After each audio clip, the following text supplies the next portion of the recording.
Եվ վստահ եմ նաև, որ այսօր էլ նույն տեմպերով շարունակելու ենք, քանի որ այսօր էլ մեզ սպասվում են հրաշալի նոր թեմաներով բանախոսություններ, քննարկումներ, ցուցահանդես, իսկ երեկոյան կրկին հրաշալի համերգ, բայց այս անգամ արդեն տեղափոխվում ենք Կարապի լճից մեր Երևանի ամենասիրելի վայրերից մեկը, Կասկադ, որտեղ շատ հետաքրքիր թեմայով թեմատիկ այսպես համերգ է սպասվում ձեզ։ Դրա մասին ավելի ուշ կխոսեմ, ձեզ կներկայացնեմ։ Այս պահին մի հատ ուզում եմ հիշեցնել, եթե դեռ կան մարդիկ, ովքեր մարդս չեն ներբեռնել հավելվածը, անպայման խնդրում եմ ներբեռնել, որովհետեւ կարողանաք տեղեկացված լինել, հարցեր ուղղել եւ շարունակելով միանգամից ուզում եմ ձեզ ներկայացնել այն անձնավորությանը, ով սիրով ձեզ կդիմի իր ողջույնի խոսքով։ Խնդրում եմ նրան միասին ողջունենք ջերմ ծափահարություններով Շվեդիայի խորհրդարանի հայազգի պատգամավոր Արին Կարապետին։ Խնդրում եմ նրան հրավիրենք բեմ խոսք տրամադրելու համար։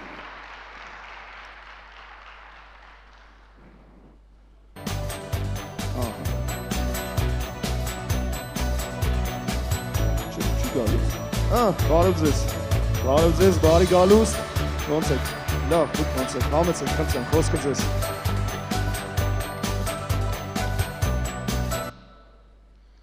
Բարև եկեք հայրենիք։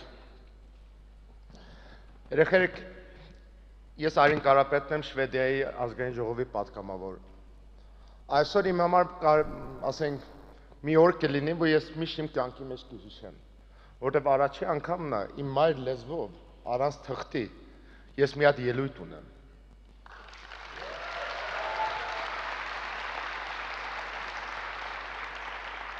Ես արմատով պարսկահայ եմ։ Իմ մամայիս կողմը 700 տարի Ուրմիայում ապրել։ Ուրմիա կարող է չգիտեք որտեղ է, բայց ցավոք սիրտի հիմա մեր Ղարաբաղում շրջափակվանի մեջ ենք, բայց իմ մամաս Ղարադաղից է, Սարի այն մեկ կողմից է։ Իմ մամայիս բարեկամներ, տատիները, պապիները կարողացել են իրանց հայ լեզուն 700 տարի օտար ազգի մեջ կարողացել են պահել։ Այդ վաղ դպրոց չկար։ Այդ վաղ բերանից բերան սովորացնում են իրար։ Մամաս առաջին մեկն էր, որ գնաց հայկական դպրոց այդ 700 տարվա մեջ։ Ես Շվեդիա եմ ծնվել։ Ես գրել կարդալ չգիտեմ հայերեն, բայց մամաս մի բան արեց։ Տան մեջ միան հայերեն խոսանք։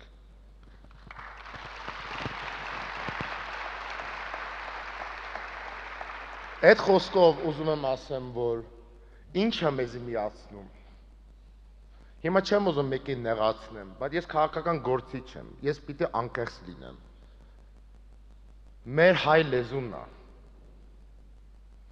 Ես էլ երբ ջահել վախտ ինձի տանում էին ապրիլ 24, որ թղասպարանությունը հիշեմ, էդի պարտադիրը ամեն հայ ծնողը անի։ Ինձ էլ հայ դրոշակը տվել են ձեռս, բայց իշքան տարեք ես մեծանում էր, իմ տեսքը շվեդական չէ։ Հա, ես զգում եմ ես շվեդացի եմ, ես միշտ ասում եմ, աշ ոտես հայա, ծախ ոտես շվեդացի է։ Ես երկու ոտի վրա եմ կանգնած։ Բայց երբ հայլի մեջ ես ինքս ինձի նայում եմ, հայ եմ։ Այդ հայլին սուտ չի խոսում։ Յարխուշտա պարելով, այո, կուրախանամ։ Բայց երբ ես լեզուն չեմ հասկանում, ոնց լեզու գտնեմ, երբ գալիս եմ իմ հայրենիքը։ Ոնց ես թաքսին նստում եմ, չեմ կարող հասցեն ասեմ, մի հատ հեշտ մի բան, չեմ ասում յուքոմ զանգեք ու հարցը լուծեք հիմա ձեր տելեֆոնի խնդիրները։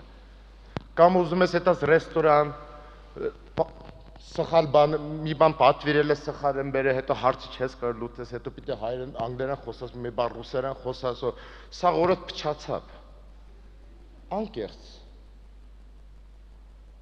Բայց ես չեմ մեղադրում այդ հայ երեխուն, որ հայերեն լեզուն կարող է չգիտի, կամ կես է խոսում, կամ իր մի ծնողը հայ է, մի ծնողը օտար ազգից է, որտեղ երեխան չի որոշում իր ծնողներին։ Այդ խոսքով ուզում եմ ասեմ, մենք որ ջահել ենք, դե ես 35 եմ, ջահել եմ այստեղ։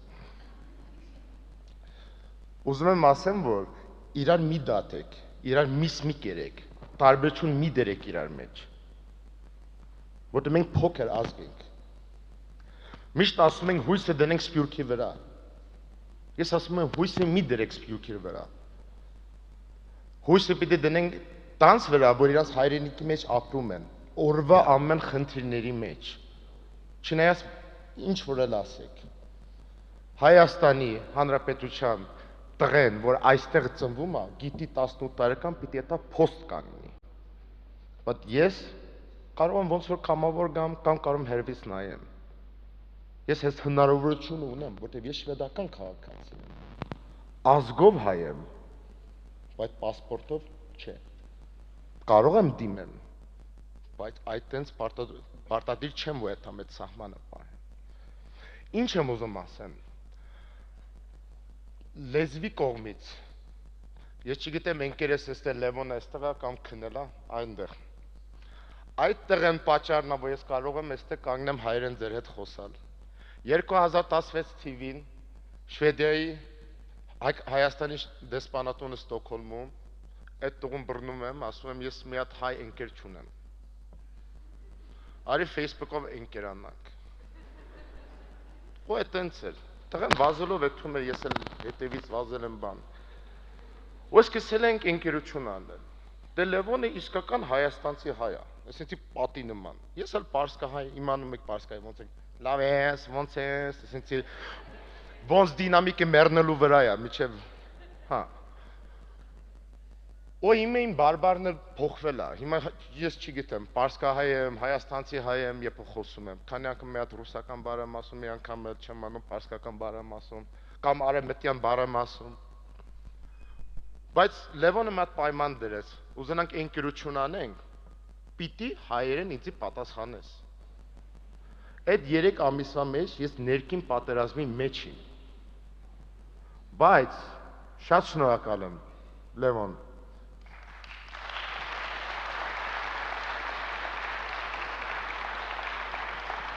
Որտև Լևոնն էլ ինձ սովորացրեց Թաթու լսել, Վիկտոր Ցոյ լսել, Ջախալիբ, Միագի։ Ու ինչ եմ ուզում ասեմ այդ բանով։ Որտև ես էլ հետաքրքիր էր իմ համար արևմտահայերը։ Մենք նույն լեզուն ենք խոսում։ Մենք մի հատ հարստություն ունենք մեր հայկական լեզվի մեջ, այդ տարբեր բարբառները։ Դե ես սիրում եմ սերական երգեր, այսինքն բան, չէ, տխուր երգեր չեմ սիրում ես։ Այսինքն նստենք լացենք, մենք հայերս շատ մահասեր ենք ասում եմ միշտ։ Թվում է କି սեր սիրենք ու ուրախանանք։ 98 թվին Փոլ Բաղդալյան գիտեք, King of Love։ Փոլ Բաղդալյանը այնպես ձայն ուներ, որ կարող էր որոշել արաբերեն երգեր, ու այնպես հարստանալ։ Ու ասել ոչ, երկու հատ երգ հայերեն երգում ուսով բեչացալ էր։ Գետա մի հատ համակիկի երգում ու ուրախանան, ու հետո ես իմ կյանքը կվայելեմ։ Այդ հաղորդումի մեջ ասում են. Փոլ, ինչի համար ես հայերենով երգում։ Ասում է, երբ ես ինքս գնացի Ամերիկա, մազերս երկարացրամ, անգլերեն երգեր լսեցի, զգում եմ, որ ես փոխվում եմ ներսից։ Ես կարողանամ իմ լեզվով հայերեն երգեմ եւ այդ երիտասարդների զգացողությունը մի քանի հատ բառեր գտնեմ, որ այդ կապը ծեղծեն, այդ իմ ազգը կպահի։ Դա համար Փոլ շատ քիչ արաբական երգ կտեսնեք, բայց լիքը հայկական երգեր է երգը։ Այդ կուլտուրայի հարցն է։ Ու այդ խոսքով հայություն պահելը ասենք մի հատ օտար ազգ գալիս է այստեղ։ Մենք գնացել ենք շաբաթ օր Լաչինի կորիդորը, որ տեսնենք ինչ վիճակի է։ Մի հատ չինացի տղա, անունը Ֆենգ, Հայաստանում 3 տարի ապրել, համ գրել, կարդալ գիտի, համ հայերեն մաքուր խոսում է։ Այդ տղեն իմ համար հայ է։ Ես չեմ նայել, որ օտար տեսք ունի, ուրիշ կուլտուրա ունի, իմ համար էդի հայ է։ Ինքն էլ ասեց, որ ինքն էլ ռաբիս է լսում։ Ես չիմ հավատում էդի, միջև իր ինստագրամը մտանք, ու տեսանք Թաթուն էլ լայք արել իր բաները։ Yani 3 տարվա մեջ այդտեղ են կարողացել գա Չինաստանից այստեղ, ու ինքը զգում է, որ Հայաստան իր հայրենիքն է։ Մենք էլ մեր դուռները պիտի բացենք, որ մի օքի որ ուզում է գա այստեղ, ուրիշ կուլտուրայով, բայց մեր պայմաններով, լեզուն սովորի, մեր տրադիցիաները հարգի, բայց ուզում է մեր հետ ընկեր լինի։ Մենք պիտի դռները բացենք իրենց համար։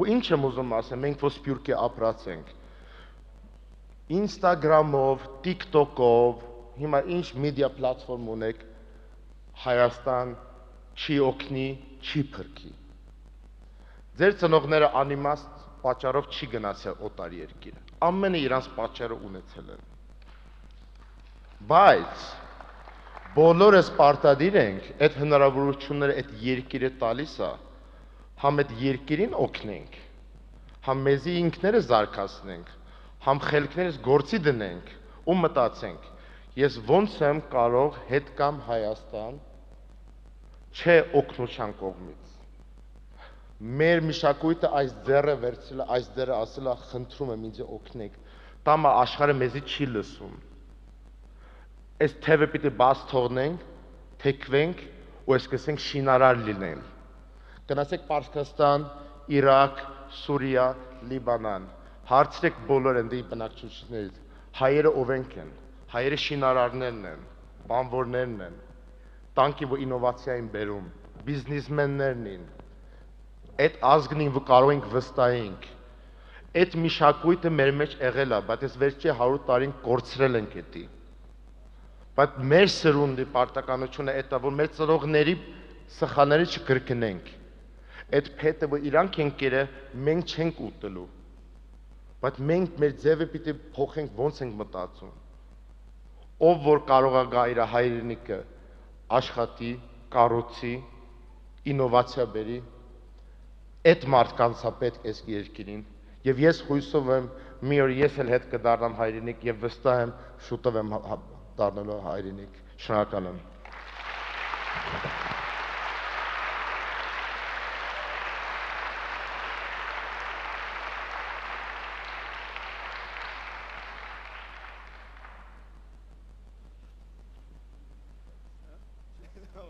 Մերսի շատ շնորհակալություն, եկեք մի հատ էլ ծափարենք, մերսի։ Այսօր թաթուլը դահլիճում լիներ, ահագին կուրախանար, որ 600 հոգի եկել է իրա մասին ախոս։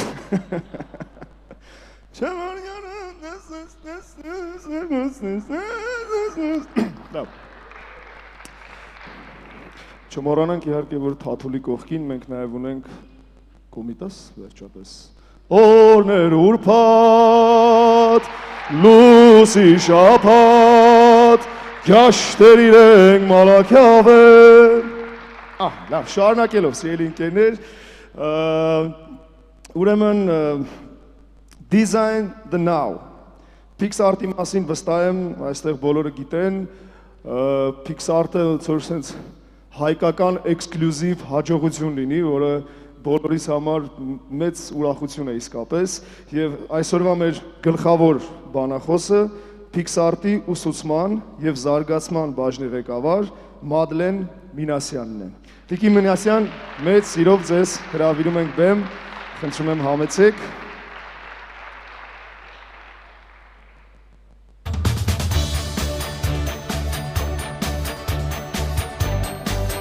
Ողջույն, կարող եք եկել, շատ շնորհակալ ենք, որ այսօր այստեղ եք, մեծ սիրով կվայելենք ձեր խոսքը, խնդրեմ, համեցեք։ Բարի լույս։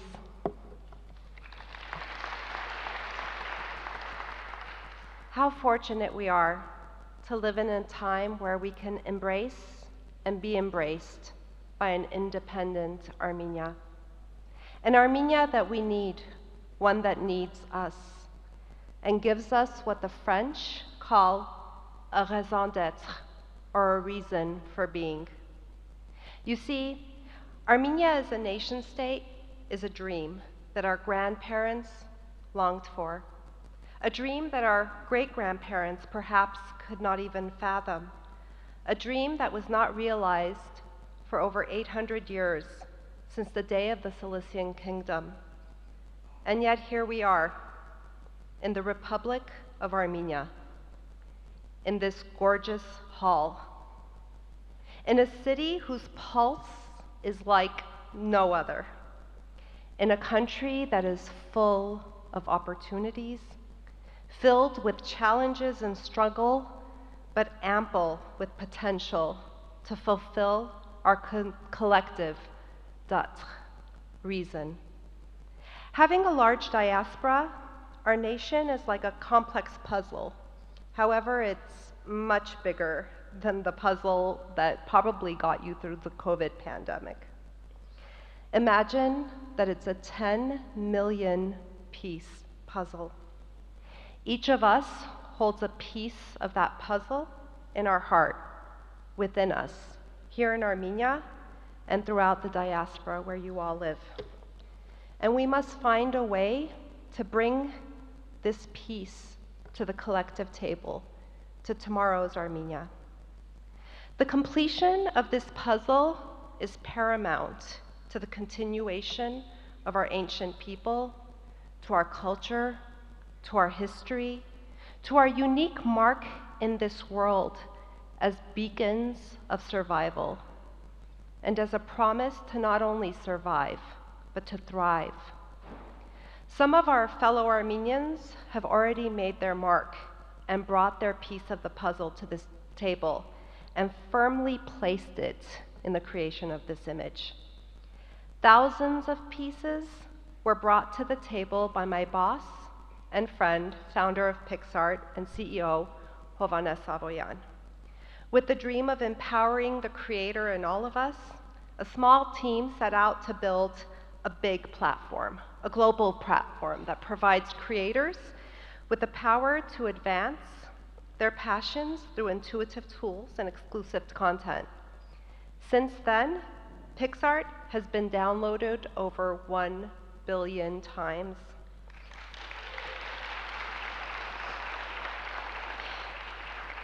Recently, our company became a unicorn, which means that it's a privately held company valued at over $1 billion from nothing. In the last few years, it has remained as the top 20 most downloaded app year after year. Forbes named us as the best startup employer, and we rank in the 100 top taxpayers of Armenia.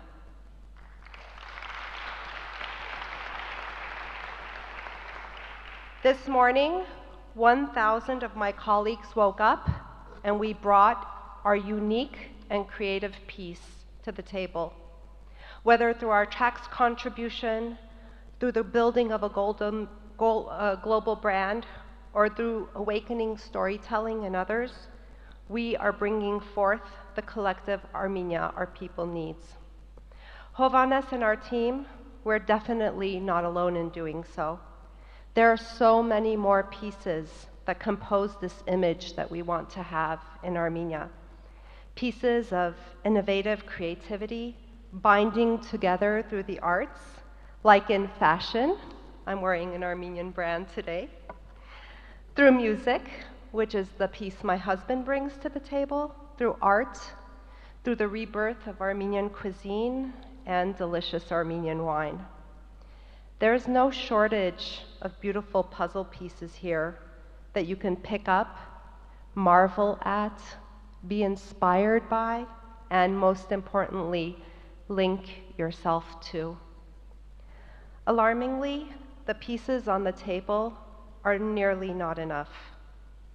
To truly complete this image, to truly have the nation that we're dreaming of, the one we owe to our ancestors, the one we owe to our descendants, we need you, your uniqueness, your passion, your artistry, your hard work, your unique strengths.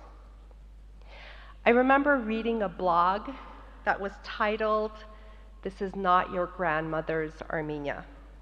It was by the talented Nora Njayan, and I chuckled when I read it because within this title, she had grasped a concept that's so true. When I first came to Armenia 27 years ago, I thought it would be exactly what my grandmother had described. I thought it would be dusty and backwards. I didn't think it would be modern, much less innovative. I never imagined that it would make me more innovative than Los Angeles had. I thought that I needed to help Armenia's people and not partner with them. How naive I was to think that I would give more than I would receive. And how soon I learned that I wasn't the giver of Armenia's grace. I was the recipient of her grace. How wonderful it was to discover that partnering with my colleagues would produce more impact than going at it alone. What Nora creatively said rings true. This is not your grandmother's Armenia. It's yours. It's waiting for your creativity. It's waiting for your tech innovation. It's waiting for your advocacy. It needs your love. It needs your ability to receive, and it's your ability to give. And how utterly amazing that this is your Armenia. If we could somehow tell your ancestors that you're here today in an independent Armenia that honors their contribution and is realizing their dreams, they would marvel at how incredibly big this opportunity that we have today is. They would tell you to leap into this, to tie your being with this holy land, to make this place your raison d'être. We've only begun to form the nation that we want. Doubling down on this dream is extremely critical at this stage of our history.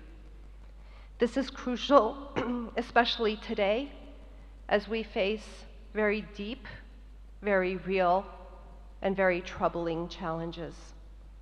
We need diplomats. We need experts. We need communication specialists. We need those that can tap into the power of generative AI and machine learning. We need storytellers. In short, we need every single one of you. Too few pieces of the puzzle have come together over the last 30 years, but we all have the potential to build something extraordinary. It's on us to design the now. Let's make Armenia the nexus of innovation. Let's spend the next few days thinking of how we can build these links and get on the path to completing this tremendous puzzle. My wish for all of you is that you find the peace that lives in your heart, that beautiful puzzle piece that has our nation's fingerprint on it. Finding mine has brought me my purpose, a purpose I could have only dreamed of. Բարի գալուստ Հայաստան.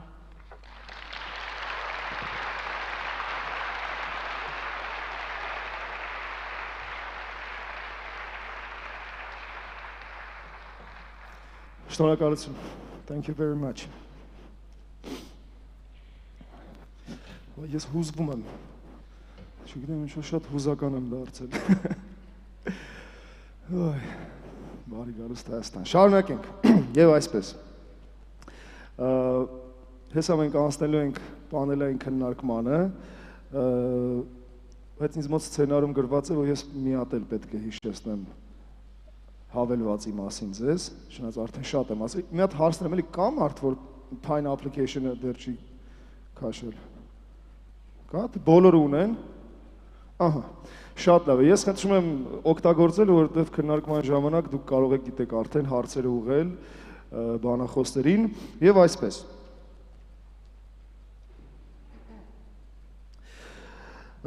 Այսպիսով մեր առաջին պանելային քննարկման իրոք բոլորին հետաքրքրող թեմայով եւ պատահական չէ, որ այն վերնագրված է հետեւյալ կերպ.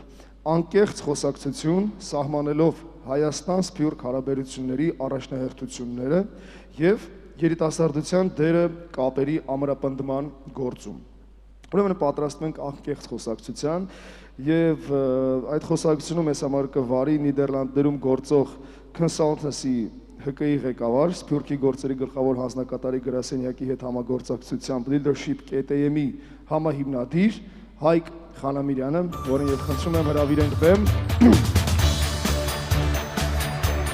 Ողջույն։ Ինչպե՞ս եք։ Շատ ուրախ եմ, որ այստեղ եք։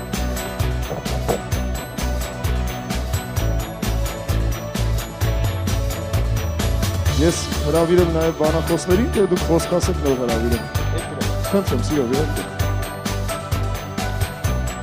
Ողջույն բոլորին։ Ես շատ լավ երաժշտություն է։ Ես շատ ուրախ եմ, որ բոլորդ այցելել եք այսօր Երևան։ Այս վայրը խաչմերուկ է, այս հիասքանչ շենքը, որտեղ անցյալը եւ ապագան տեղ են հասել մի խաչմերուկում, որը մշակութային է եւ սերունդների իրար հետ կապում է։ Այս դահլիճում հավանաբար ձեր ծնողները լսել են Սպենզարյան, Արնո Բաբաջանյան, Տիգրանյան, Վարդան Պետրոսյան, իսկ հիմա դուք գտնվում եք այստեղ ապագան ներկայացնելով ու դուք ինքներդ կարող եք լսեք հիասքանչ երաժշտություն Տիգրան Համասյանի, Նարեկ Խախնազարյանի, ես ինքս 3 օր առաջ ստեղ տուրանդո ներկայացմանն էի եւ տեսա թե ոնց 110 երիտասարդներ բեմի վրա զվարճացնում են քաղաքը։ Լինելով այս խաչմերուկ, լինելով արդեն ավակ սերունդը, որ փոխանցում է իր գործունեությունը երիտասարդ սերունդին, Հայկի ներկայությամբ, նաեւ ստեղ ես ցանկանում եմ բեմ հրավիրել այն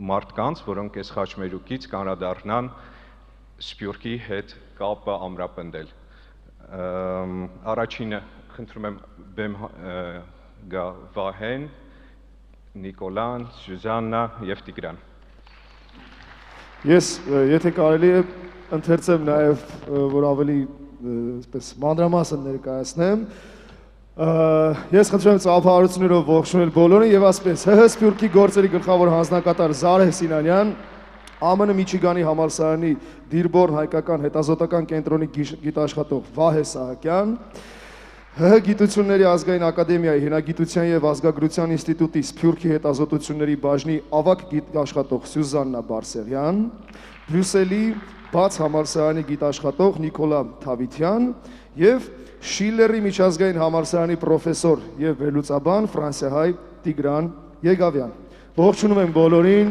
բարի գալուստ։ Ես խոսքը փոխանցում եմ ձեզ, վստահ եմ ամեն ինչ շատ հետաքրքիր է լինում, եկեք մի հատ այդպես ոգևորող ծափահարություններով սկսենք։ Բարի ընթացք։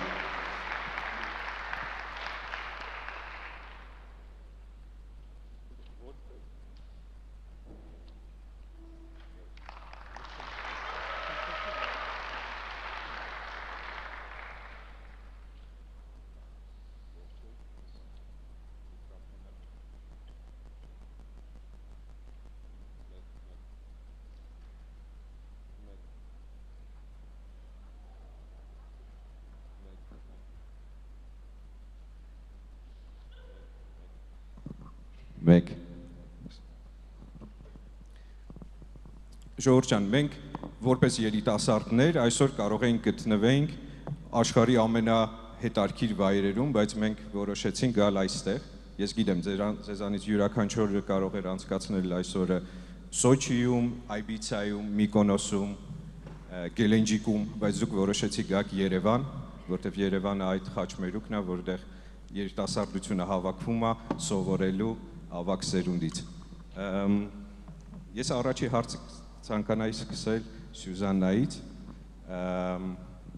Սյուզաննա, կարող եք մի քիչ պատմել ձեր ուսումնասիրության մասին ու դա ոնց է օգտակար լինում պետականաշինությանը։ Շնորհակալ եմ, ուրեմն քանի որ ներկայացվեց, բայց մի անգամ եւս կրկնեմ, որ Գիտությունների ազգային ակադեմիայի հնագիտության եւ ազգագրության ինստիտուտի Սփյուռքի հետազոտությունների բաժինն եմ ներկայացնում, այնտեղ գիտաշխատող եմ եւ շուրջ 10 տարի մենք ուսումնասիրում ենք հայկական Սփյուռքը, Սփյուռքի տարբեր համայնքներ։ Այդ ուսումնասիրությունների արդյունքները անշուշտ շատ կարևոր են Սփյուռքի քաղաքականությունների մշակման, Սփյուռքի հետ հարաբերությունների ճիշտ ուղիներ նախանշելու, որոշումներ կայացնելու համար։ Մենք իհարկե նաև համագործակցում ենք Սփյուռքի գլխավոր հանձնակատարի գրասենյակի հետ եւ անձամբ պարոն Սինանյանի հետ եւ ուրախ ենք, որ այդ մշակույթը Հայաստանում, որ նախկինում այդքան էլ չկար, քիչ-քիչ տեղ է գտնում, որ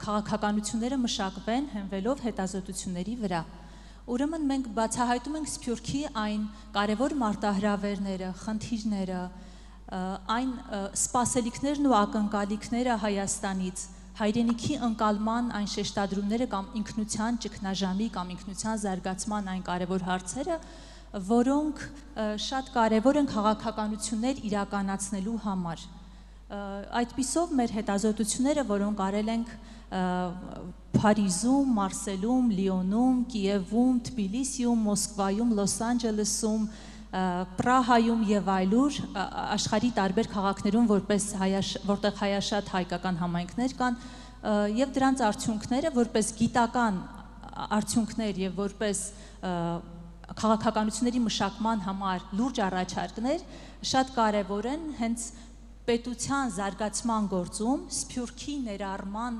այդ քաղաքականությունների մշակման համար։ Շնորհակալություն։ Խոսքը ցանկանայի պարոն Վահեին փոխանցել եւ մի քիչ ավելի շատ անդրադառնանք այդ թեմային, թե գիտության միջոցով ոնց կարող ենք մենք պետականաշինության թեման ի հայտ բերենք ու դրանով հասկանանք, թե երիտասարդության համար դա ինչ կարող է հետևանքներ ունենալ։ Շնորհակալություն, շատ կարճ ներկայացնեմ, ինձ application-ը եթե արդեն ունեք կկարդակ ենսագրությունս, դրա վրա մանրամասների վրա շատ չկանգառնեմ, բայց վերջին 10-15 տարին Միչիգանի համալսարանում զբաղվել եմ հայ Սփյուռքի ուսումնասիրությամբ ու վերջին երևի 5-6 տարին ավելի շատ Սփյուռքի համատական ուսումնասիրությունների դաշտ տեղափոխվեցի եւ ուզեցա հասկանամ, թե հայկական Սփյուռքի ուսումնասիրությունը ինչ կարող է տալ Սփյուռքի հետ միջազգային տեսական քննարկումներին եւ հակառակը, այդ տեսական քննարկումներից մենք ինչ կարող ենք ավելի լավ ուրիշ տեսանկյունից թերևս նաև հասկանալ հայկական Սփյուռքը։ Ուրեմն սա կարճ թե ես ինչ եմ անում դրանով, բայց որպես հետազոտող ուրեմն ասեմ, որ երեք ուղղակի այդ հետազոտողի աչքով նայում եմ, թե ինչ թեմաներ այսպես քննարկվեցին մի քանի այդ սեկցիաների ընթացքում ու ինձ համար շատ հետաքրքիր, բայց ոչ զարմանալի, երկու այսպես հակասող թեմաներ բացահայտեցի։ Առաջինը այստեղ հայ լինելը ինչ է, չէ՞։ Դիսկուրսներից մեկը կամ թեմաներից մեկը որ կար, մենք մեր բոլորի ընդհանուր հայտարարը այն է, որ բոլորս հայ ենք, նույնն ենք, հայ ենք, նույնն ենք։ Բայց նաև զուգահեռաբար կար նաև մեկ այլ ընթացող էլի այդ թեմա, որ հայ ենք բոլորս, բայց բոլորս տարբեր ենք ու տարբեր լինելով ենք հայ։ So նույնությունն ու տարբերությունը զուգահեռաբար երեք տարբեր սեկցիաների ու քննարկումների մեջ գնում էին որպես թեմաներ։ Երկրորդ էլի այդպես հակասող բանը էլի ինքնության հարցն էր, այսինքն հայ ինքնությունը պետք է պահպանել, չէ՞, հիշում եք պահածո չէ որ պահպանենք եւ այլն, այս մոտեցումը կա, որ ինքնությունը մի բան է, որ պետք է պահպանել, եւ դրան հակասող կամ մյուս մոտեցում, որ էլի քննարկվեց երեք, որ ինքնությունը չի պահպանվում, ինքնությունը զարգանում, փոփոխվում եւ ուրիշ բան է դառնում արդյունքում, մնալով նույնը ինչ որ առումով։ Նա տեսեք, առաջին հայացքից այս հակասող թվացող թեմաները ինչպես կարելի է հասկանալ, ինչ տեսությունը ինչ է ասում սրա մասին կամ Սփյուռքի ուսումնասիրությունը ինչպես են սա բացատրում։ Կներեք մի քիչ անդրադարձ անեմ փոքր, որպեսզի ավելի պարզ լինի։ Առհասարակ Սփյուռքի այսպես համատական տեսական քննարկումների մեջ այս տարբեր հեղինակների եմ կարդում, ոչ սոցիոլոգներ, քաղաքագետներ, մշակութաբաններ, լեզվաբաններ, որոնք բոլորը գրում են Սփյուռքի մասին, բայց տարբեր տեսանկյուններից ու տարբեր Սփյուռքներ ունենալով իրենց մտքի եւ հետազոտական դաշտի մեջ։ Երեք մոտեցում կարելի առանձնացնել Սփյուռքի։ Առաջինը ասեմ, Սփյուռքը դա հայրենիքից, պատմական հայրենիքից հեռացած տարբեր երկրներում ապրող ժողովուրդների էթնիկ ընդհանրություն է, որոնք երազանք ունեն մի օր ի վերջո վերադառնալ հայրենիք։ Սա Սփյուռքի մեկ մոտեցում է, որ կա տեսական քննարկումների մեջ։ Արքետիպային օրինակներն են հայկական, հրեական եւ հունական Սփյուռքները։ Սրան զուգահեռ կա մի ուրիշ ըմբռնում Սփյուռքի, որ Սփյուռքը այդպես հայրենիքից օտարված հեռանալու եւ հայրենիքի կարոտով ապրելու երևույթը չէ, այլ սփյուռքային հարություններն են, ովքեր հիբրիդային բազմակի խառը ինքնություններով արդեն հազարամյակներ ի վեր ապրում են ինչ որ սկզբնական ծննդավայրից դուրս։ Այս տեսակի ուսումնասիրությունները հիմնվում են հատկապես աֆրիկյան, կարիբյան, հնդկական այդ սփյուռքի ուսումնասիրությունների վրա, որոնք նայում են այս սփյուռքներին որպես երկարաժամկետ երևույթներ։ Օրինակ Աֆրիկայի մասին խոսելիս աֆրիկյան սփյուռքի ոչ մի պետություն չկա, որ կարող է անմիջապես կապես իրենց սփյուռքը, կամ Կարիբյան ավազանի սփյուռքների մասին մտածելիս ոչ մի էլի պետություն այդպես հայրենիք ծնվելու վայր չկա, որ կարող է անմիջապես իրենց կապել նրանց հետ։ Սա երկրորդ ընկալումն է, որ սփյուռքը այդ հիբրիդային բազմակի ինքնություններով տասնամյակների, հազարամյակների ընթացքում վերարտադրվող երևույթն է։ Եվ երրորդ շատ հետաքրքիր մոտեցում, որ ձևավորվել է բոլորովին վերջերս, մոտ մի 20 տարվա պատմություն կամ ավելի քիչ, սա սփյուռքը սահմանում է հիմնականում որպես միգրանտների ամբողջություն, այսինքն տվյալ երկրից հեռացան բնակչության խմբեր, տվյալ երկրի քաղաքացիները կամ նախկին քաղաքացիները արդեն ապրում են ուրիշ երկրներում, բոլորը սփյուռք են։ Այսինքն այս տեսակի մոտեցման մեջ անպայման չէ, որ սփյուռքը բազմասերնդային, չգիտեմ, հազարամյակների պատմություն ունեցող երևույթ լինի։ Որևէ խումբ, որ հեռացավ պետությունից, որը ժամանակ ապրեց պետությունից դուրս, դառնում է սփյուռք։ Հիմա տեսեք, այս երեքը ինչ կապ ունեն հայկական իրականության հետ։ Իրականում երեք ըմբռնումներն էլ հենց պրակտիկ գործնական դաշտի ուսումնասիրությունների մեջ ցույց են տալի, որ մեր սփյուռքի մեջ երեք տեսակն էլ կա։ Հայաստանի քաղաքացիները կամ նախկին քաղաքացիները, ովքեր հիմա ապրում են, չգիտեմ, Եվրոպայում, Ամերիկայում, Ռուսաստանում, նրանք այս երրորդ տիպի սփյուռքն են, նոր սփյուռքը, նոր ըմբռնմամբ այդ սփյուռքը, որոնք այդ միգրանտների եւ իրենց սերունդներն են։ Ցեղասպանության մեր ժառանգները երկրորդ ըմբռնմամբ սփյուռքն են, որ ինչ որ պատմական հայրենիք են թողել, հեռացել եւ երազանքների մեջ ինչ որ մի օր այդ արևմտյան Հայաստանը վերադարձը իհարկե բառացի պետք չէ ընկալել այս դեպքում, բայց երազանքների մեջ այդ է, որ մի օր վերականգնվի եւ այլն։ Այս սփյուռքն էլ մենք ունենք եւ ունենք նաեւ այն սփյուռքը, որ հազարամյակների, չգիտեմ, կարելի է պատմություն վերագրել իրենց կամ գոնե դարերի, եթե ոչ հազարամյակների, որոնք ավելի հին ժամանակներից եկածներն են։ Օրինակ մի ընկեր ունեմ, որը Հունգարիայի սփյուռքն է ուսումնասիրում, ասում է Հունգարիայում դեռ կան հայ սերունդներ, որոնք ասում են, որ իրենք անիից եկած հայերի ժառանգորդներն են։ Հայերեն բացարձակ չեն խոսում, ասենք Հայաստանի հետ շատ կապված չեն, բայց Հունգարիայի կոնտեքստի մեջ Հունգարիայում իրենք իրենց հայ են համարում եւ մրցակցում են տեղի Հայաստանից եկած միգրանտների սփյուռքի հետ, որտեղ Հունգարիայի կառավարությունը իրենց, չգիտեմ, մշակութային տարբեր ծրագրերի համար գումարներ է տրամադրում եւ ինչ որ մեկը, ով որ հայկական համայնքը ներկայացնում է, նա կարող է ստանալ, փաստորեն այս կոնֆլիկտների մեջ կա այդ երկու մեծ խմբերի պայքար, այդ հին, շատ հին ավանդական, այսպես կոչված դարերից եկած սփյուռքի եւ նոր ձևավորվող հայաստանցիների սփյուռքի։ Հիմա տեսեք, այս բարդ երևույթը, որ փորձեցի մի քիչ ավելի պարզ ներկայացնել, իրականում շատ ավելի բարդ է, քան ես ներկայացրեցի սփյուռքը, նաեւ ենթադրում է բարդ ընկալում սփյուռքի երիտասարդություն այս կատեգորիայի։ Այդ կատեգորիայի մեջ սփյուռքում ծնված կամ Հայաստանում ծնված ու հիմա դուրս ապրող երիտասարդությունը ուրիշ կապ ունի Հայաստանի հետ, հայաստանցի ծնողներ ունեցող երիտասարդներ, ովքեր սփյուռքում են ապրում, ուրիշ կապ ունեն Հայաստանի հետ,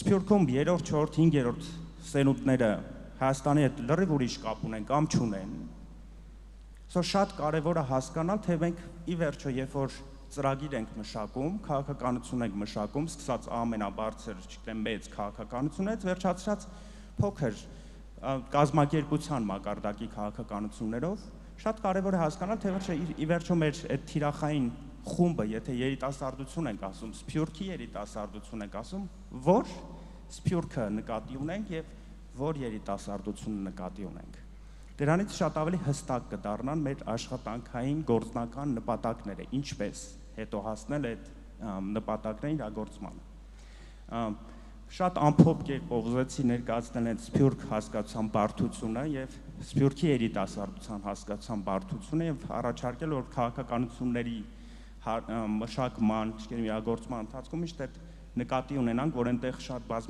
բազմաթիվ շերտեր կան։ Ուրեմն մեկ վերջին հավելում էլ անեմ, կուզեի շատ, որ PowerPoint-ի հնարավորություն լիներ ցույց տայի, բայց երևի լսել եք Armenian Diaspora Survey-ի մասին, Ուրեմն սկսած 2018-ից մինչև 2022-ը 4 տարի, առաջին տարին պիլոտային էր, մյուս 3-ը արդեն հիմնական ծրագիրներ։ Մոտ 15 երկրներում հետազոտություններ արեցինք Սփյուռքի տարբեր համայնքների մեջ։ Եվ ինչ պատկեր ստացանք, ուզում եմ շատ ամփոփ մեկ հարցի պատասխան ուղղակի ներկայացնել։ Երբ որ հարցնում եք ձեր հայկական ինքնության մեջ հետևյալ չափանիշներից, որն է ամենակարևորը, որոնք տեղ ունեն, եւ ասում եք նշեք մի քանի պատասխան։ Ուրեմն կարդամ ինչ տարբերակներ կան։ Ընտանիքը, հայոց լեզուն, հայկական մշակույթը, հայկական համայնքում ակտիվ լինելը, ցեղասպանությունը, արյունակցական կապը, հայոց պատմությամբ հպարտ լինելը, քրիստոնեական ժառանգություն եւ արժեքները, ընտանեկան կապերը, մեծ ընդլայնված ընտանիքը, Հայաստանի հետ կապը եւ պատմական Հայաստանի հետ կապը։ Տեսեք, այսքան չափանիշներ ենք առաջարկել եւ մարդիկ ընտրել են։ Հայաստանի հետ կապը ամբողջ հարցվողների մեջ տատանվում է 9-ից մինչև 25% այդ միջակայքում։ Այսինքն մի հատ պատկերացրեք, որ Սփյուռքում մոտարապես 15000 հարցվողների, ասենք 1/4-ն է կամ ավելի քիչ, որ ասում է իմ հայ լինելու ինքնության մեջ շատ կարևոր տեղ ունի Հայաստանը կամ Հայաստանի հետ կապը։ Այսինքն այստեղ աշխատելիս միշտ պետք է հաշվի առնել, որ դահլիճում մեր ներկաներից շատերը վստահ եմ այդ 25%-ի մեջ են։ Բայց նրանք ովքեր այդ 75%-ն են, որոնք բնական այսպիսի կապ չեն զգացել իրենց կյանքի ընթացքում տարբեր պատճառներով Հայաստանի հետ, ինչպես է պետք անել, որ նրանք էլ կապվեն Հայաստանին։ Ինչպես, որովհետև տեսեք, երբ որ մենք խոսում ենք թվերից, չէ, մենք շատ ենք սիրում ասել, աշխարհում գիտեք 10 միլիոն հայ կա։ Բայց մոռանում ենք, որ այդ 10 միլիոնի 75%-ը ըստ գոնե մեր արդյունքների կամ մի քիչ այս կողմ ենք, բնական այսպիսի կապ չունի այսօրվա Հայաստանի հետ։ Բնական կապ չունի։ Ուրեմն այդտեղ աշխատելու ահագին մեծ դաշտ կա։ Շնորհակալություն։ Շնորհակալություն։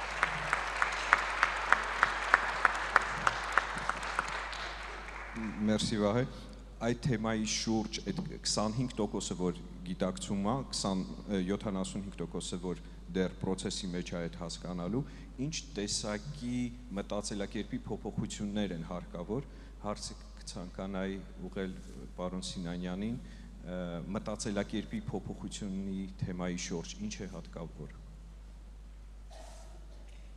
Քանի րոպե ունեմ։ Հիմա 7։ Շատ լավ։ Նախ պետք է ուրեմն ինչ որ Վահան ասաց, իրոք փորձնական կյանքում ապացուցում է որպես ճշմարտություն։ Եվ դա չեմ ասում, որովհետև լավ է կամ վատ է, դա փաստ է, որի հետ մենք պետք է հաշտվենք եւ ըստ այդմ կարողանանք ծրագրավորել մեր ապագա քայլերը։ Հիմա ես այդ հաջորդ հարցն եմ տալիս միշտ, այսինքն այս ամենը գիտակցելով, թե ինչու է դա այդպես նախ, ինչու է, որ այդ 75%-ը ոչ մի ինչ որ օրգանական կապ Հայաստանի հետ կամ Հայաստանի Հանրապետության պետության հետ չի զգում եւ դրա մեջ այդ պատասխանի փնտրտուքի մեջ ինչ որ լուծումներ եմ նաեւ ակնկալում, որովհետեւ եթե հարցը չտանք, չպատասխանենք, բնական է ասենք դե սա այդպես է ու վերջ, իմ կարծիքով դա աններելի սխալ կլինի մեր կողմից եւ մեծ կորուստ մի բանի, որը մենք չենք կարող փոխարինել որևէ այլ ձևով։ Տեսեք, որովհետեւ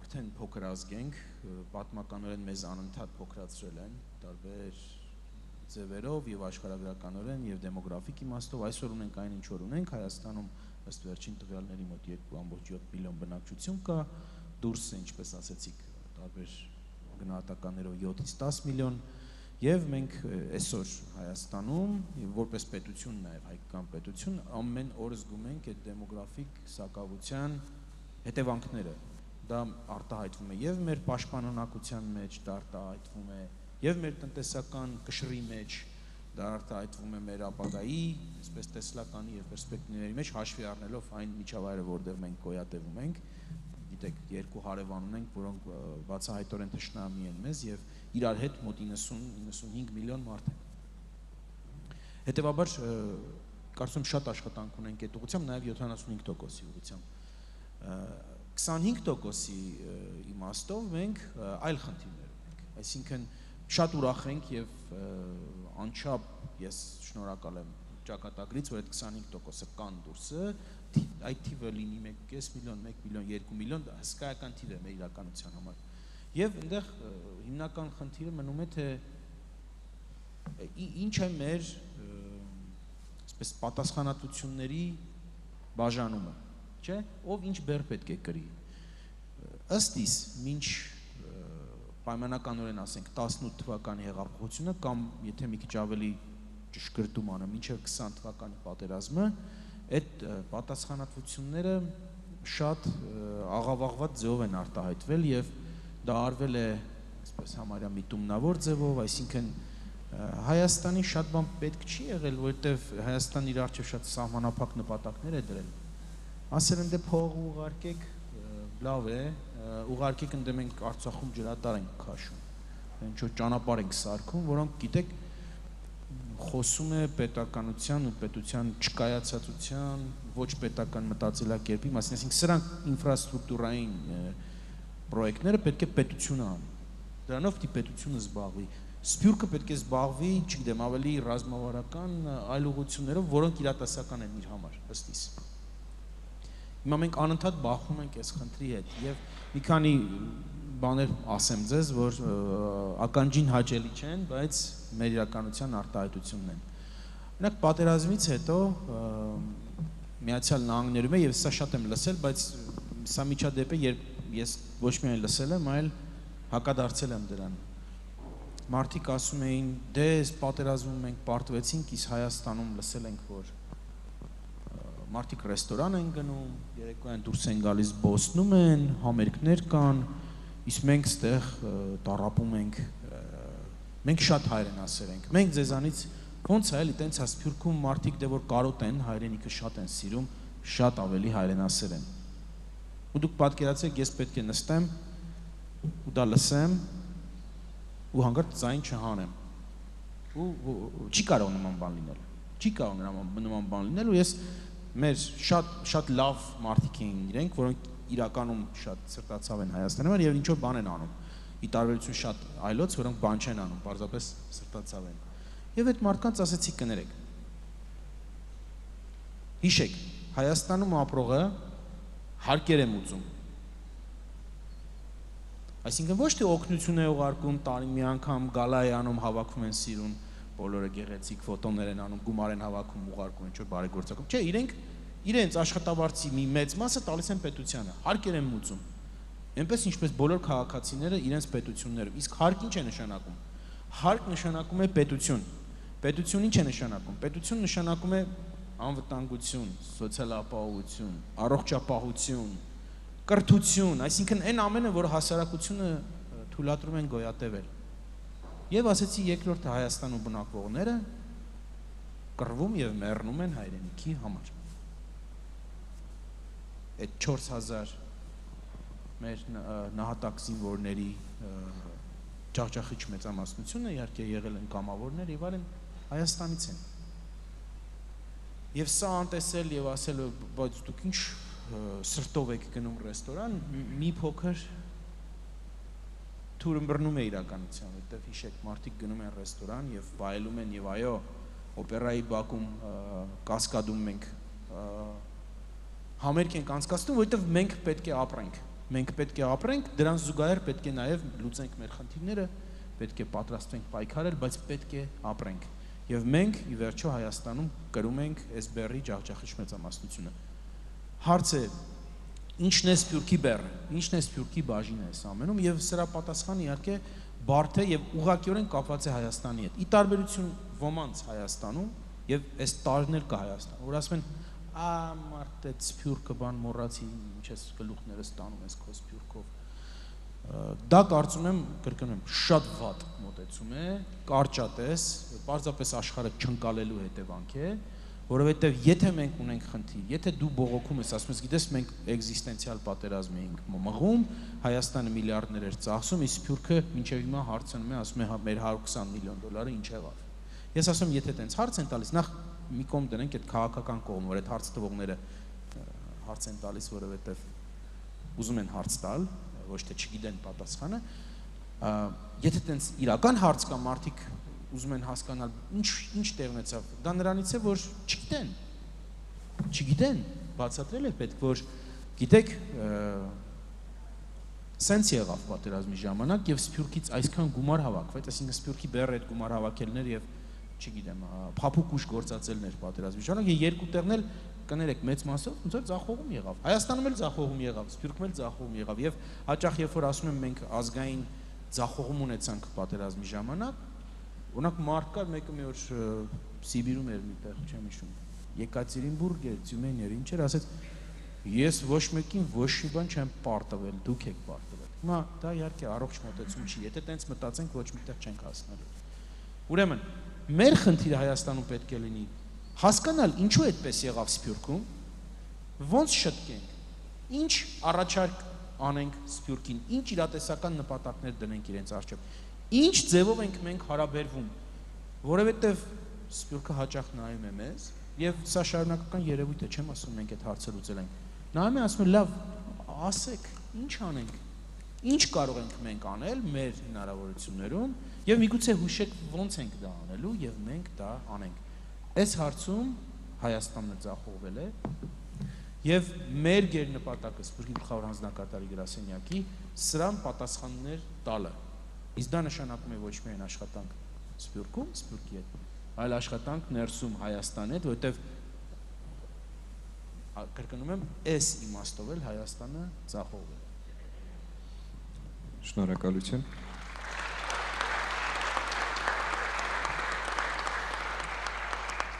Կցանկանայի մի քիչ ավելի խորանայինք հարաբերվելու թեմայի շուրջ, խոսքը կցանկանայի փոխանցել Նիկոլա Դավիթյանին, որը կցանկանայի մի քիչ շեշտադրումը դնեիք, թե local community-ները ոնց կարող են իրենց կապը հայրենիքի հետ ամրեցնել։ Խնդրեմ։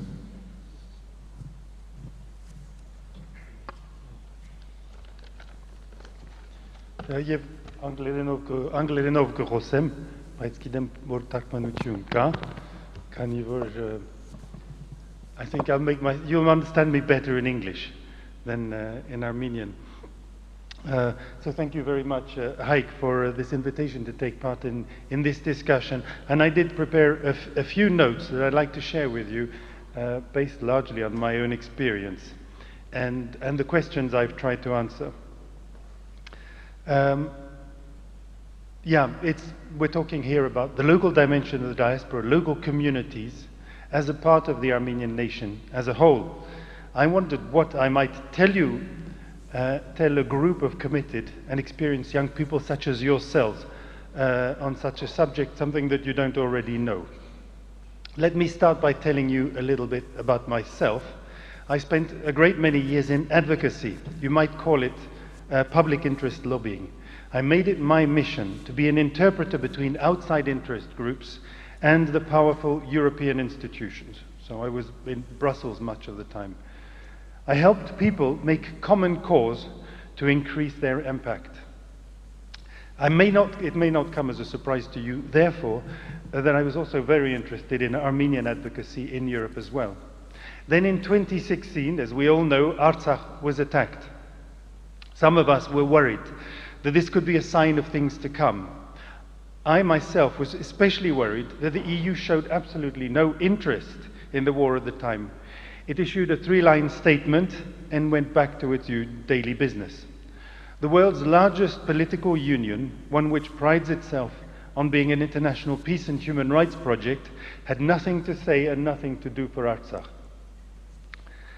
We launched a campaign, a year-long campaign after the war of 2016 to get the EU engaged in Artsakh, and Haik was personally very involved in it at the time. It was a campaign over the whole of Europe, but we were not successful.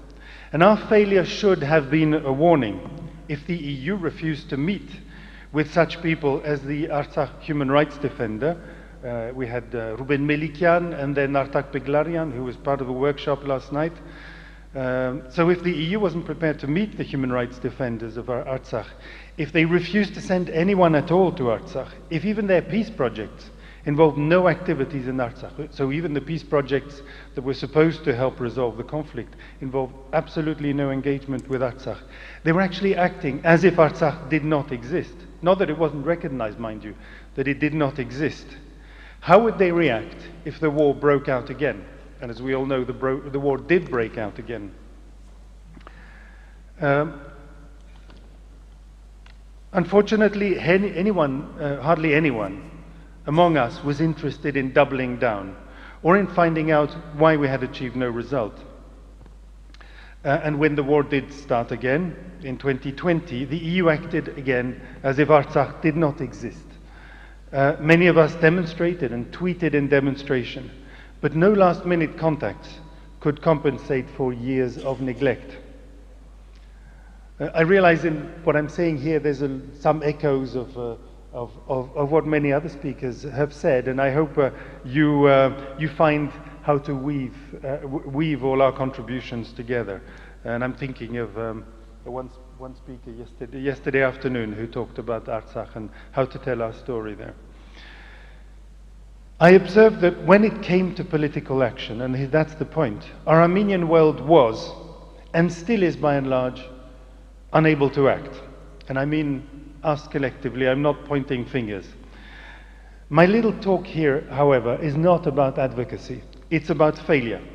About those occasions when there is something to do, we think we agree on what to do, on the goal, but we fail to act as a collective. Everyone might be concerned, motivated, inspired even. We might have consulted the experts, held extensive discussions.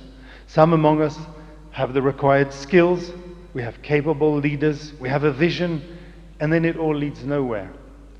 So why does this happen? I don't know if you recognize events that you might have taken part of, but my question is why does this happen? Answering that frustrating question is important to me. Indeed, it is so important that I stopped doing advocacy and became a sociologist to try and work it out. The idea, and so now I'm part very much of Susanna and Vai's world, the study of diasporas and diaspora communities. But the idea I'm working with at the moment is that we're driven essentially by stories. Those we tell ourselves, those we tell others, and those others tell us. Personal stories, but also stories of our communities, of the entire nation, and even stories that many nations share, global stories. In effect, the way each one of us tells our own story is informed by the stories others have told. And it is in that subtle mirroring that creates, the collective. Now, I'd like to ask you a question. I don't know if we can ask the audience a question. Do you know what, when I talk about collective stories, and specifically Armenian collective stories, can you give me some examples? Can anyone suggest examples of? Genocide. Yeah, well, genocide obviously is one really important story. One other. I won't torture you any longer, but we have, yes, definitely the genocide story, genocide survival stories, resistance stories. We have Musadagh. If I tell you Musadagh, you know which story I'm talking about. If I tell you Sardarabad, you know what the story is. Soromon Keririan, you most likely do as well. We have Nubar Pasha and other stories of humanitarian endeavors. We have Kürkrikonian, Charles Navour, Atome Goyan, Ruben Vartanian, each one of these, and I could go on. This is just a small sampling, but I give you a name, you know the story. That's collective, those are collective stories, and if you don't know that story, then you know another one like it. Narratives are definitely not only about recording what happened. Am I okay for time? Oh. Narratives are definitely not only about recording what happened, they also provide templates for recognizing problems and for action. In the words of one scholar, an English-speaking scholar, Jerome Bruner, the ways of telling become so habitual that they finally become recipes not only for guiding the life narrative up to the present, but for directing it to the future. In his book, War and Peace in the Caucasus, for instance, Vikent Sheterian argues that it is the story of the genocide that allowed the people of Artsakh to recognize and resist ethnic cleansing in the late 80s and early 90s. Our stories do not only reflect the experience of the Armenians, they're also woven in a wider tapestry, giving our profound interpenetration with the wider world. And Armenians of France will recognize Aznavour and Misak Manouchian. Those are also French stories, and we have the same in every country. And then some narrative forms are universal or almost universal.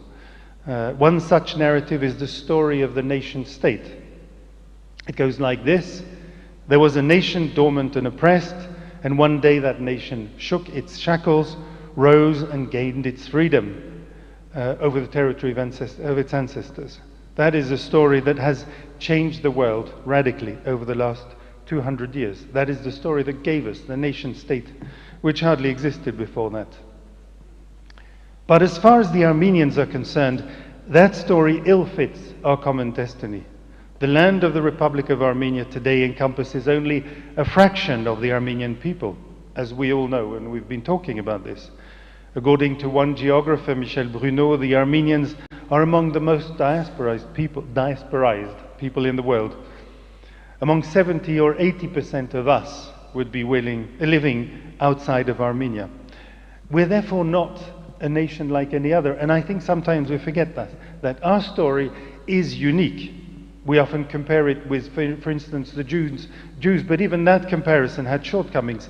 The Armenian diaspora compared to Armenia is much wider than the Jewish diaspora, and our story is different. So we need a story that suits us. So what is it? What kind of story should be told for the Armenians? How should we change that story? Actually, I don't know. That story will be woven by the thread of many stories that have not yet been told. So I invite you to start telling your story. Just as important, make sure you ask others to tell theirs. Look out for new stories, the unexpected, the different. They may be the ones you were missing. Focus on the people around you, on those you care for, on those you admire, and on those you wish to learn from. Then embellish those stories, dramatize them, broadcast them. See which ones catch people's imagination, which ones reverberate and travel. In Belgium, a new Armenian radio station opened last year. It provided us with new opportunities to do exactly what I'm recommending here. My friend Armine Hareyan and I started a radio program called 100 Years of Armenian Journeys in Belgium, where we asked people in the community to tell their stories. As we suspected, we found that each one of us, has an extraordinary story. Each of our families would be worth a novel. Sometimes we forget that. Maybe we're blasé precisely because there is so much unexpected and so many interesting stories among us. And with these stories, I think we're doing our bit. So we in Belgium, we're doing our bit to write the new Armenian narrative. As it writes itself, that narrative will naturally direct our lives into the future, to cite the scholar I mentioned earlier. Sharing stories is, I believe, a key to creating a powerful and driven bottom-up nation. Thank you.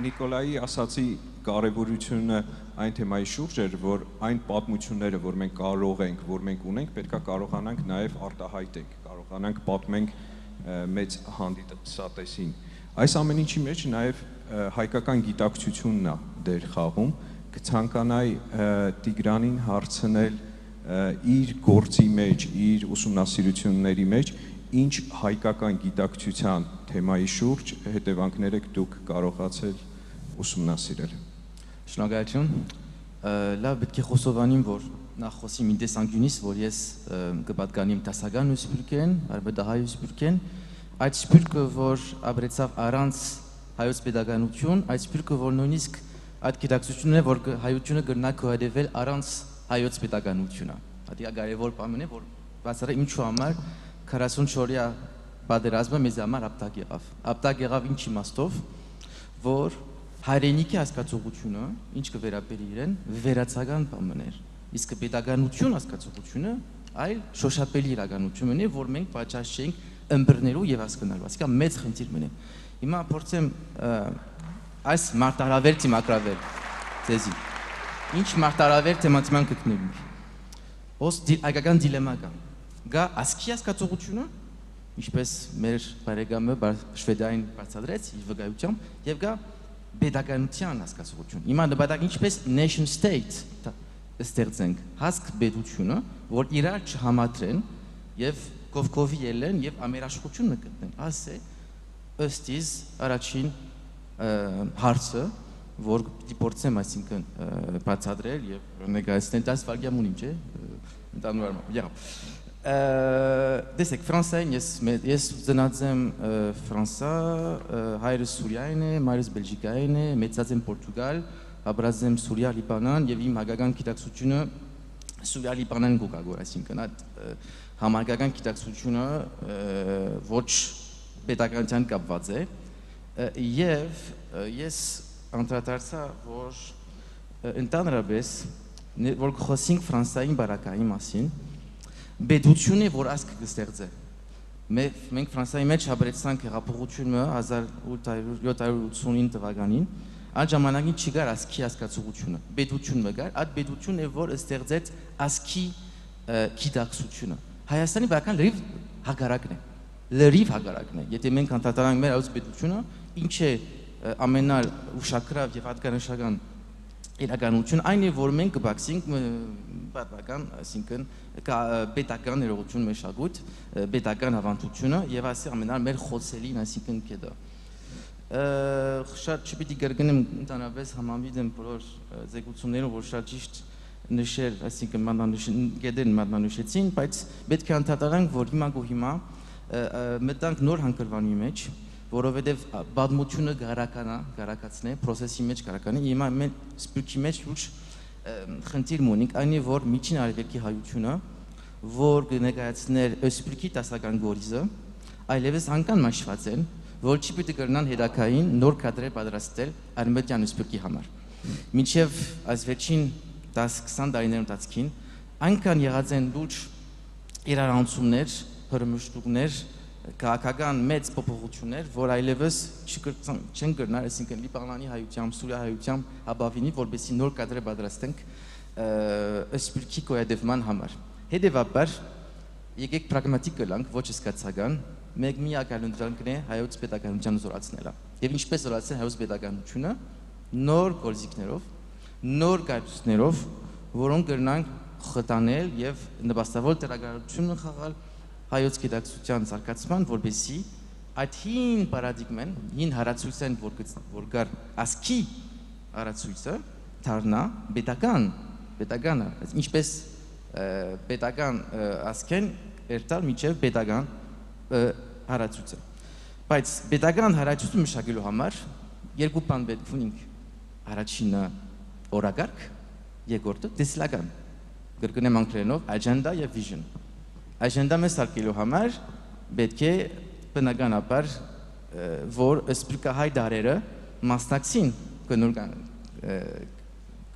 վեճին, դեբային, քննարկումներին։ Ցավոք սրտի այս վերջին 30 տարվա ընթացքին արիտներ եղած են, որ համահայկական մեծ պարադոներ կազմակերպենք եւ հազարավոր հյուրեր հրավիրենք Հայաստան եւ կրկնենք համահայկական լիոզունքներ, որոնք դժբախտաբար չունին ռազմավարական պահանջ։ Հիմա եկեք դուրս գանք այս հին մոդեցումեն, որ մեկ ազգ ենք, մեկ մշակույթը իրար չխաբենք եւ հասկանանք ինչ է մեր բալաստանատությունը, ինչ է մեր օրակարգը, որպեսզի ավելի արդյունաբեր լա այս օրակարգը եւ ընդհանրապես ծառայե հայոց բնություն ինչպես Սփյուռքի շահերուն։ Եվ ես կխորիմ, որ այս ռազմավարական տեսլական մշակելու համար հայկական պետությունը ունի պատմական պատասխանատվությունը, որովհետև լեգիտիմիտ ունի։ Իսկ Սփյուռքի մեջ գարուսները, ավանդական գարուսներ անգամ մաշված են, նույնիսկ չգրցան հաշկավորել հայոց պետականությունը, դակավին հայտարարի մեջ են եւ հայտարարը դժբախտաբար չունի իմագու հիմա ռազմավարական պահանջ, որովհետեւ անբանասխանություն եզր ունի, պետք է անպայման իրենց դեսլագան, իրենց մոդեցումը փոխեն եւ համարեն, որ եթե փոփոխություն պիտի կա, հայ Երևանին պիտի կա, բայց ինչպես պիտի կա նաեւ սփյուռքահայ մարդկային ռեսուրսներուն օժանդակությամբ եւ աշխուժ մասնակցությամբ։ Ես հիմա կտեսնեմ երկու առաջնահերթություն։ Առաջինը գրթական մարզը, գործություն իսկապես ռազմավարական կարևորություն ունի, որովհետեւ մենք առանց գործությունը չենք գնար հորակարգ մշակելու, առաջին հիմքն է, առաջին աստիճանն է, եւ գործությունը կրնա, այսինքն հետեւյալ գարուսներով, այսինքն մշակելու, առաջինը մենք իսկապես սփյուռք մեջ այդ գիտակցություն ունենք, որ մեր ավանդական գարուստը անկան մաշված են, անկան հիցած են, որ այաբաբանումով դեպի մահբետի դանի մեզ։ Այաբաբանումը դժբախտաբար չունի ոչ մեկ, այսինքն դրական էներգի դարող իմաստ։ Եկեք Ֆրանսիայի մեջ ունենք Alliance Française-ին հզորավոր ցանցը։ Գերմանացիները ունին Institut Goethe, անգլիացիները British Council ունին, իսպանացիները Cervantes ունին, պորտուգալացիները Camões ունին։ Եկեք նարեգացի կամ Աբովյան կամ ինչ որ ուզեք անվանեք, նոր ցանց մեկ կազմակերպենք, նոր մշակութային կենտրոններ բացենք։ Համայն սփյուռքին բևերուն, որ ուղղվին երկու տեսակ հանրության, հայ հանրության համար եւ օտար հանրության համար, որբեսի հայոց լեզվին դասավանդումը, հայոց մշակույթի ժամանակակից մշակույթը, ինչպես ավանդական հին մեր մշակույթը մաչերի դարձնե, գրավիչ դարձնե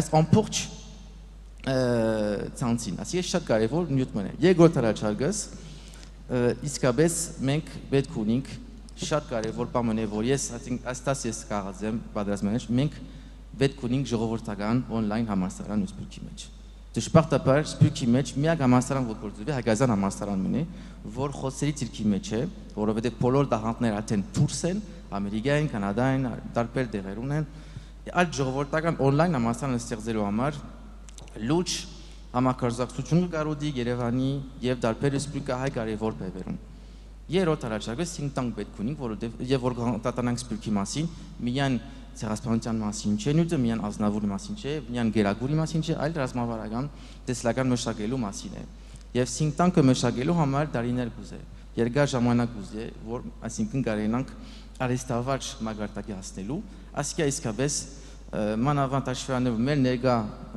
կոնտեքստը, աշխարհական կոնտեքստը, սա լուրջ մարտահրավեր մնե, լուրջ հարց մնե։ Լավ, խոսեսագրության մարզի մասին, հիմա կմնա երկրորդ աստիճանի մասին անդրադառնալ, այլ մեդիա, աղորդակցությունը, որովհետև երկրորդ դասը որ չկարեցինք դարին պատերազմին, որ մենք այդ նարատիվը, նարատիվի մասին խոսեցավ Նիկոլան, չգրցանք մարտավարի բացատրել օլդարներուն եւ ցավոք Հայաստանը չգրցավ Հայաստանի իշխանությունները մեկ մաս չգրցավ աղորդակցել սփյուռքահայերուն իր մեսեջը ինչ է եւ իր ակնկալիքը ինչ է, որ մենք հասկանանք ինչպես շարժվել դեպի որ ուղղությամբ, որտեղ սփյուռքը այդ ինքնաշարժի մեծ է, մեքենայի նման է, որ 4 անիվ ունի, որ 4 տարբեր ուղղությամբ գերտան, որովհետև Երևանեն մեսեջ չեն գարգոր։ Եվ ասկիա իսկապես լուրջ խոչընդոտ մի եղավ, որ սփյուռքահայ աշխուժ մասնակցությունը արդյունաբերել է։ Հիմա եւ որ խոսենք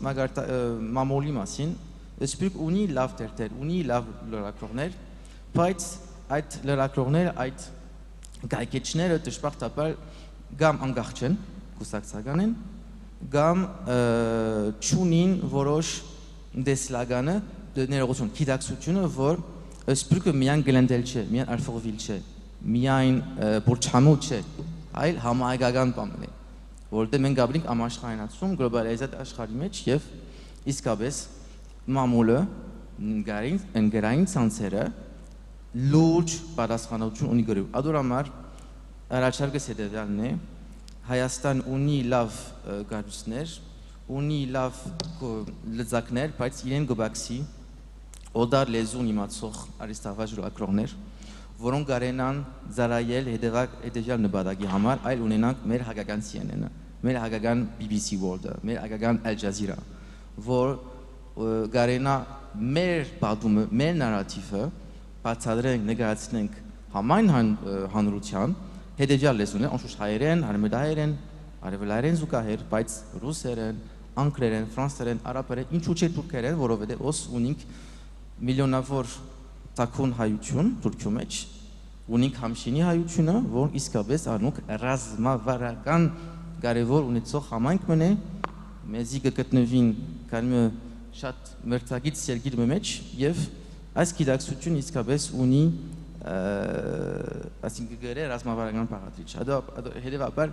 երբ որ խոսենք նարատիվի մասին խոսել, պիտի անդրադառնանք մեդիաներուն, պիտի անդրադառնանք գրթության համագարկը վերափոխելու, բայց ասիկա չի նշանակել, որ ուտոպիկ բան է, որովհետև տաղանդները մարգարեությունն կոնջուն հիմա հետևյալ հարցը, որ ես կհարցնեմ, ինչպես այս պետականությունը, այս իշխանությունը եւ ինչպես Սփյուռքի դասական դարույցները առանց անվանելու պիտի գրնան այս բարձրացնություն գրել, որ իսկապես ժամանակը քիչ մնաց եւ պետք է մեր աշխատանքի մշակույթը փոխել։ Աշխատանքի մշակույթի հարց կանոս։ Շնորհակալ եմ։ Շատ լավ, շնորհակալություն։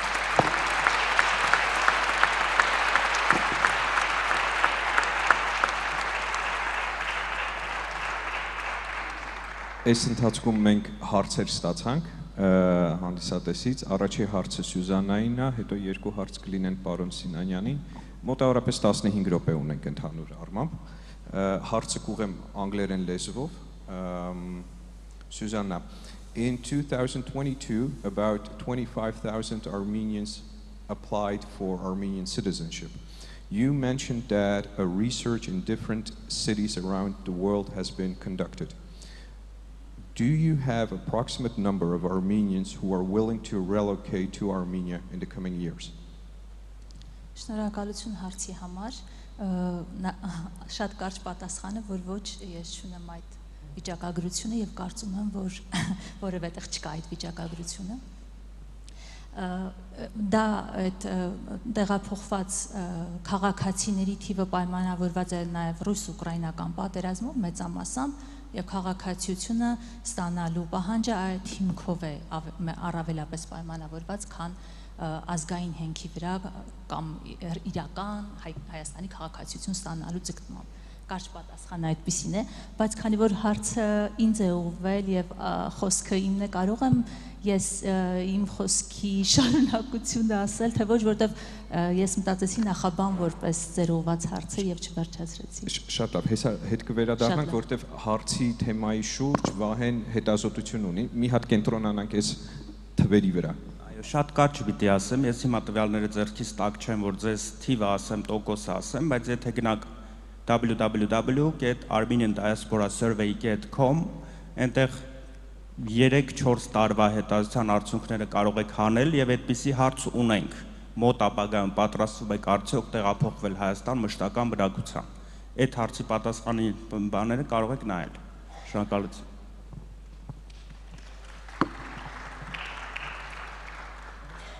Սյուզաննա, դու քո մասը խնդրում եմ ներկայացրու, որը գտնում ես բաց թողվեց։ Շատ կարող եմ մի բան ավելի։ Այո, ADS study մասին, Բելգիա եկան, բայց մենք խնդրեցին, որ եկան։ Ուրեմն պլանավորում են հաջորդ այո, ուրեմն դուք էլ կարող եք դիմել ADS եւ ղեկավար եւ Armenian Institute Ուզեք ներկայացնեմ, այո, Գյուլբենկյան հիմնարկության դրամաշնորհով էր 3 տարվա ծրագիր էր, արդեն իրականում վերջացել է ADS-ը, նոր համայնքներ չեն անում այլևս, հետագայում կարող է նորից սկսեն, բայց իրագործում էր Armenian Institute-ի հովանու ներքո, որ Լոնդոնում է եւ Հրաչին Ինգիրանն էր դիրեկտորը, տնօրենը ADS-ի։ Հիմա էլ չենք գնում համայնքներ, այդ փուլը ավարտվեց հետազոտական, հիմա մտածում ենք արդեն ինչպես անենք, որ թիմ ստեղծի, որ շատ արդյունքներ ենք ստացել, քանակական եւ որակական հետազոտությունների արդյունքներում ու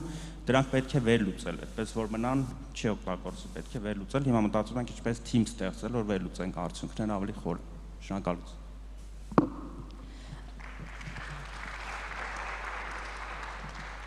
Ես շատ հակիրճ մի քանի կետերով ներկայացնեմ, թե մեր այս անկեղծ խոսակցության համար ինչ էի մտածել գալուց առաջ ինքս ինձ հարցադրելով որպես հետազոտող, թե որոնք են հայրենիք սփյուռք հարաբերությունների առաջնահերթությունները եւ այդ առաջնահերթություններում երիտասարդության հատկանշական դերը։ Եվ մտածելով նաև հետազոտական փորձի այդ տվյալներից ելնելով 4 հիմնական առաջնահերթություն առանձնացրեցի, որ կցանկանայի կիսվել ձեր հետ, գուցե համամիտ եք կամ կավելացնեք ձեր առաջնահերթությունները ձեր համար, բայց 4 հիմնական առաջնահերթություններից առաջինը ճանաչումն է, լայն իմաստով, այսինքն մենք այստեղ չենք ճանաչում լայն առումով սփյուռքը եւ սփյուռքը աշխարհով սփռված այդքան է լավ չի ճանաչում Հայաստանը։ Իհարկե շփումները շատ են, համացանցի եւ այլ տեղեկատվական միջոցների արկայությունը շատ է, բայց այդուհանդերձ այս ճանաչման խնդիրը դեռևս արկա է մեր միջև, ինչպես Վահեն շատ հետաքրքիր ներկայացրեց այդ հետազոտության տվյալները, մենք էլ մեր հետազոտություններում միշտ տեսնում ենք, որ Սփյուռքի ճանաչման խնդիր ունենք, Սփյուռքին ճանաչում ենք իր ամբողջականության մեջ, ավելի կարծրատիպային այսպես գնահատական ունենք Սփյուռքի նկատմամբ, իրեն եզակի ենք պատկերացնում, այնինչ Սփյուռքը շատ բազմազան է, բազմաշերտ, բազմակարծիք եւ բազում սպասումներ ունի Հայաստանից, որոնք շատ տարբեր են համայնքից համայնք, անհատից անհատ։ Սա Սփյուռքի ճանաչման խնդիրն է, որը մենք կարող ենք լրացնել հետազոտություններով, մեդիայի աշխատանքով, ինչպես Տիգրանը շատ հատկանշական ասեց, եւ իհարկե փոխադարձ այցերի միջոցով։ Ճանաչման հաջորդ երեսակը դա Հայաստանի ճանաչումն է Սփյուռքի կողմից կամ ընկալումը որպես այդպիսին, որպես հայրենիք, Հայաստանը որպես հայրենիք ոչ բոլոր սփյուռքահայերի համար է, ինչպես հետազոտություններն են նույն ցույց տալիս։ Այսինքն, երբ որ մարդուն հարցնում ենք սփյուռքահային, որն է ձեր հայրենիքը, նրանք կարող են նշել իրենց ծննդավայրը, իրենց բնակության երկիրը, նախնիների հայրենիքը, պատմական հայրենիքը եւ այլն։ Հայաստանի Հանրապետությունը այդ շարքում որպես հայրենիք ոչ բոլորի համար է, տարբեր համայնքներում, տարբեր համամասնությամբ։ Դա նույնպես պետք է որպես փաստ ընկալենք, հասկանանք, սակայն այստեղ շատ կարևոր է պետությունը, պետականությունը, ոչ թե միայն հայրենիքը, որ զգայական հասկացություն է կամ խորհրդանշական ներկայություն է, այ արդեն որպես պետություն, որպես հայկական պետականություն, դա փոխում է խոսույթը, նարատիվները, պատումները Սփյուռքում այդ հայրենիքի կտորի այդ պետականության նկատմամբ։ Հիմա կարող ենք խոսել ինչ կերպ եւ այլն քննարկման մյուս կողմն է, բայց ճանաչման առումով շատ կարեւոր է, որ ճանաչեն երկիրը ոչ միայն եւ ոչ այնքան որպես լոկ հայրենիք, այլ պետություն, պետականություն իր ողջ իրականությամբ, լինի դա դաժան, թե գեղեցիկ։ Հաջորդ կետը հայրենիք հարաբերությունների, որ պետականության տեսանկյունից շատ կարևոր է, ռազմավարություն, հայեցակարգ ունենալն է։ Երկարաժամկետ մի հայեցակարգ, որը կախված չէ ժամանակավոր իշխանությունների, կառավարությունների մոտեցումներից, այլ պետության մոտեցումն է Սփյուռքի նկատմամբ, որտեղ սահմանված են մեր բոլոր խնդիրները, նրանց լուծումները, մեր տեսլականը եւ այլն։ Դա շատ կարևոր է նաեւ Սփյուռքի համար, որտեղ շատ հաճախ, ինչպես ցավոք 44-օրյա պատերազմը շատ ակնառու ցույց տվեց, իհարկե մինչև դա էլ անհրաժեշտ էր այդ հայրենիք սփյուռք հարաբերությունների այդ հարացույցի փոփոխությունը, բայց այնքան ակնառու պատերազմը ցավոք ցույց տվեց, որ նման ռազմավարություն ունենալու, հարաբերությունների ճշգրտված մոտեցում ունենալու պետականության, պետության տեսանկյունից, ոչ թե հայրենիք սփյուռք, այլ Հայաստանի Հանրապետություն, պետություն, պետականություն եւ սփյուռք հարաբերությունների տեսանկյունից։ Եվ այդ հարացույցի կարծում եմ փոփոխման պահանջը կարծես բոլորն են նշում բանախոսներ իրենց խոսքում, հիմա մնում է այդ փոփոխությունն էլ անել ազգովի, այսինքն բոլորով բոլորի կարծիքը հաշվի առնելով եւ ներառական ձևով։ Մերսի Սյուզանա ջան, ժամանակը պրոստը մեր մոտ երկու առաջնահերթություններ էլ եւ վերջ։ Հաջորդ առաջնահերթությունը Սփյուռքի լայն ներառումն է պետության, պետականաշինության գործում լայն ներառում նկատի չունենք այն ավանդական ձևերը, որ մենք միշտ նախանշել ենք, օրինակ հայրենադարձություն, ներդրումներ, դրամահավաք եւ այլն, այլ Հայաստանի ինքնաբավ եւ անվտանգ զարգացման այդ գործում Սփյուռքի ֆոկուսավորված թիրախային ներառումը, այսինքն կրթական, ինովացիոն եւ այլ դաշտերում թիրախային ներառում Սփյուռքի մեր ռազմավարական ներուժի եւ վերջինը Սփյուռքի համայնքների ուժեղացումն է պետության կողմից եւ ինքնության ամրապնդման գործում այդ պատումների այդ հաղորդագրությունները Երևանից գնալու, Հայաստանից գնալու կարևորությունը։ Շնորհակալ եմ, ավելի հատուկ խոսեցի։ Շնորհակալություն։ Մենք մոտավորապես 3 րոպե ունենք վերջի հարցի հետ կապված պարոն Սինանյանին մի պա շեշտվեց Ուկրաինայի իրավիճակը եւ հետեւյալ հարցը դրա շուրջ է։ Are there any steps planned from the government of the Republic of Armenia to support the Armenian diaspora in Ukraine in terms of humanitarian aid? Okay, that's a great question and one that I'm having difficulty answering because not for the lack of my trying and due to the sensitivity of անգլեն պատասխան թե նախընտրելի կլինի հայերեն։ Հայերեն, ներեցեք։ Ուրեմն հարցը իհարկե շատ բարդ է պատասխանելու համար, որովհետև գիտեք մեր հարաբերությունների բնույթը Ռուսաստանի հետ եւ դա որոշ խոչընդոտներ է ստեղծում եւ սահմանափակում է մեր գործողությունների հնարավորությունները, ինչը կապված է Ուկրաինայի հետ եւ մասնավորապես Ուկրաինայի հայկական համայնքի հետ։ Հարցը նա էր, թե Հայաստանի կառավարությունը պատրաստ է որևէ մարդասիրական ճորօգնություն հասցնել Ուկրաինայի հայ բնակչությանը եւ այլն։ Ուրեմն ես իհարկե պատրաստ եմ եղել եւ պատրաստ եմ մնում նույնիսկ այցելել Ուկրաինա մեր համայնքը, ասեմ որ համայնքը պատերազմի արդյունքում շատ քայքայված է եւ մի մեծ հոծ մաս այդ համայնքից այլևս Ուկրաինայում չի էլ գտնվում, մարդիկ հեռացել են հիմնականում Եվրոպա, Արևմտյան Եվրոպա եւ կենտրոնական եւ Արևմտյան Եվրոպա եւ հիմա էլ այդ հենց այդ նույն կենտրոնական Արևմտյան Եվրոպայից արտահոսք է սկսվել դեպի Միացյալ Նահանգներ, բայց դա իհարկե չի փոխում այն փաստը, որ մենք ունենք դրա ցանկությունը, սակայն որոշ սահմանափակումների պատճառով չենք կարողացել անել այն ինչ որ կուզեինք անել, բայց դա մեր օրակարգի վրա է, մնում է օրակարգի վրա եւ պիտի փորձենք, ես անընդհատ փորձում եմ, որպեսզի իրագործենք դիմանկան։ Շնորհակալություն։ Ես ուզում եմ եզրափակել մեր այսօրվա պանելային խոսակցությունը, անկեղծ խոսակցություն ստացվեց, շնորհակալություն դրա համար։ Իմ համար ամենակարևոր թեմաները, որոնք շեշտվեցին, դա այն է, որ Սփյուռքը բարդ բան է, ինքը դժվար է, ինքը բազմաշերտ է, ու այն պատմությունը, որ մենք պետք է պատմենք, այդ ընդհանուր պատմությունն է, ու դրանից մենք շատ բաներ կարող ենք իրարից սովորենք։ Դրա համար շնորհակալություն, որ դուք եկել եք այս խաչմերուկ մշակութային, անցյալի եւ ապագայի, խնդրում եմ շարունակեք այս տեսակի անկեղծ խոսակցություններ ունենալ միմյանց հետ։ Շնորհակալություն։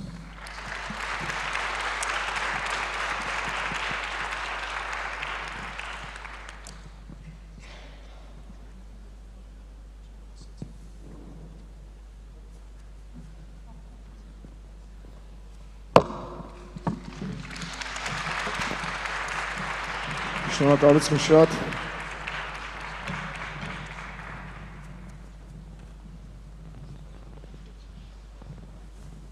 Շատ շնորհակալություն, ինձ թվում է իսկապես ես էլ կուլիսներում շատ ուշադրի լսում էի, իսկապես շատ կարևոր հարցեր են քննարկվում այստեղ եւ ասեմ ձեզ, որ քիչ անց էլի մենք անդրադառնալու ենք այսպես բացառիկ կարևոր թեմայի, խոսքը գնալու է պետական անվտանգության մասին։ Մինչ այդ Ոնց եք։ Արդեն ավանդական հարց է դարձել։ Ես գիտեք անդադ գալիս եմ ինչքան մտածելու հարցեր ունենք մենք հայերով եւ միևնույն ժամանակ ինչքան մեծ հարթակներ ու դաշտեր են բացվում իրար հետ համագործակցելու, իրար հետ այսպես ինչ որ նոր բաներ ստեղծելու եւ արարելու համար։ Ինչ եք անում։ Անում եք ջրերը։ Ես քանի որ այստեղ երեք էլ խոսվեց այս թեմայի շուրջ, storytelling եւ նարատիվների մասին, ես բարև ձեզ մի հատ էլ ողջունում եմ, շատ շնորհակալություն։ Excusez-moi. Je suis désolé pour déranger.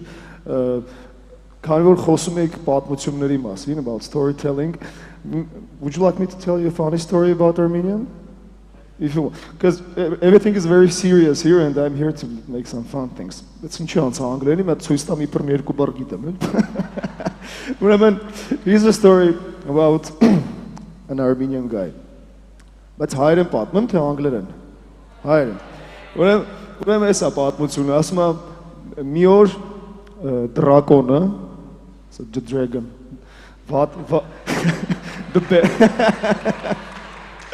մի օր դրակոնը բռնում է ամերիկացուն, ֆրանսիացուն, կարող են ուրիշ ազգեր լինել, լավ ասենք ամերիկացուն, ռուսին եւ հային։ Եվ ասում է տղերք ջան, ուշադրություն։ Հիմա ինչ ենք անում։ Դե ես դրակոնն եմ, ուժեղն եմ։ Ասում է նայ, հետ եք գնում ձեր երկրներ, վերցնում եք զենք, զինամթերք, զորք, ինչ ուզում եք, գալիս եք ու պիտի մենք իրար հետ պատերազմ անենք։ Եթե հաղթեցիք, ազատ եք։ Եթե ես հաղթեցի, դե պիտի ուտեմ ձեզ։ Ասում են լավ։ Մի խոսքով ես ամերիկացին վերադառնում է Ամերիկան, դե մի խոսքով so democracy sense, բան սաղով հավաքվում է McDonald's, բան սաղ գալիս են taking the invisible, բան շուտ գժական տենց դե Marvel-ի պերսոնաժներն են գալի, բան տենց Tony Stark-ը։ Մի խոսքով վերադառնում են դրակոնի մոտ ու դից պատերազմ անում, ասես գժական մի հատ տեսա, բայց դե դրակոնը շատ ուժեղ է։ Մի հատ Եվ գնաց ամերիկացին, ուտում է ամերիկացուն,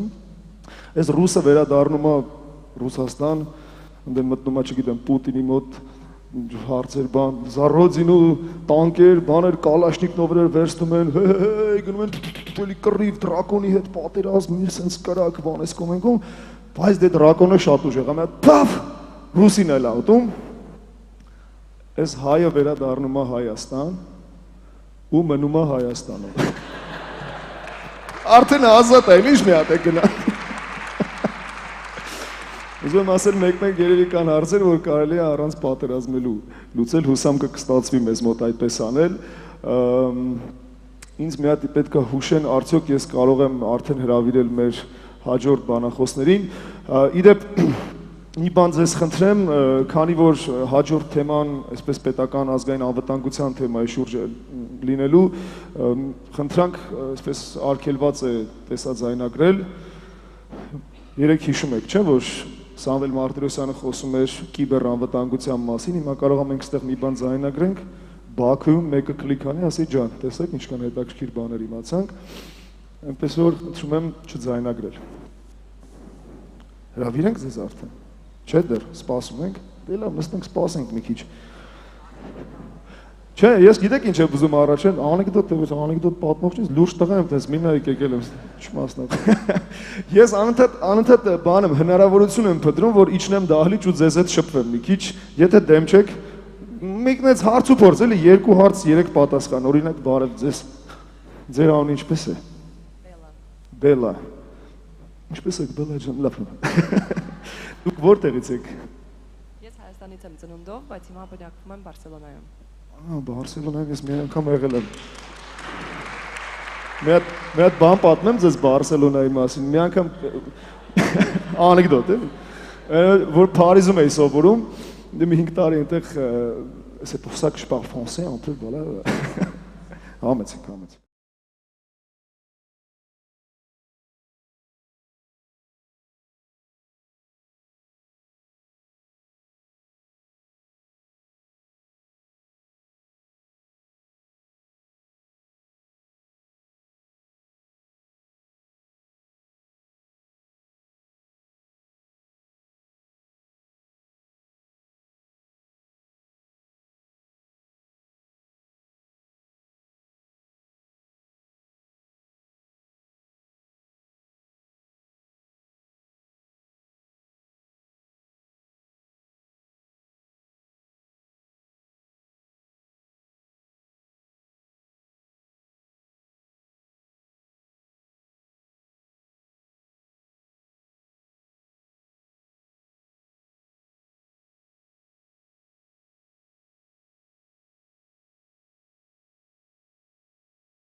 So a little about me. I was born in Armenia and I lived in Sweden for 16 years. During these years, I worked at several Swedish organizations and state agencies. While gaining experience, I couldn't stop myself from questioning why I was so surprised to learn about organizational thinking in Sweden, which is so grounded in their mentality, institutions, and systems. Collaboration and teamwork are exactly what has built, sustained, and keeps developing Sweden and countries alike. For years, I remember how I could attend numerous events and think, oh, I could use this to improve something in Armenia. I kind of write this down. But it wasn't until the devastating war of 2020 that I decided to explore and work with the Armenian community in Sweden, by also becoming the Young Diaspora Ambassador in Sweden a year later. It's one of the programs that you can also apply to. It was during this experience that I realized that our lack of communication, cooperation, and trust is what has been holding us back from seeing development on the same level as Sweden and countries alike. With a background in political science and development science, I constantly strive to learn from everyone and find new solutions for our common problems. Today, we have the privilege of hosting a diverse group of esteemed panelists, which each bringing their unique perspectives and experiences to the table. I know that we had a long day yesterday, and hopefully some of you got the chance to enjoy some beautiful music at night, but now I invite you to really listen, and not only hear what our panelists have to say. They come to highlight specific problems, solutions, and suggestions. We're here to specify and not generalize our problems, since we come from 3 continents, and thus we have very different diasporas.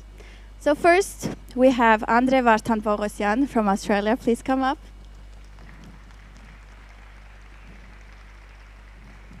Next, we have Nanor Barabian from USA. Joining us next is Alexis Muradian, coming from Argentina. And lastly, we have Anna Kurkcan from France.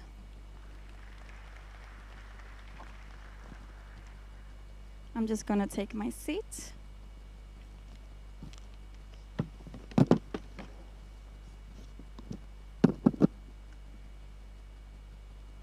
I think we are supposed to be this many people, so I'm just going to sit here next to you.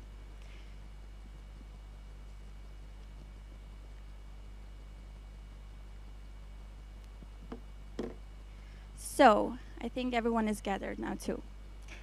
During our time together, we will delve into a series of essential topics, all focused on enhancing the effectiveness of joint efforts between Armenian diaspora organizations and our non-Armenian partners. So let us embark on this enlightening journey together, embracing the power of collaboration and synergy to create a brighter and more impactful future for our beloved Armenian diaspora, Armenia, and Artsakh. So Anna, I think you have your microphone on.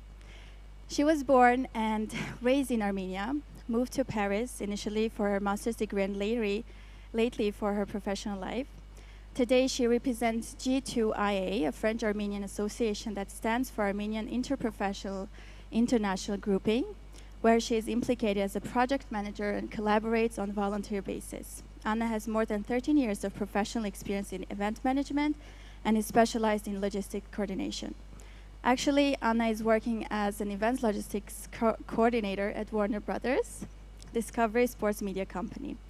Based in Paris, she is in charge of organizing sport events, mainly in the field of motorsport. Anna is also actively involved in activities of the Armenian diaspora of Paris. So, my question to you, Anna. Your organization aims to make Armenia more visible in France and recognizable. Could you elaborate on the specific strategies your group employs to achieve these goals?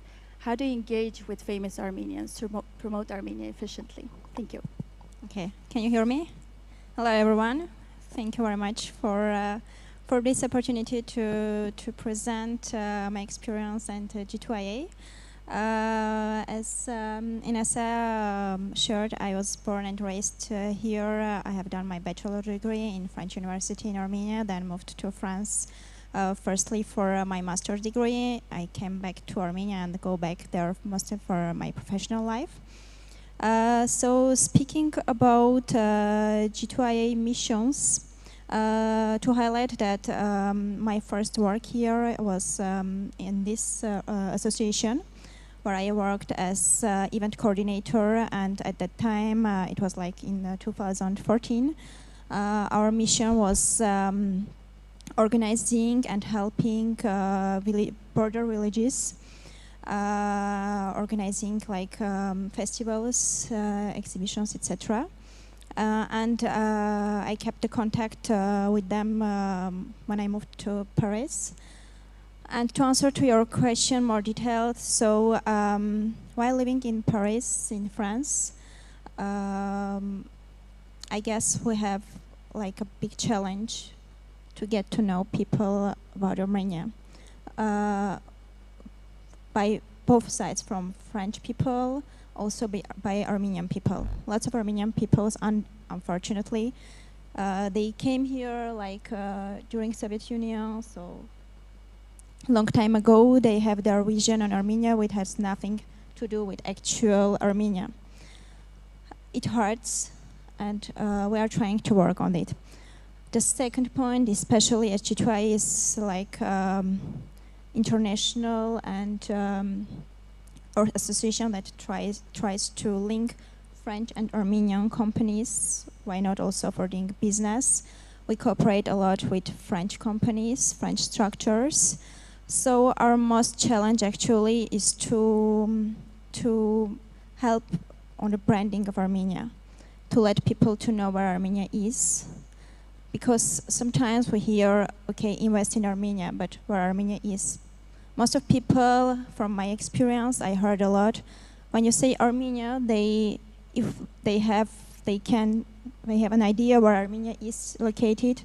They see our borders. We have no idea even that Armenia is a Christian. It's the first country who adopted Christianity as the religion of the country. So actually, what we do, we try to participate as much as possible to the biggest international events. So to give the example is like Vivatech, which is one of the biggest exhibitions in information technologies, which held in France, in Paris each year. G2IA was the association who took the initiative, and in 2019 we organized ourselves, and there were like nearly, I guess, 10 startups who moved from Armenia and to represent the country and their projects. And we're really happy actually that we are in 2023. So during COVID, of course, during 2 years, we haven't had the opportunity to have the event. But actually, this event is organized by the Ministry of Information Technologies. Of course, we are here to help and to give a helping hand. But they understood the importance, and they continue to participate by a yearly basis to this event. Other mission that we are working actually is exporting as much as possible Armenian products and services. So I'm here also with my colleague Lisa, and we are trying to find collaborations, new collaborations, starting from wine exportation. And I assure, yeah, France is one of the, if we say France, we imagine wine. This is the first thing that comes in our idea, but they open to export and to import wine from Armenia, and I assure you we are actually trying to work on it. To highlight also that I'm part of the roadmap committee. This is the project that was signed between French and Armenian government, initiated by the President of France, Emmanuel Macron, in 2022. And there are lots of projects like AGBU projects, Santé Arménie, working on agricultural projects, IT projects, to find the collaboration once again with Armenia and having like officially key contact from the presidents from the president of France.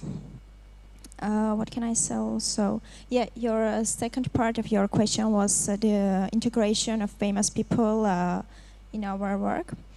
G2IA is a company that was created in 1981, so it's a long history. I cannot say that it's easy to collaborate with famous people in France. Perhaps from my personal point of view, we have this accessibility, I can say, to reach them, but we are conscious also that there are lots of people who ask their integration.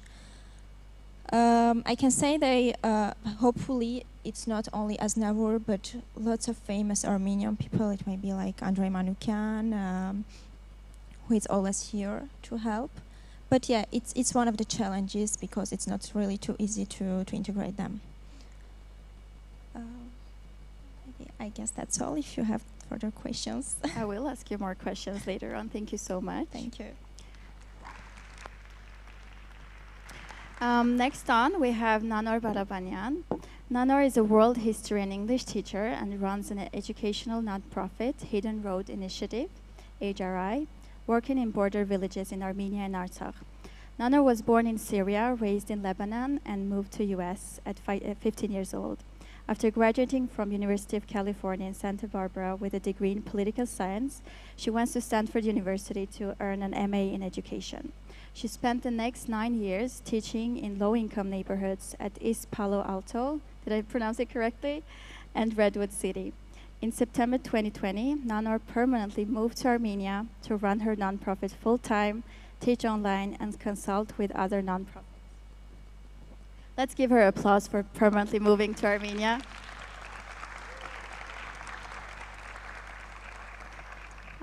So she worked with Teach for Armenia and COAF. Through the forum, Nanor will serve as a storyteller, talking about the impact Hidden Road Initiative is having in rural Armenia. So bringing the diaspora to Armenian borders and engaging with the regions is a vital aspect of your work. Could you share some success stories of how these educational opportunities and collaborations have led to positive impacts and growth in the villages? Thanks.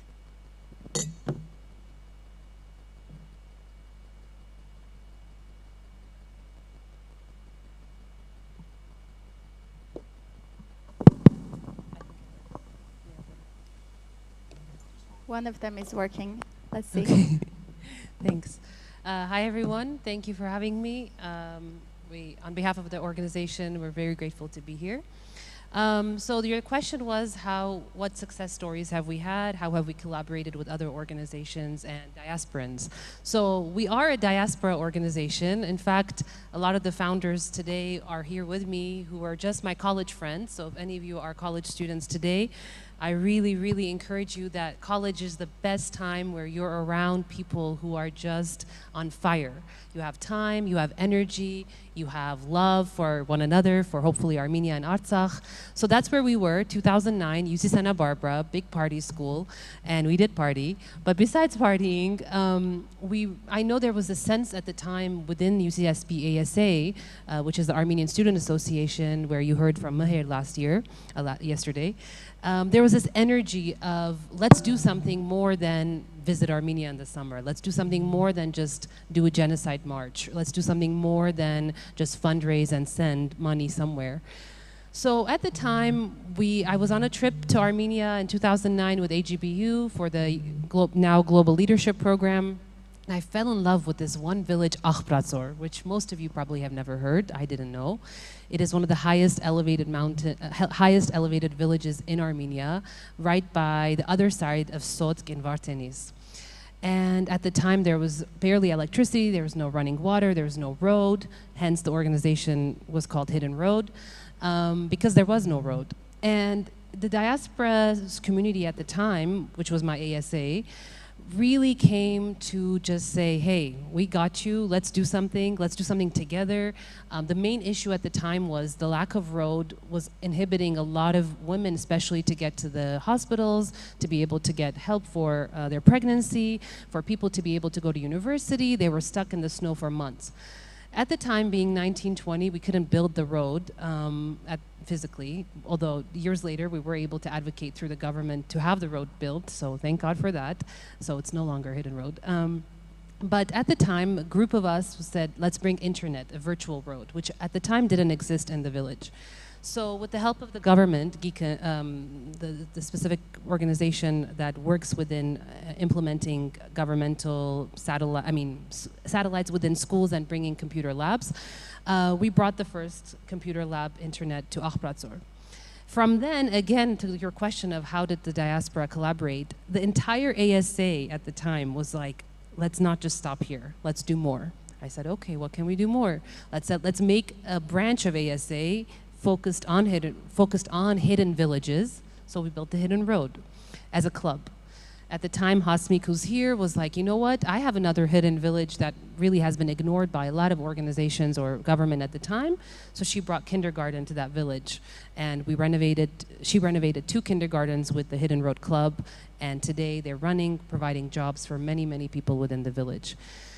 That continued to give more ideas within the ASAs, and it grew to branches of ASAs within UCLA, UC Santa Barbara, Berkeley, Stanford at the time, now San Diego, Irvine at some point. It comes and goes, as you know, student clubs do. But we've been grateful enough that today, it's been 14 years, all these students from ASA have just really, really pushed to come up with new ideas of whatever the village needs, but also we can collaborate with the local existing school. So today, 3 of our students are here who are graduates of our program, who are now running the organization within the village. One of them opened the youth center within the village just this year as part of his scholarship project, which is one of the requirements. If you get a scholarship from Hidden Road, you have to do a project in your village. And no longer ASA or us, they do the projects completely. We just support on the side. So today, one of them opened a youth center, another one organized a quest within her village and brought 16 birthright volunteers to the highest mountain in Apparat in the middle of a very tense time just a few months ago.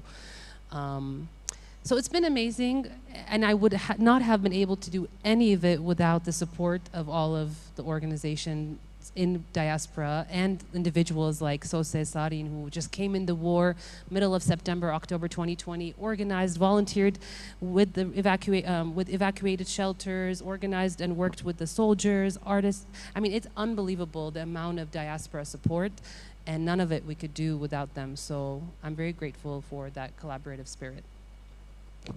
Thank you, Nanarjan. And all you said would have not been possible if you wouldn't have decided to not come to Armenia and stop being a tourist. Yeah, so good job. We'll talk more about it. I know we're waiting to that discussion. So next up, Alexis. He was born and raised in Argentina, has a degree in business administration, and when you meet him, he will tell you he's Armenian within the first 20 seconds of the conversation. I'm more than sure that most of us do that in our own countries. With over a decade of serving executive roles in his local Armenian community of Buenos Aires and living in Armenia for 2 years, he and his AGBU youth groups are unofficial world record holders of largest basturma with eggs cooked in a 2.5 meter diameter pan. So round of applause for that as well. If you guys don't know what basturma is, I'm really sorry for you, and I'm even vegetarian and saying that. Alexis, mobilizing efforts and creating partnerships with local governments are key components of your work. Could you share an example of a successful collaboration between your organization and local government that resulted in a tangible benefits of the Armenian community? Absolutely. Thank you, Inessa, for your question. First, I want to thank the Office of Diaspora for giving me the spot to share my ideas, share what we do in our Argentinian community. I know we all have great stories because we all come from different parts of the world. So having the privilege to be here, it's truly an honor. So let me, before asking or answering your question, let me also talk about this unofficial world record for cooking the largest basturma with eggs in a 2.5 meter diameter pan. For my American friends, I don't know how much that is in foot. But we did this. It was a crazy idea. We're gathered with our AGBU group in my house. It was January 2018. We're throwing ideas in the table, and one of the guys said, why don't we cook the largest dolma? That would be so cool. We started thinking, I was like, okay, basturma. We got a guy that donated 70 kilos of basturma. We bought more than 1,000 eggs. And we said, like, okay, now, I love it when people talk about Armenia, especially Armenian food, but there's a point where you say, like, okay, we're more than food. So we thought, why not partnering with a local organization and donate the proceedings of that activity? So we partnered up with the largest pediatric hospital in Argentina and said, hey, we're gonna do this for you guys, and we'll donate everything, all the proceedings of this event to you. At that point, the head of this hospital, he was Armenian. This is also part of the power that we have as Armenians. We're everywhere. So it's about finding those spaces and organizing things both for your local communities, but also for Armenia. In this case, was for the local Argentinian community. But coming back to your question, there's a case where us from AGBU, in partner with the Argentine, I have the name here in English, the National Institute of Agrarian Technologies, which is a state agency for agricultural matters. We partnered with them, and the Armenian National Agrarian University, as well as the Argentinian MFA, to bring experts in agrarian matters to Armenia to get people here educated on soil test, on commercializing agrarian products, and that's something that came from multiple sources of funding. And let me put you some context, because this all might be, okay, just another project, but for those who don't know, Argentina is a country that since I was born, it's sunk in financial problems, economic problems. So mobilizing resources is not an easy thing. It's not, we can gather and collect money and just send it to Armenia. We have to be creative in the ways we share or we send not only help, but send opportunities, bring opportunities from Armenia. So in that matter, we partnered up with all these agencies. Since Argentina agriculturally has a lot of expertise and knowledge, and since 2017, up to this day, already 4 missions have came to Armenia and have gone to Argentina to get education on all the life cycle of any agrarian products. So I think mobilizing resources and ultimately partnering and leveraging our voice, our mission through local and also international non-Armenian organization is a key part of our success, because we're also part, as diasporans, part of our local societies, and as such, I think we can bring things to the table that will later translate into policy making, into more opportunities, people knowing and advocating for Armenia. So we have to be smart and think about ways of engaging ultimately for the best of Armenia and Artsakh, but also for the countries that we Armenians are settled in. Thank you so much. I think what you said about, and also what the rest of the panelists said about collaborating and engaging, is exactly what also Anna was talking about when it comes to branding. And that is also a way to brand your country by actually being open to collaborations. Thank you so much. Next on, and lastly, it's Andre. Andre was born in Sydney, Australia, and moved here to Armenia after the October 2020 aggression from Azerbaijan. Again, round of applause for that brave move. He's a registered architect in Australia and currently working at TUMO as the lead project manager of the European Union Convergence Center. He had an active role in the Sydney and Melbourne Armenian communities for over 16 years. Are you that old, Andrea? I'm confused here. Unfortunately. Okay. With his last role as a president of the largest Armenian community organization in Melbourne. So he says that Sydney has one of the most advanced construction markets in the world, and he aims to bring his experience working in some of the largest construction, architecture, and development firms of Australia here.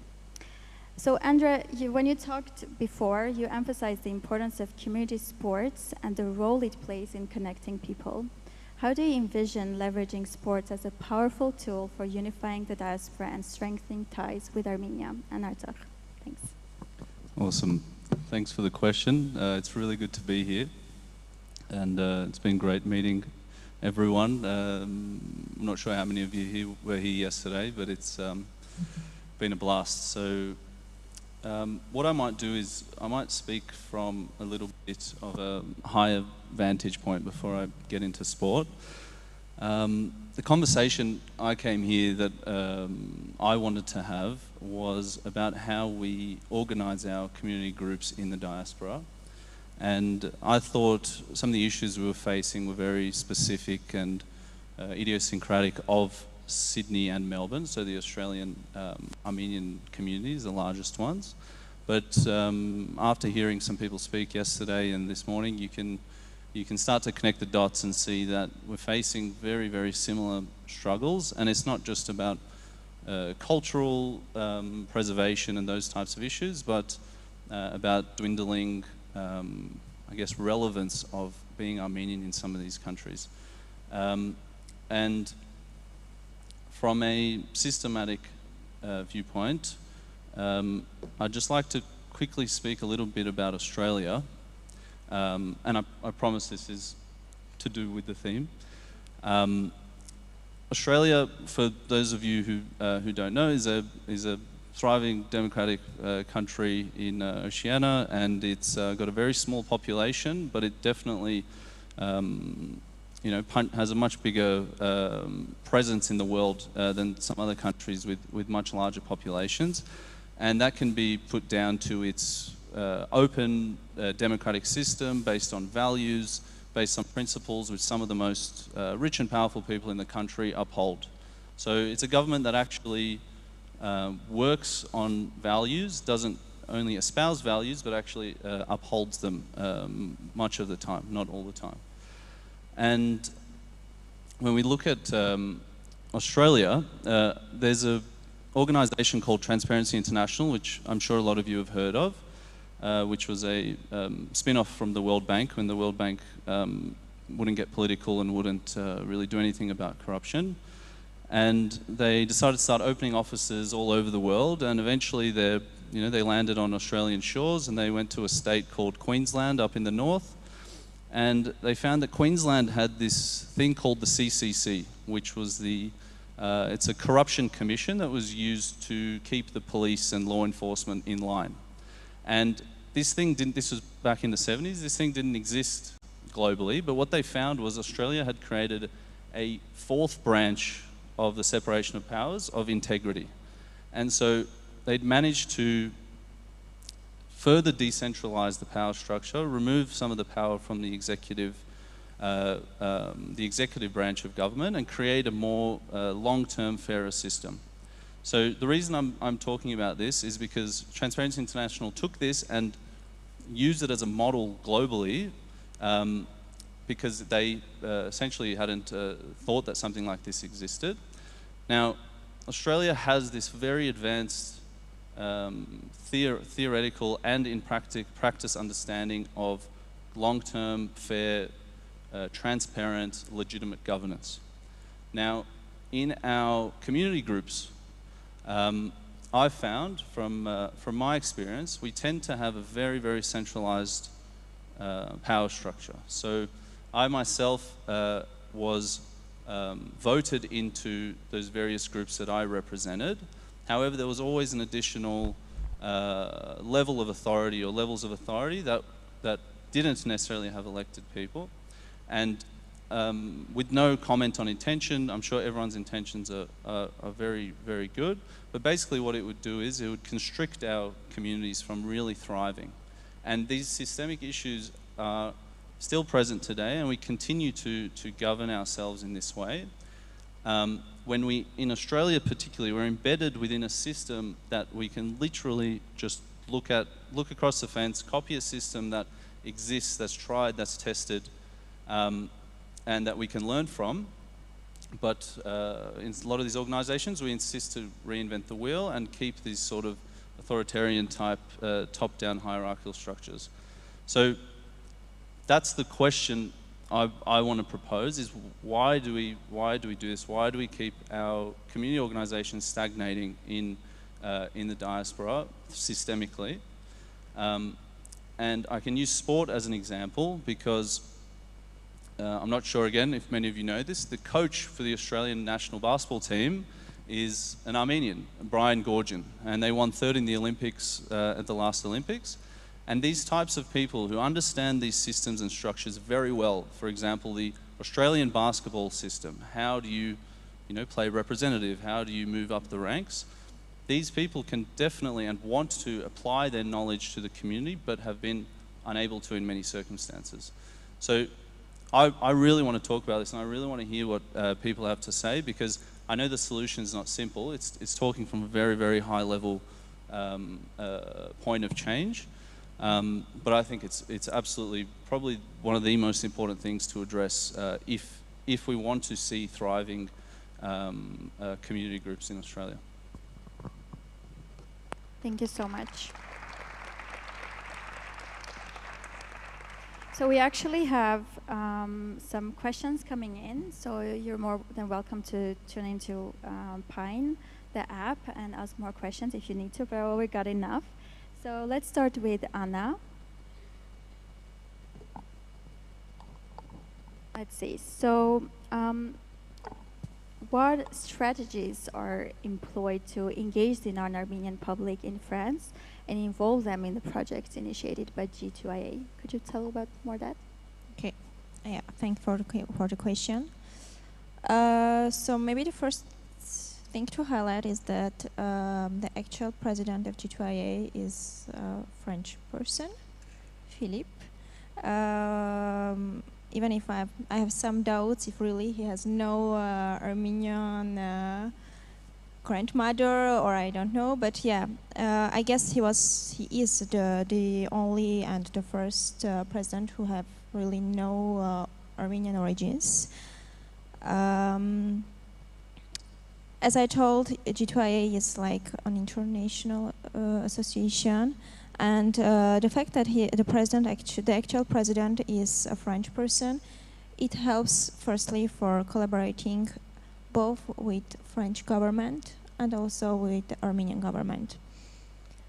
As I told, our goal and for helping for the branding of Armenia, we are mostly present, and we are trying to do our best to be present, especially during international events.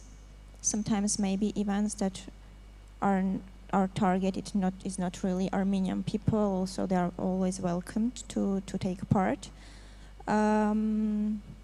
I had the chance to speak about Vivatech. Another example was the first economic forum that took place this winter in Paris, and I was present, and it was really big because there were more than 140 French companies who were present and who had big interest to Armenia. It was organized from the French part, but Armenian government also was present, and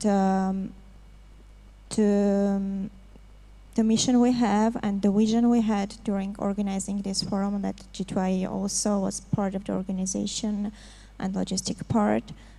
We have already the results of it. Maybe some part is confidential, but biggest companies are interested to come to implement in Armenia, and not only in Yerevan, so in other big cities of Armenia, and it's a big success. The last 2 years were challenging for us because COVID, because the war, etc. It was challenging also for the financial point of view, so it's not easy. maybe while speaking about the challenges, I can say that firstly, being an Armenian from Armenia, and not really, I understood it this morning that I'm also part of diaspora, but being an Armenian from Armenia, being representing the youth of Armenia, it's a challenging also to be heard and to be integrated in Armenian structures. Because, yeah, as we know, in diaspora, there are all diaspora that are in diaspora like after the genocide, then several, how I can say, generations, yeah, thanks, moved to, maybe I can speak only for France. I moved into France in 2016, where I was 23 years old. And G2IA is, for me, one of the associations also who have this openness, and it's come from the president also, openness to integrate the youth generation and to help them, to promote them, to hear them, and to take maybe also the advantage of their energy that we have. Working in Armenia, I can say it was also a challenge here because, yeah, it's always difficult to have the first experience. And yeah, actually, while working in one of the biggest media company, it maybe helps to open some doors, even while we're speaking with French people or Armenian people. But yeah, challenges are big, are a lot, but we keep the hope and we go ahead. I hope I answered to the question. Thank you.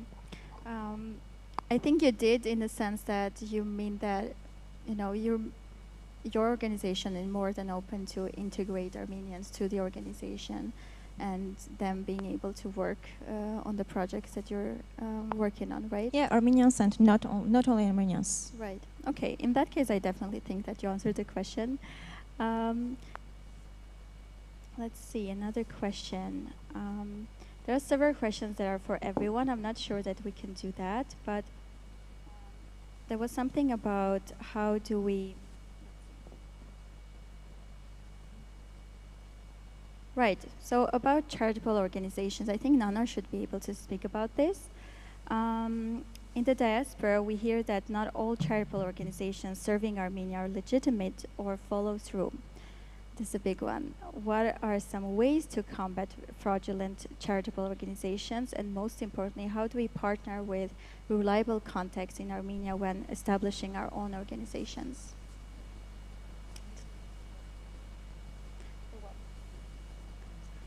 The last part, how do we partner with reliable contacts? Contacts. Maybe it's, you know, I'm still Swedish in this context. I'm going to use it as far as I can. Yeah, it's a difficult question, of course, but a good one, because a lot of times you fundraise, you send funds, you don't know where it goes, especially when you are not directly involved with the organization. I think it would be tough to say how to find your reliable contact, because even when you do think that you might find the most reliable, you still don't know 100% what truly happens on the other end. So in some elements, I believe you need to have some element of trust that these people, if you're giving money, hopefully you've given it with enough intent that you hope that most of the donation that you have sent is going where it's supposed to go. So there's that element of trust. But I do think that I personally believe in personally being involved in the organization, not just giving money and say, check, I did my part. That's actually not as useful as I would think many people do. You know, a lot of sometimes people feel, I visited Armenia, I did one service project, I donated, I go to church, I don't know, check, my part is done. But I always say the thing that we need, I can speak for our org, the most is in-person help. In-person, not just help, actually in-person involvement, in-person coming to Rapan and teaching for I don't know how many months, in-person moving and actually running a specific project, coming during the wartime and volunteering in person, or teaching online like many of our teachers here today do to our kids in Artsakh and the villages, put that weekly commitment into the work. in my opinion, that's worth even more than money. But to answer your question, of course, we can't also run without donations. There's also guidestar.com, .org. There are business bureau something that you can still check the reliability. Where's admin costs? How much of it is going to admin? How much of it is going to projects? Which projects? But I think even with all that info, it's still hard to say, because you really do need to know, I believe, the organization, the people, the projects, and just use critical mind. Thank you so much. And then we have a question maybe that everyone can give short answers to, and just any reflection you do want. Have you ever been in Artsakh? What did you personally do in your community to highlight the current situation in Artsakh? Any PR tools used? And involve non-Armenians to be carried on in it. Any comments on that? Have you ever been in Artsakh? First question. And have you done anything within your community to highlight anything that is going on with the situation in Artsakh? Absolutely. Personally, unfortunately, I've never been to Artsakh, given the distance. And I was born and raised in Argentina. So I only, before 2021, when I did Birthright for the first time, I only came once to Armenia. And back then we didn't have the time to go to Artsakh, unfortunately. But back in Argentina, people definitely know about, well, not only Armenia as a country, because of course, as Nanur said, if I'm not mistaken, some people don't know even what Armenia is, so let alone explaining them the complexity of the Artsakh situation is very tough. But in our community, we make sure that people get to know Armenia and Artsakh at the same time. Not only leaving people the impression that, oh, we're Armenians because of the genocide, but ultimately telling them about, well, there's a blockade happening. Why is this happening? And always bringing examples that people would understand in their local terms. Argentina has also a conflict with the Malvinas Island with the British. So that's a way to connect the dots. I think if you give people digestible and in a way to empathize with Artsakh in this case, that's the best way to approach it. Thank you so much. Anyone else who has a comment? Let's go. Yes, I've many times been to Artsakh. We had a project in Artsakh. We had projects in Shushi. We had projects in Mardagert, Marduni. I shouldn't talk in the past because all those kids in Shushi are still around. They're just not in Shushi. And the kids in Mardagert, many of them are still in Mardagert, unable to leave, as you know.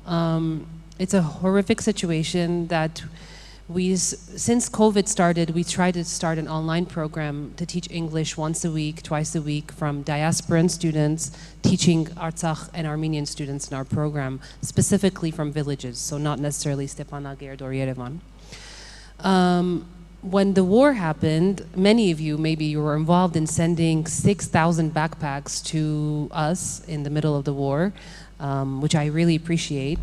And at the time I was complaining that I have to pass this to every village because I wanted to see by my eyes that every kid got it. So I did the crazy thing of going to 35 border villages with my dog Coco, distributing, yes, Coco. It was a very weird experience, let me say, with Russian tanks watching us and me figuring out, is it Russian flag, Armenian flag, Azeri flag? Okay, go. And long story short, those backpacks went to the 35 villages. Within it were the codes for our English program, Zoom codes. Many of those students now are our students. Some of our teachers are here. Some of the students during the blockade, very few, right before the blockade got out, many are stuck now. The reason I want to share this is very important. Some of them are watching right now, those who have Wi-Fi.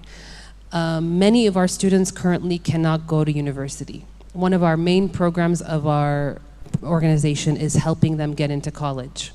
One of them got into Yerevan State University. One of them got into American University of Armenia. One of them wants to go to another university. The last 2-3 months, we are just in pain with them. just waiting. It is awful. And forget university, the basic right of food. We all know, but it really is something that we often ignore and move on to our lives here in Armenia. But these are kids actually losing their opportunity to develop themselves and their village. So this is something to advocate for specifically as September 1 comes. How do we get these kids to university? So yes, I've been to Artsakh. I love Artsakh, and I hope we can go again. The last time I went, and I want to share this, was very, very hard. It was just a few months before the blockade. I was driving into Artsakh, and I see this ginormous Turkish flag on the Shushi Pert. I forget what Pert is. And I was shocked. I didn't just see an Azeri flag, I saw a Turkish flag. It was very hard. And then they closed the barricade. We passed, and then they opened it, and then the Azeris passed with their construction material. And it was just a very hard reality. So the Shushi we knew once, where we did our camps, where we have many of our friends' homes, is no longer ours. That's hard. Thank you.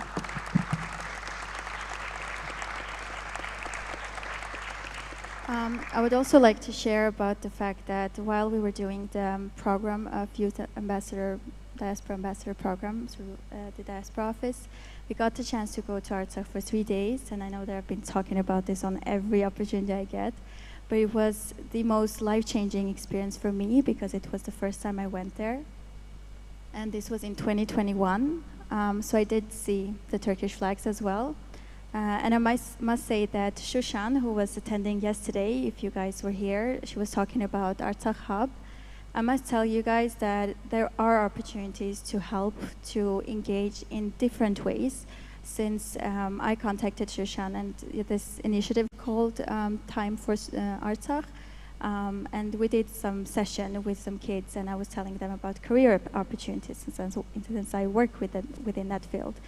But what I wanted to share with you, Nano, was that last time I went there, this last summer, we were passing through Shushi, and it was awful, but I was holding Monte Melkonian's book in my hand, and an Azeri soldier looked me in the eyes while I was holding it, and I smiled, and I passed through, and I went into my Artsakh.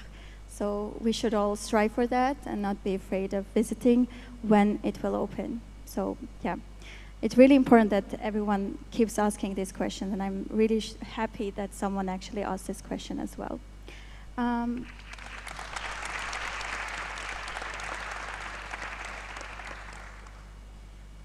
So there is this question about historically Armenian, so it says, historically, Armenian diaspora survived because of the deep personal connection with each other in that diaspora.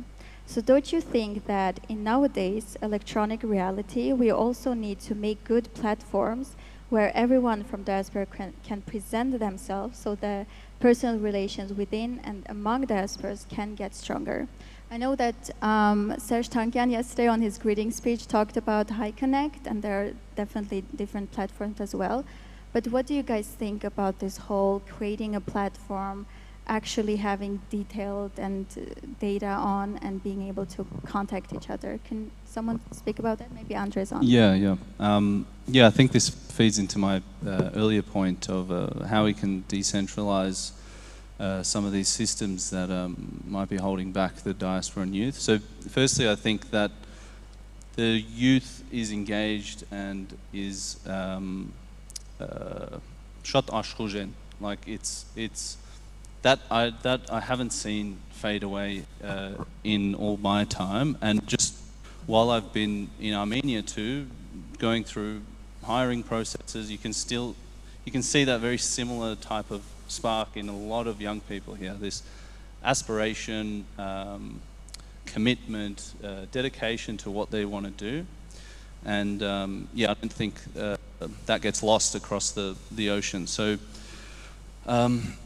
We've met Anthony from Miasin while we've been here, and we can see the power of these online platforms to bring people together and recreate the Armenian culture in the diaspora, a new version of the culture. So definitely, I think it has a very important part to play. In Australia, there are definitely a lot of newer organisations that are taking control of these platforms and utilising them. But definitely, I think it's something that if we don't take advantage of, we'll fall behind because it's the best tool that we have. Thank you.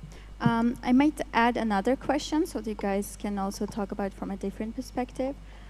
So someone asked, we have multiple Armenian organizations attempting to solve similar issues. Oftentimes they're not receptive to working with each other. How do you foresee us overcoming this issue and fostering collaboration? Maybe you could speak about this? Yeah? Absolutely. Actually, I would like to connect that point with what Andre was just talking about. I think we, at a diaspora level, we still haven't found the way to map all the efforts that we currently do. So maybe me from Argentina wouldn't know what people from other countries are doing. So maybe when some people say like, oh, but in Armenia, like organizations like all do the same, it was like, okay, I mean, we're doing, but maybe we're not in the same page when acting efficiently. I think that has to do with, again, with the changes that have been happening to the world and the way we connect with each other. But coming back to the point, I think we need, I'm going to bring a small example. In Argentina, Argentina's community is very old, even from pre-genocide, like from the Armenian massacres time. The community started to gather. And we have organizations that are 100 years old. In the case of HEBU, for instance, we're more than 100 years old, only the Buenos Aires chapter. And recently in 2015, all the Armenian community was able to organize under one umbrella of organization that could represent us all in one unified voice with the government, with other stakeholders, with local authorities. And it took us like, what, 100 years to get to that point. I think it's never too late, but I think it's also urgent that we find ways to understand and collaborate, despite of political views, whatever views. I think we have to get together and focus on what really matters. It's Armenia and Artsakh, its well-being, and also getting the exchange and all the richness that we have in the diaspora to work for us and for Armenia and Artsakh. Thank you. Yeah, and to quickly add on that, I completely agree. Since the Artsakh blockade, Armenian educational NGOs all came together and started a coalition. We actually have a formal union now. We meet every Friday. They're currently at this exact moment actually having a meeting with the International Red Cross. The goal of the groups of all the Armenian NGOs within Armenia, and the group is called KIK in Armenian, Giken. It stands for a lot of things, which I won't go through now. The main goal is advocacy for Artsakh and educational rights for the kids in Artsakh. And there's a legal fact-finding team. There's a team of people who are just doing media and marketing for the international community.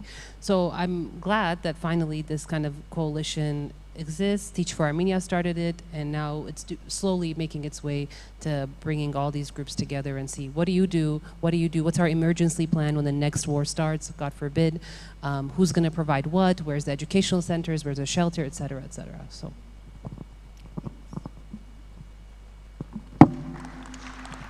Yeah, just to add one more thing to both you guys. I think it's spot on, and using online tools really provides a bypass to a lot of the pre-existing filters that exist in our diasporan communities, which I think we inevitably get caught into without intending to. So we can conflate what it means to be Armenian with things like religion and things like politics.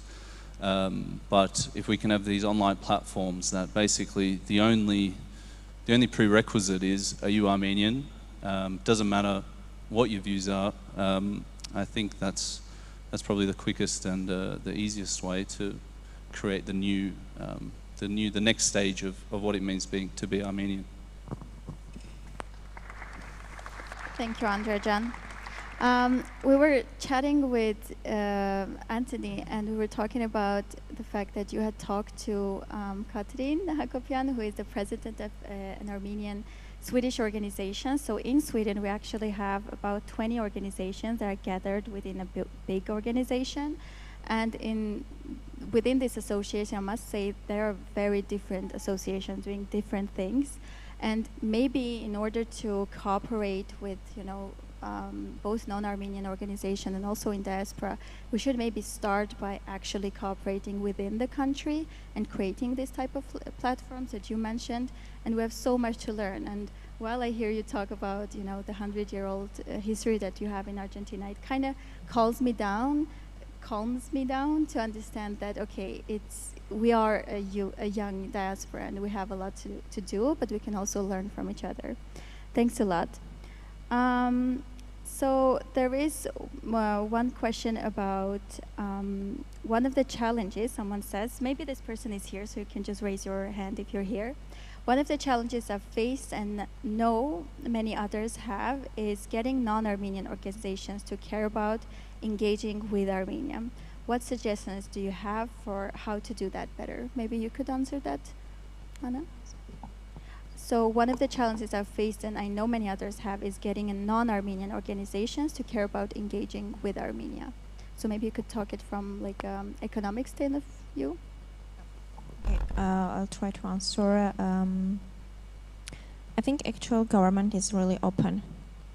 Even being here, participating, and even I can say there is no need to have a courage to go to speak because they are really open. And this is one of the points also we highlight while speaking and while presenting Armenia in France, that the fact that it is really a little country, you can go ahead and have a quick meeting with officials, with government representatives, which in France, I guess, it's somehow very difficult because, first of all, if it's a big country, then like the relations with employee and boss is like the same level, so it can take months. And while I spoke, I part also the Red Map committee that we work with French and Armenian government.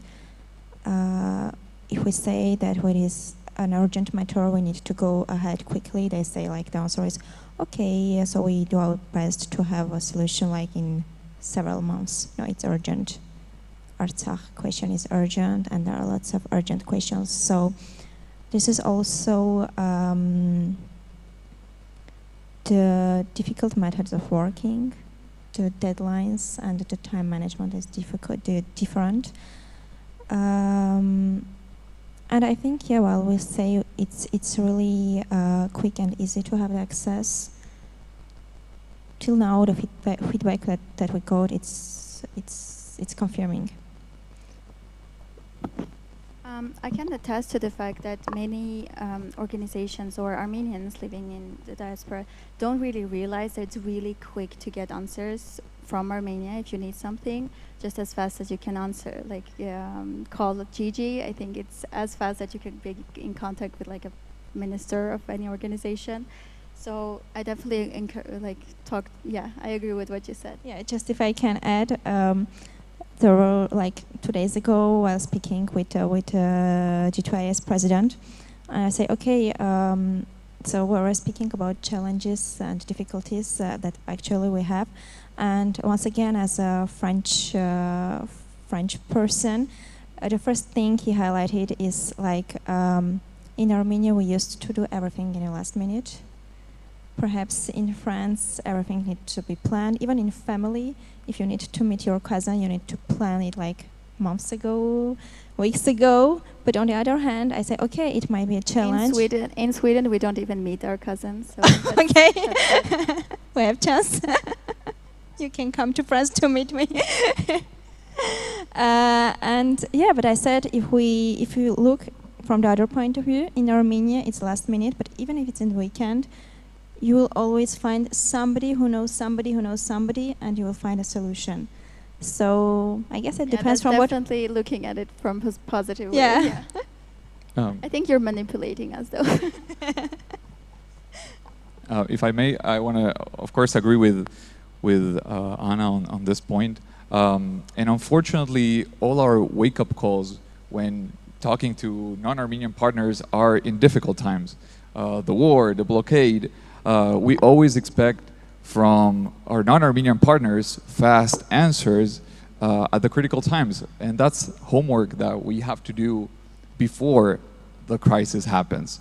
Hopefully we can find opportunities, constructive opportunities or moments where we can sit at a table with politicians, other institutions, international organizations to work towards something positive and not something like, okay, we need a financial aid or medical aid to sustain this critical situation.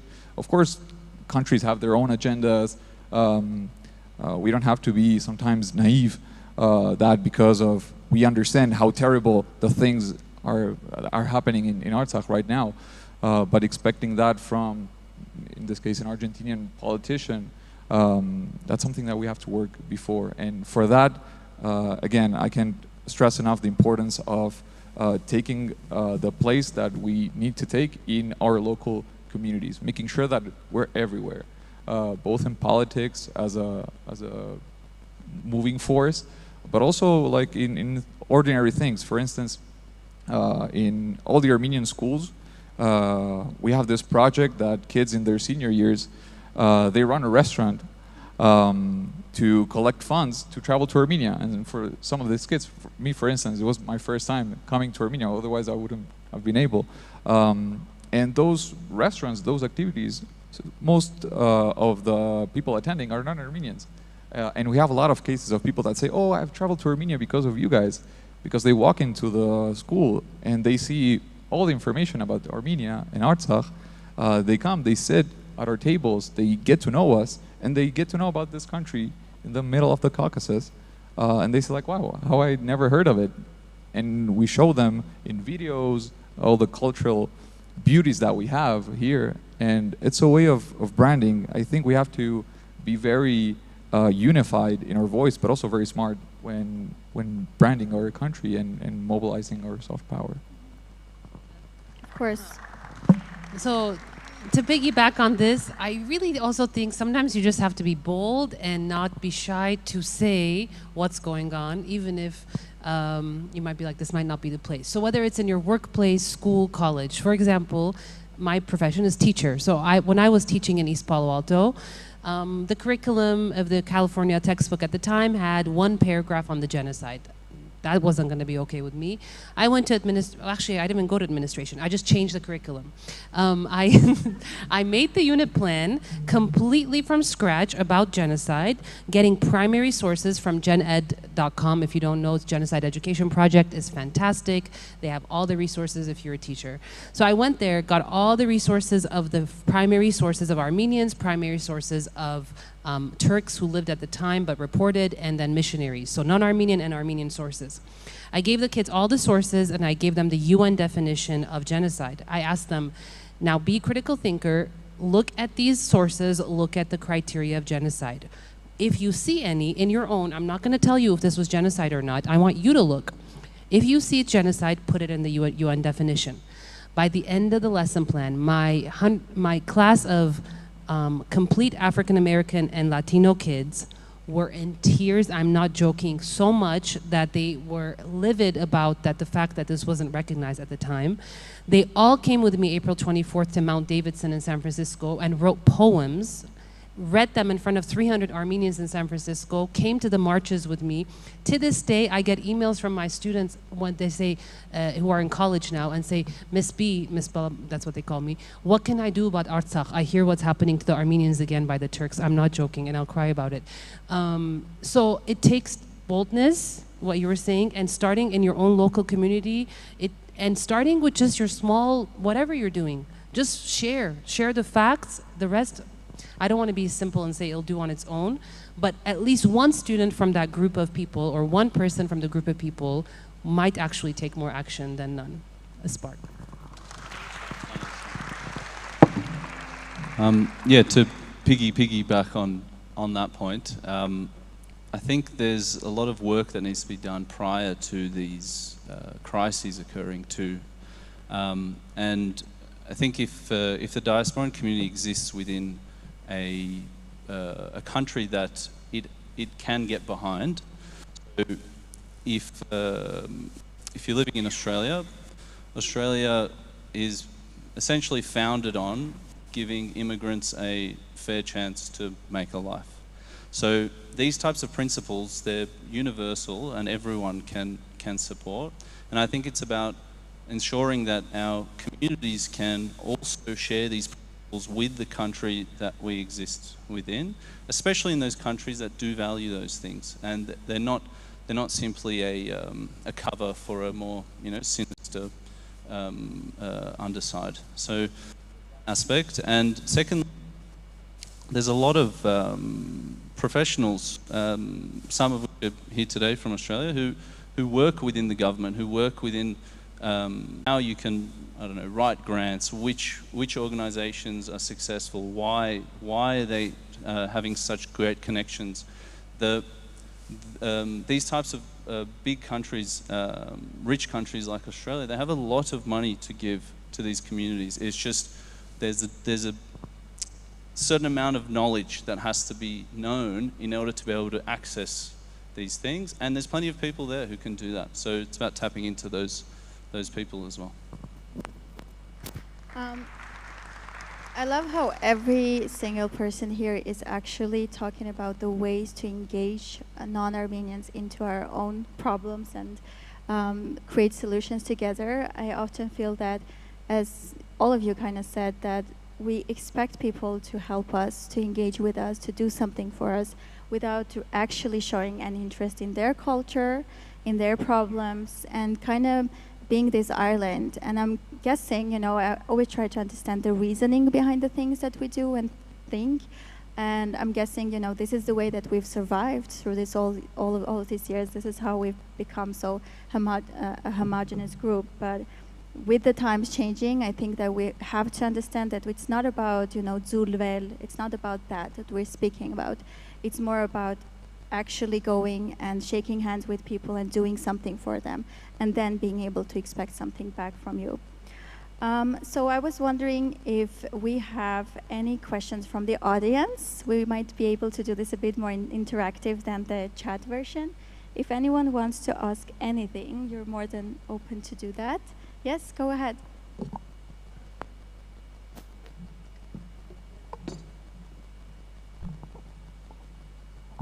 What do you think of the idea of creating an organization in Armenia for relations with diaspora country, and each diaspora country and an organization to guide over association and organization for the prosperity of Armenia in the same voice and no corruption?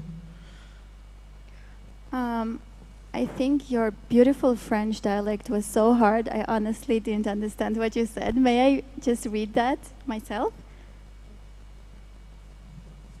I'm just not going to pretend that I understood it, but there were several words. So what do you think of the idea of creating an organization in Armenia for relations with diaspora countries?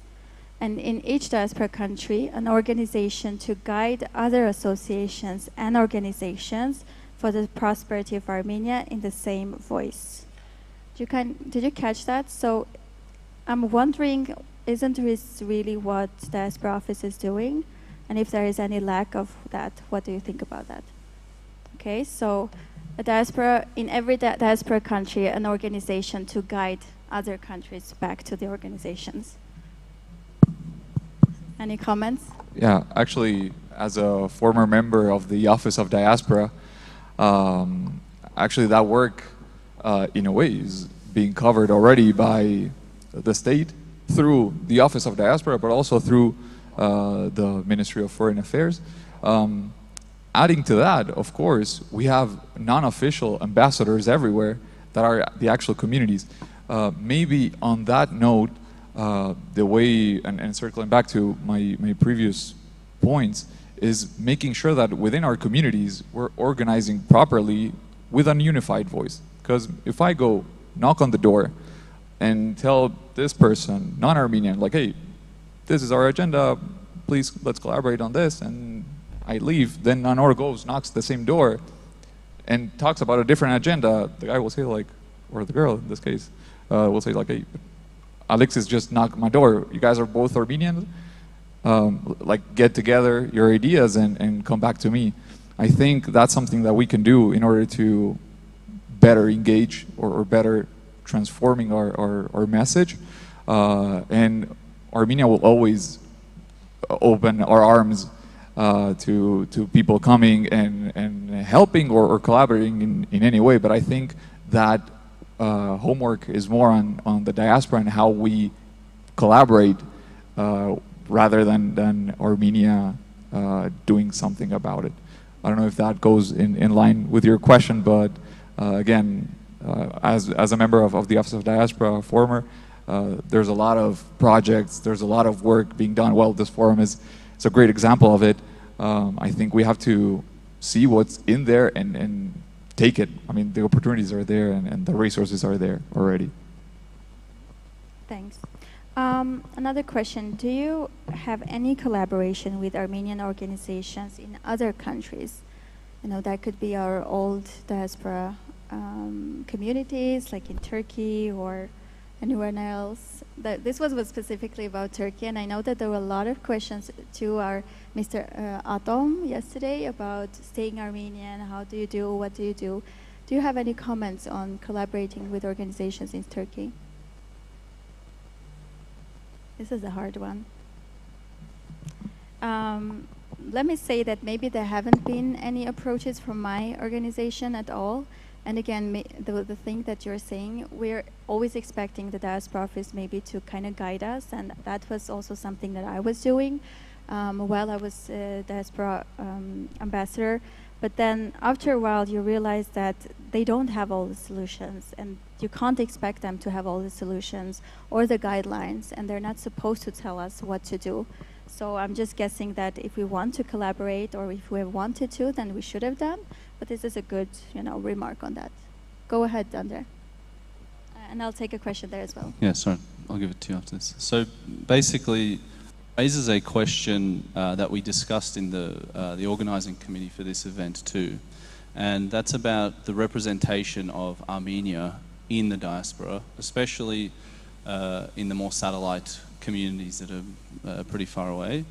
I think that, like, I can speak from personal experience where there have been many initiatives by the Office of the Diaspora that I've known about because I don't know, I'm subscribed to something, or my mum told me, or something like that.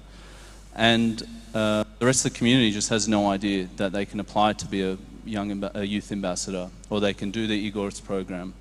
And sometimes getting this messaging out in the community can be difficult for various reasons. So I think, like tied to the initial question, the question before as well, it's like, how can we have this sort of neutral representation of Armenia, its agenda from Armenia, representing itself? I think that's something that's quite important.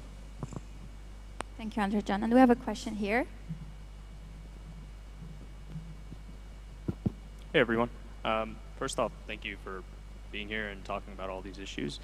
I've worked in a lot of different Armenian organizations, and one thing that I've realized is that there's a lot of internal politics and pride that comes in the way for collaboration.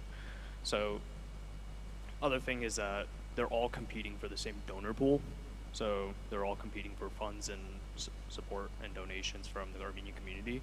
So inherently they're already at odds with collaborating with one another. How do you guys foresee us kind of like overcoming that pride aspect and kind of going past basically focusing on the overall goal of helping other Armenians out? Thank you for that. Anwar, go ahead. Yeah.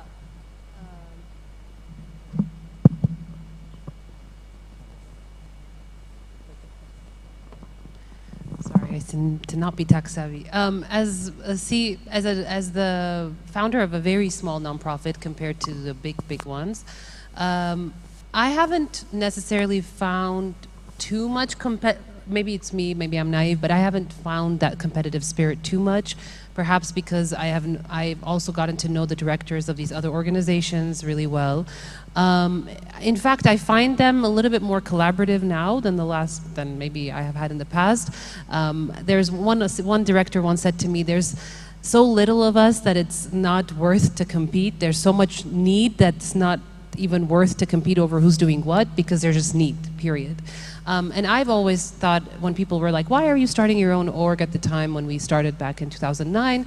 I said, well, we are targeting specific areas where I believe other orgs are not. So, for example, we're in the very, very southern border of Sphjuռքի and Mehri, and we're also on the eastern border on Vartenis, which many orgs have not even touched Գեղարքունիք, and they're slowly getting into Գեղարքունիք region. And other orgs are very much into Tavush and Lori, and other orgs are in everywhere, a little sporadic. So I personally feel that, again, there's so little of us in general that anything anyone is doing is already progress. But I do agree that we can get better in collaboration, and I'm hoping that this new coalition will work on that. It happens, I think I noticed that especially when the 2020 war happened and we were not ready on a government level, on NGO level, on no level. I mean, being here on the ground, I moved here a day before the war. The government couldn't handle that many influx of refugees because it wasn't ready. Where would they place them? Where would they go to school? The schools weren't ready to host that many refugees. There's not enough the social services, even from the NGO side of who's doing what, it was a mess. Some people were getting, let's say, 2 aid, 3 aid, twice or 3 times aid, others were not. So now we're hoping that, or we're working as the organization coalition to make a more clear emergency plan of shelters, of working with the government on educational plan in case, God forbid, a lot of refugees come into Armenia. Actually, I want to add something in comparison to Nanor. I represent, or I come from AGBU Buenos Aires. AGBU, as you guys know, is a large international organization. And in the case of Buenos Aires, it's very old as well. So everything is like this old ways, traditional ways of managing the community. And I clearly understand your point on, like, let's leave maybe the greed out or the interests out. And that's something very hard because this is the way communities have run for survival, for whatever you want to call it. I think in a way to address this problem is, okay, let's first gather around the thinnest layer of consensus. I think that's something that we sometimes forget to do, but it's something so basic that it's beyond our sight. And the other thing is, well, it takes a little bit to get out of the comfort zone. My dad always says in this funding aspect, it's like hunting in the zoo, because you know that it's always the same people putting the same money, sometimes the same donors. So moving from that structure, because sometimes the work we do is always volunteer, so nobody can do much, or they have their own problems as well. So, but I think bringing what everyone has to bring, from whatever your context or circle might be, that's always very helpful. And even though it's like a standalone work, you already can do so much by bringing people from your surroundings, from your circle, from your work. Again, in my presentation, I said that I say that I'm Armenian within the first 20 seconds, and that's an energy that I think we all share. Taking that pride of being Armenian is just how to connect the dots and say, like, okay, how can I make the most out of this connection or whatever? Not in a interested way, but actually as a challenge, as a professional challenge, personal challenge. Would you want to comment? Yeah, there is another question. Do you want to come up? We have one last question, room for one last question, if it's okay. Hi, I'm Hrant. I'm representing with part of my colleagues, the Armenian Union in Romania. And my question isn't really a question, it's more of a challenge for you guys and girls, because I know part of you are already living here. So it's about communities which are like my community. We have been in Romania since 1200s. So we're a really old community, and currently we have around 5,000 Armenians. And although the community is very small, we do have a lot of efficient things that are happening. So we do have our own know-how For example, we're going to organize the Armenian festival in a few days, and we're expecting around 25,000 people to our festival. So for a small community, we do have what to offer. We have over 25 churches and monasteries, which are older than 500 years in Romania. So my challenge to everyone here in the panel who's also living and working here in Armenia is, what could we do to make the process of working with smaller communities which do have the know-how and the desire to collaborate with other NGOs, Armenian NGOs obviously, and how can we make that work more efficiently? Because I feel like now we do have the Diaspora Ministry, which is doing an amazing job because we're all here and we're doing something.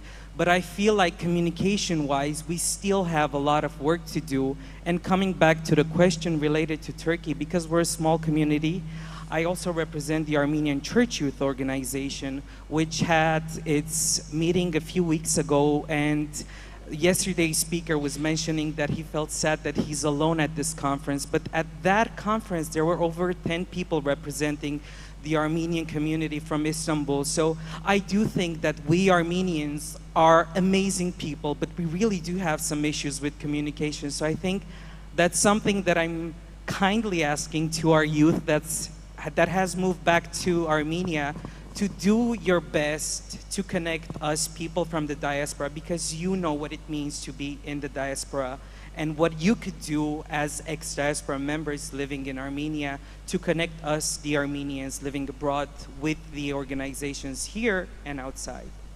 Thank you. Let's give it up for Hrant. Really nice comment. Did we have any other question? Do you want to come up? I think someone is going to kill me, but just last question. Hi everyone, and thank you for being here. I will be very quick with my question. I just would like to know, and as I think also many of us, I would like to know if we have a special attention coming from our ministry. From our representative of diaspora from Armenia. Do we have a special attention paid to every community from 50 different countries, right? We are coming from 50 different countries. So our friend from Romania, he mentioned that we don't communicate. We lose that communication if we start something. I think that's because of the not permanent and not regularly meetings or so that's an essential thing. That's an essential thing that our Armenian office will regulate this, will organize this. As our Nana said, they are organizing different kinds of meetings targeted to one specific purpose. So that's very important. Organizationally approach, and so thank you so much. I think what we're hearing is that we need more of forums like this. So anyone working at the Diaspora Office, please hear us. And we also need more meetings for actual organizations as well. I know that we're supposed to wrap up, but thank you so much for your comment. Your name was? Karina. Karina Deasa. Thank you. So, ladies and gentlemen, everyone, dear members of the Global Armenian community, as we near the end of this enlightening panel discussion, I'm filled with a profound sense of hope and inspiration. Today we have witnessed the power of collaboration, the strength of shared visions, and the determination of individuals and organizations dedicated to making a positive impact in our beloved Armenia, Artsakh, and its diaspora. We have learned from our panelists, each with their unique perspectives and experiences, about the importance of unity and innovation in our efforts, but also working with non-Armenians. Andre reminded us of the immense potential that lies within our communities outside of Armenia and the significance of leveraging sports as a powerful connecting point. Anna's mission was to make Armenia more recognizable in France highlights and highlighted the significance of storytelling and promotion.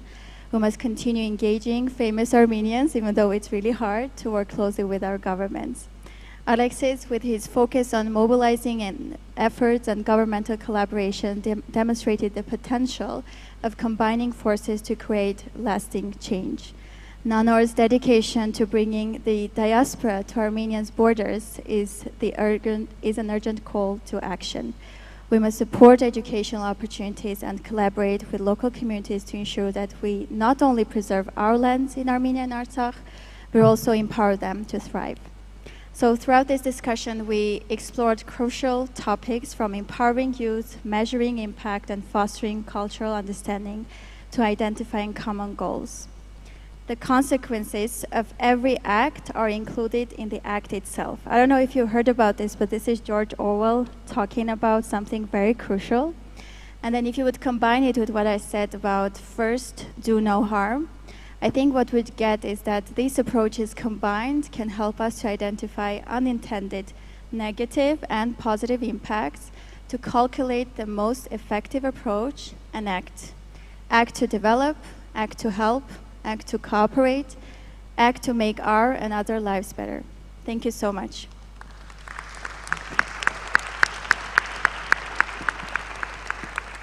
I think we can finish it off, so please don't look at us while we're going from here down.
Սիրելի ընկերներ, խնդրում եմ զբաղեցնել ձեր նստատեղերը, րոպե նրանց կշարունակենք։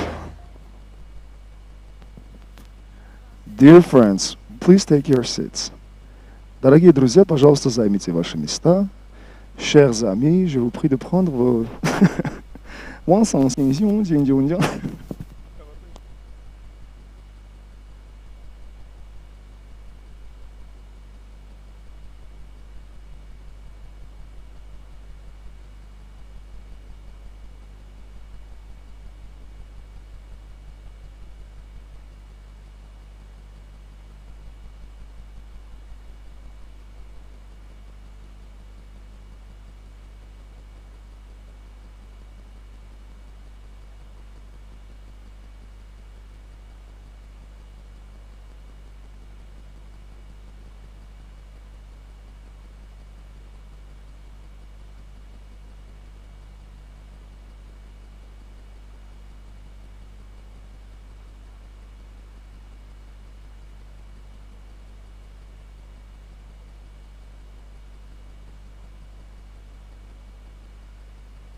Ահա, բարի գալուստ եւս մեկ անգամ, ոնց եք, ինչպես անցավ ամեն ինչ, թույն, շատ լավ, մենք շարունակում ենք, խնդրում եմ ձեր նստատեղերը զբաղեցրեք,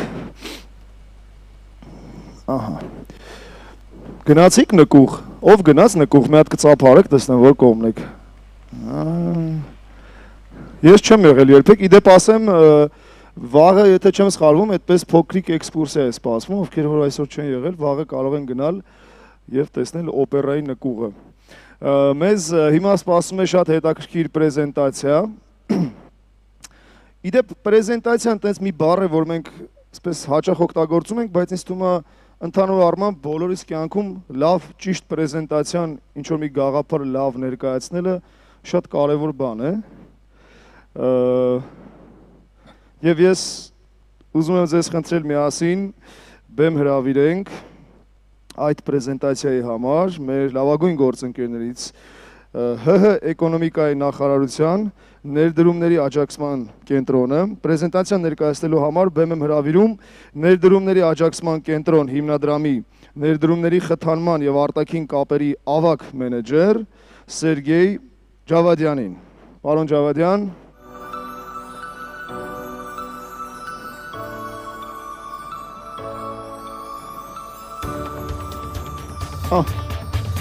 բարև ձեզ։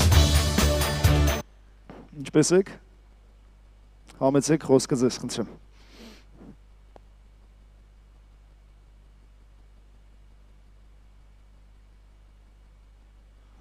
Մեկ վարկյան ներողություն եմ խնդրում, ձեր ձայնը կարծես այսպես երևի։ Միացրած չի։ Ուզում եք իմ միկրոֆոնը տամ։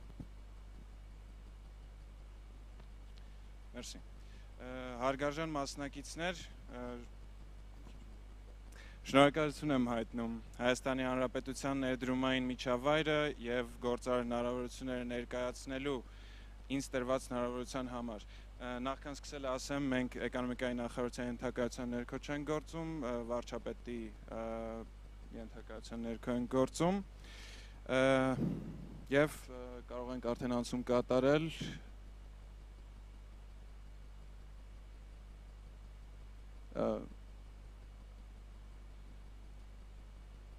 Հազարներություն կարող եք միացնել սլայդերը։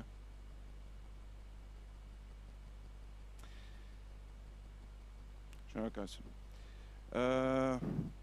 Այստեղ շուտով հուսով եմ կարող եք հազարներություն տեխնիկական խնդիրների համար հաջորդը խնդրում եմ։ Հաջորդը։ Նու այստեղ կարող եք տեսնել Հայաստանի Հանրապետության մասին ընդհանրական տեղեկատվություն, սակայն կարծում եմ կարիք չկա հավելյալ ներկայացնելու, բոլորդ լավ տեղյակ եք, հաջորդը։ Միանգամից անցում կատարենք Հայաստանի Հանրապետության տնտեսության վերաբերող տեղեկատվությանը։ 2017 թվականից ի վեր Հայաստանի տնտեսությունը աճում էր կայուն տեմպերով, տարեկան գրանցելով շուրջ 6-7% աճ։ Իհարկե պայմանավորված COVID-ով 2020 թվականը չէր կարող իր բացասական ազդեցությունը չունենար տնտեսության վրա, այդ տարի ունեցել ենք 7.4% նվազում, սակայն 2021 թվականը իհարկե շատ ուրիշ երկրների պես կարողացել ենք վերականգնել, գրանցելով 5.7% աճ, բայց արդեն 2022 թվականին վստահորեն գրանցել ենք 12.6% տնտեսական ակտիվության աճ եւ այդպիսով մտնելով աշխարհում տնտեսության ակտիվության աճի առումով լավագույն տասնյակի մեջ։ Մերսի։ 2022 թվականի տարվա վերջի տվյալներով մեր համախառն ներքին արդյունքը կազմում է 20 միլիարդ ԱՄՆ դոլար։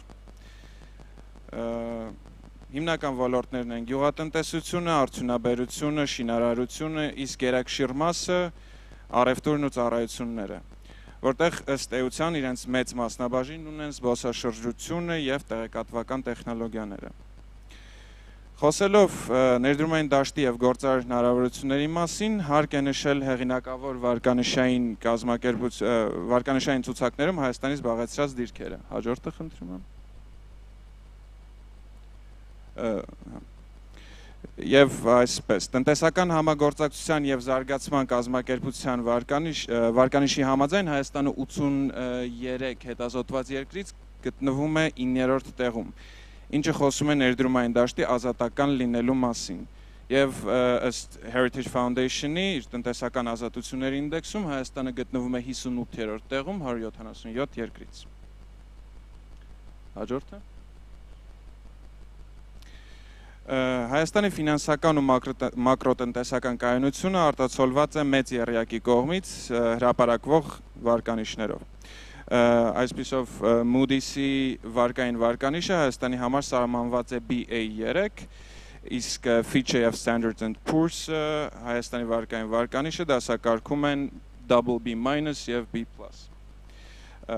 Սա իհարկե խոսում է մակրոտնտեսական կայունության մասին։ Հաջորդը։ Երբ մենք նշում ենք, որ մեր տնտեսությունը ազատական է, պետք է միանշանակ հաշվի առնենք, որ առաջին հերթին ազատական է օտարերկրյա ուղղակի ներդրումների մասին Հայաստանի Հանրապետության օրենքը, որը ըստ էության թույլ է տալիս օտարերկրյա կապիտալի անսահմանափակ մասնակցություն հայկական ձեռնարկություններում, երաշխավորում է, որ օտարերկրյա ներդրումների հետ կապված իրավական ռեժիմը չի կարող նվազ բարենպաստ լինել, քան Հայաստանի Հանրապետության քաղաքացիների համար եւ տրամադրում է երաշխիքներ ազգայնացումից։ Ներդրումային օրենսդրությունը նախատեսում է օտարերկրյա քաղաքացիների կողմից ռեզիդենտ իրավաբանական անձանց 100% սեփականության իրավունք, հավասար ոչ խտրական վերաբերմունք եւ հողի սեփականության իրավունք։ Այսինքն օտարերկրացու կողմից Հայաստանում գրանցված ընկերությունը իրավունք ունի ձեռք բերել եւ ունենալ հող Հայաստանում,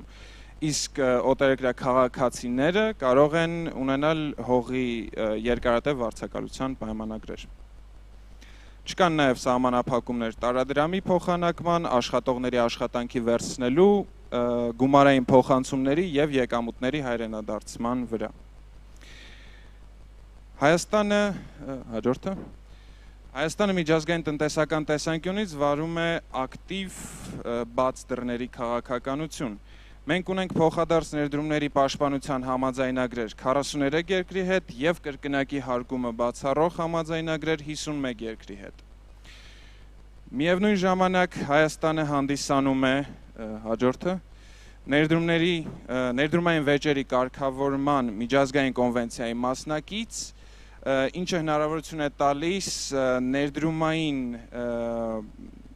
պետության հետ ունեցած ներդրումային վեճերը տեղափոխել միջազգային արբիտրաժ։ Ինչպես նաև Հայաստանը ներդրումների երաշխավորման բազմակողմ գործակալության անդամ է։ Վերջինս հնարավորություն է տալիս ապահովագրել օտարերկրյա ներդրումները եւ միջազգային վարկերը քաղաքական ռիսկերից։ Հաջորդը։ Խոսելով Հայաստանի տնտեսության մասին, առաջին հերթին կարող է տպավորություն ստեղծվել, որ Հայաստանի շուկան սահմանափակվում է 3 միլիոն սպառողով, սակայն այստեղ անհրաժեշտ է հաշվի առնել Հայաստանի անդամակցությունը Եվրասիական տնտեսական միությանը, որը հայկական արտադրողների համար հասանելի է դարձնում անմաքս եւ անխոչնդոտ 184 միլիոն սպառող ունեցող շուկան։ ԵԱՏՄ շրջանակներում ազատ առևտրի ռեժիմներ գործում են Վիետնամի, Սինգապուրի եւ Սերբիայի հետ, իսկ հենց Հայաստանը ունի նաեւ ազատ առևտրի համաձայնագրեր ԱՊՀ երկրների եւ Վրաստանի հետ։ Միևնույն ժամանակ Հայաստանն ունի արտոնյալ առևտրի GSP ռեժիմ ԱՄՆ-ի, Կանադայի, Ճապոնիայի, Նորվեգիայի եւ Շվեյցարիայի հետ։ Հաջորդը։ Քանի որ մենք մեր տնտեսությունը կառուցում ենք այդ թվում նաև արտահանման վրա, մեզ համար կարևոր է ինչպես արտահանման կառուցվածքի, այդպես էլ ուղղությունների դիվերսիֆիկացիան։ Մեր ավանդական առևտրի պարտներները, գործընկերները եղել են եւ կան ԵԱՏՄ անդամ երկրները եւ եվրոպական երկրները։ Սակայն միևնույն ժամանակ վերջին տարիներին արդեն նկատվում է բացվում են նոր ուղղություններ, մասնավորապես Արևելյան Ասիա, հատկապես Չինաստանը եւ արաբական ծոցի երկրները։ Հաջորդը։ Մենք 2022 թվականի ընթացքում եւս ունեցել ենք աննախադեպ արտահանման աճ 77.7%, իմիջիալոց հաջողակ թիվը 3-7, իսկ հիմնական արտահանվող մեր արտադրանքն է հանքարդյունաբերության ոլորտի արտադրանքը, վերամշակված սնունդը, թանկարժեք եւ կիսաթանկարժեք մետաղներից եւ քարերից պատրաստված իրերը եւ տեքստիլը։ Հաջորդը։ Երկու բառ հարկային համակարգի մասին, շահութահարկը Հայաստանում կազմում է 18%, ավելացված արժեքի հարկը 20%, իսկ եկամտահարկը 2020 թվականից սկսած բարբերաբար իջել է 23%-ից, այսօր մենք ունենք 20% եկամտահարկ։ Թեև հարկային համակարգը բավականին բարենպաստ է, այնուամենայնիվ ներդրումների իրականացման շրջանակներում կառավարությունը ներդրողներին տրամադրում է բազմաթիվ արտոնություններ։ Հաջորդը։ Սահմանամերձ համայնքներում գործունեությունը ազատված է ավելացված արժեքի եւ շահութահարկից։ Մի շարք արտոնություններ են գործում տեղեկատվական տեխնոլոգիաների եւ առողջապահության ոլորտի տնտեսվարողների համար, իսկ արտադրության կազմակերպման համար ներգրվող սարքավորումները եւ հումքը կարող են ազատվել կառավարության որոշմամբ մաքսատուրքից։ Հաջորդը։ Նպատակ ունենալով ներդրողների համար ստեղծել ել ավելի բարենպաստ եւ գրավիչ պայմաններ, նախորդ տարվա ընթացքում մեկնարկել են մի շարք կարևոր աջակցության գործիքներ։ Մասնավորապես ենթակառուցվածքներ ներդրումների դիմաց ծրագիրը, որի շրջանակներում կառավարությունը տրամադրում է ենթակառուցվածք իրականացվող ներդրումների ընդհանուր ծավալի 20%-ի չափսով, մինչև 20%-ը։ Եվ բարձր որակավորում ունեցող մասնագետների ծրագիրը, որով նախատեսվում է օտարերկրյա բարձրակարգ մասնագետների ներգրավման դեպքում աշխատավարձային ֆոնդի մինչև 70%-ի փոխհատուցում։ Հաջորդը։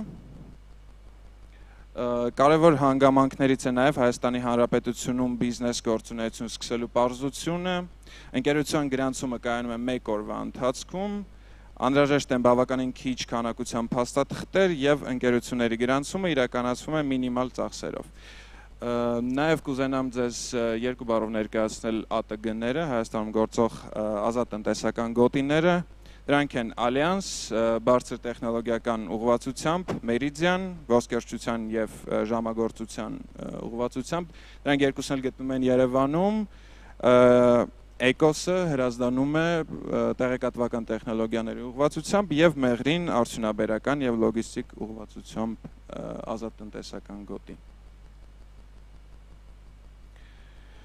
Հաջորդը։ Այստեղ ներկայացված են այն ուղղությունները, որտեղ մեր կարծիքով ներդրողները կատարելով համապատասխան ներդրում կարող են ստանալ առավելագույն չափով շահույթ, դրանք են բարձր տեխնոլոգիաները, գյուղատնտեսությունը, սննդի վերամշակումը, ալկոհոլային եւ ոչ ալկոհոլային խմիչքների արտադրությունը, զբոսաշրջությունը, տեքստիլը եւ դեղագործությունը։ Հաջորդը։ Այստեղ էկրանին կարող եք տեսնել այն միջազգային բրենդերը, որոնք արդեն առկա են Հայաստանում եւ ավարտելով խոսքս, հաջորդը։ Ավարտելով խոսքս թույլ տվեք երկու բառով ներկայացնել իմ կազմակերպությունը, Enterprise Armenia, նույն ինքը ներդրումների աջակցման կենտրոն, Հայաստանի Հանրապետության ներդրումների ներգրավման ազգային մարմինն է, որը զբաղվում է օտարերկրյա ուղղակի ներդրումների ներգրավմամբ, հետներդրումային սպասարկմամբ եւ ըստ էության հանդիսանում են կապող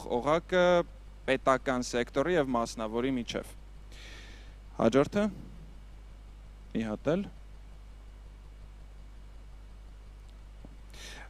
Հատկապես օտարերկրյա ներդրումների ներգրավման հարցում մեր թերևս ամենաարդյունավետ մեխանիզմներից մեկն է Enterprise Armenia-ի ներկայացուցիչների արտերկրյա ինստիտուտը։ Արտերկրյա ներկայացուցիչը կարող լինել համապատասխան երկրի գործարար համայնքում հեղինակություն վայելող հաղորդակցության եւ բանակցային կարողություններով օժտված տվյալ երկրի լեզվին ազատ տիրապետող եւ տվյալ երկրի մշտական բնակիչ հանդիսացող հիմնականում հայազգի այն գործարարները, ովքեր պատրաստ են կամավոր հիմունքներով աջակցել Enterprise Armenia-ի օրակարգին առնչվող նախաձեռնություններին։ Եվ սույնի եւ Enterprise Armenia-ի այլ գործառույթների, ինչպես նաեւ ներդրումային միջավայրին եւ գործարար հնարավորությունների մասին առավել մանրամասն տեղեկանալու համար կարող եք այցելել մեր տաղավարը, որը գտնվում է առաջին հարկում։ Շնորհակալություն։ Այսքանը։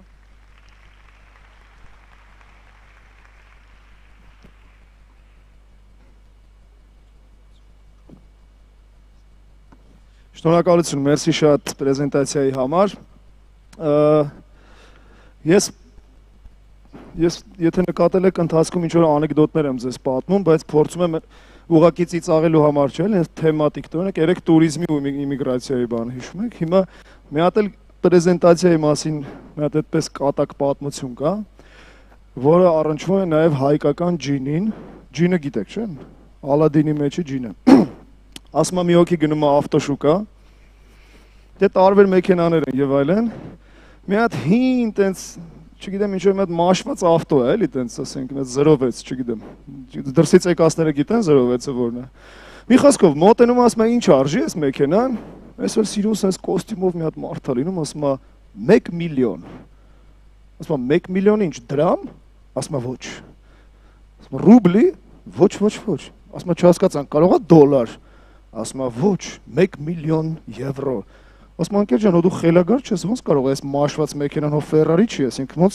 ինչի համար 1 միլիոն։ ասում եմ եկեք մի հատ նստեք մեջը, ես հեսա ձեզ կբացատրեմ։ Երկուսով նստում են մեքենայի մեջ, ես մարդ ասում եմ դուք սուրճը ոնց եք խմում։ Ասում եմ դառը, ինչի։ Ասում եմ 1 վայրկյան, սենց բարդաչոկ է այդ դարակը որ կա, սենց անում, մի հատ ջին է դուրս գալիս, ասում եմ լսում եմ տեր, ասում եմ ես 2 հատ դառը սուրճ խնդրում եմ, ես մարդը սենց պապանձված նայում, այս ինչ ճանջը է մարդ։ Սենց նայում ես ջինը մտնում է դարակի մեջ, մի րոպեից դուրս է գալիս, սենց 2 հատ շատ համով դառը սուրճ է տալիս, ասում եմ եղբայր ջան, հասկացար ինչի է 1 միլիոն եվրո, ասում եմ հասկացա, գնում է շուտ արագ տունը վաճառում է, կնոջ երեխեքին թողում է լոմբարդում, ինչ ունի, մի խոսքով այդ 1 միլիոն եվրոն հավաքում է, բերում է, տալիս է, մեքենան առնում է, իրանից գոհ նստում է մեքենայի մեջ, այդ բանը սենց բարդաչոկը սենց ամես ջինը դուրս է գալի, ասում եմ լսում եմ, տեր ասում է ջին ջան,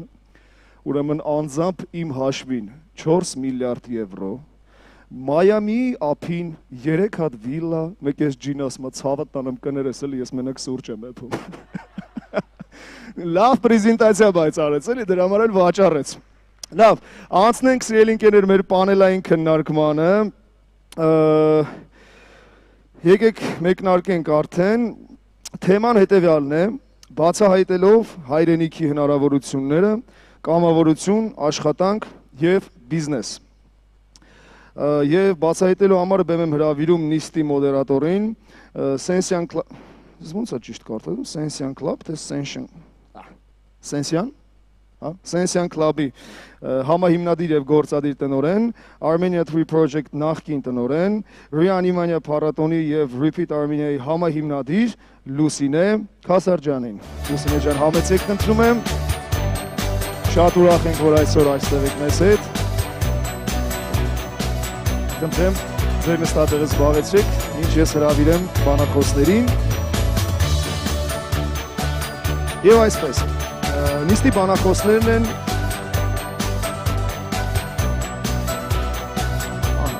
Նիստի բանախոսներն են Հայաստանի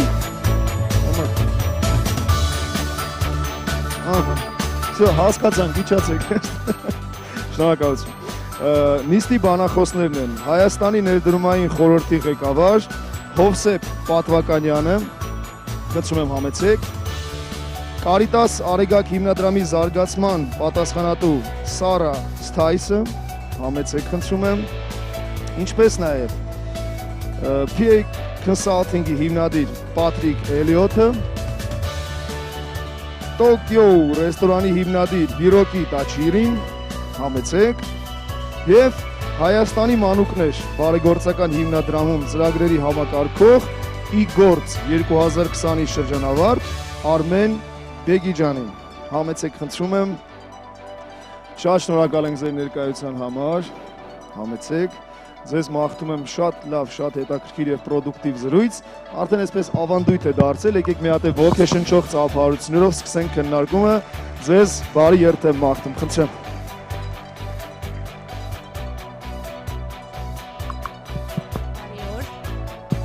Բարի օր,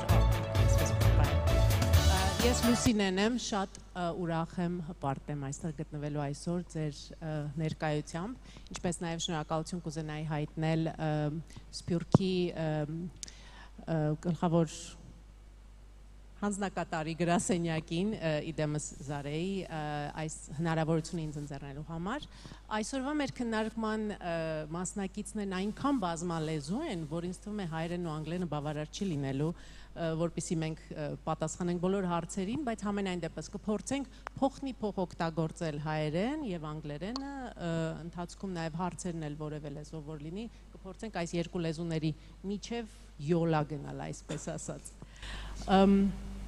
Thank you, the Diaspora High Commissioner's Office, for this opportunity. Since yesterday, I've been hearing rave reviews, actually, about the events and the panel discussions that have been happening here. So kudos, bravo, and I hope that starting today, it will become even better. So starting today and tomorrow as we finish up the conference. Այսօրվա թեման է հնարավորություններ հայրենիքում, աշխատանք, կամավորություն եւ business. So today's topic is exploring opportunities in the homeland, volunteering, employment, and business. I am honored to be hosting today's panel, but as a host, of course, and as the word is out that Armenia, that we are one of the most hospitable countries in this, on this planet, so I'll be hosting my panelists with coffee. So I'll be serving coffee to my panelists. I even actually use the stickers that you all have in your bags. So. And while I pour the coffee so that you guys can enjoy it, there you go. And you guys also have some treats. I'll be sharing some treats to you as well, of course. I'm sorry? I am the genie, thank you. That was very unexpected. Of course, enjoy. I don't know how you guys take it with sugar or without, so deal with it. So in the meantime, as I'm also sharing my chocolates with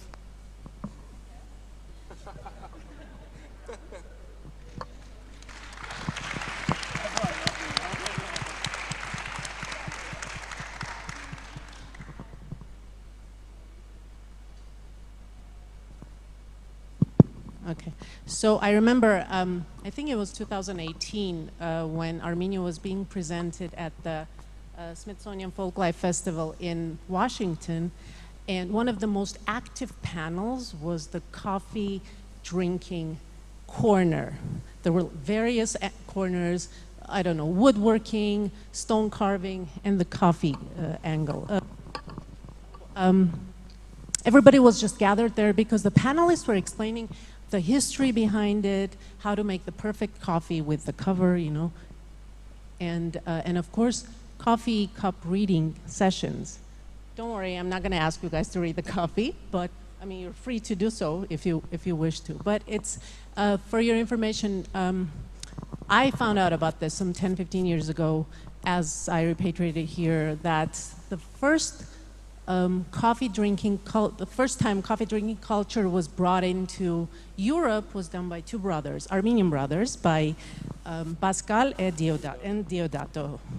Translated Հարություն եւ Աստվածատուր, and the story was brought into Armenia and the visitors of Armenia, of course, by two Repat brothers, the Badadlian brothers, who basically exposed this idea. So when you go to Europe, when you drink coffee, just know that we were there first, okay?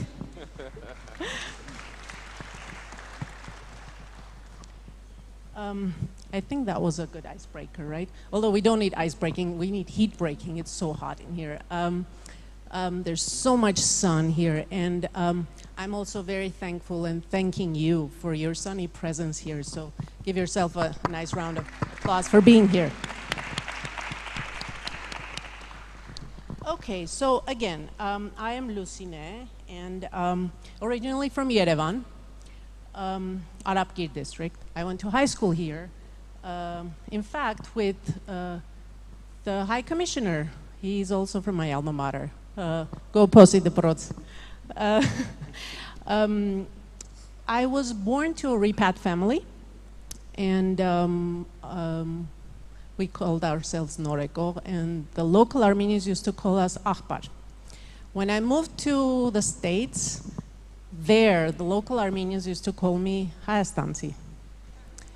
When I moved back here with my family 15 years ago, then I was called Americahai. Now, I can be called Fransahai from my mom's side, I can be called Uruguayahai from my dad's side, but I choose to call myself Hai, and I'm very proud about that. And I invite all of you guys to follow that ideology, because that's going to help Armenians and our Womenians, that's actually copyrighted, by the way, to actually make Armenia a better place for all of us to enjoy our time and to make this a prosperous, incredible country as it is. Okay, so how's the coffee?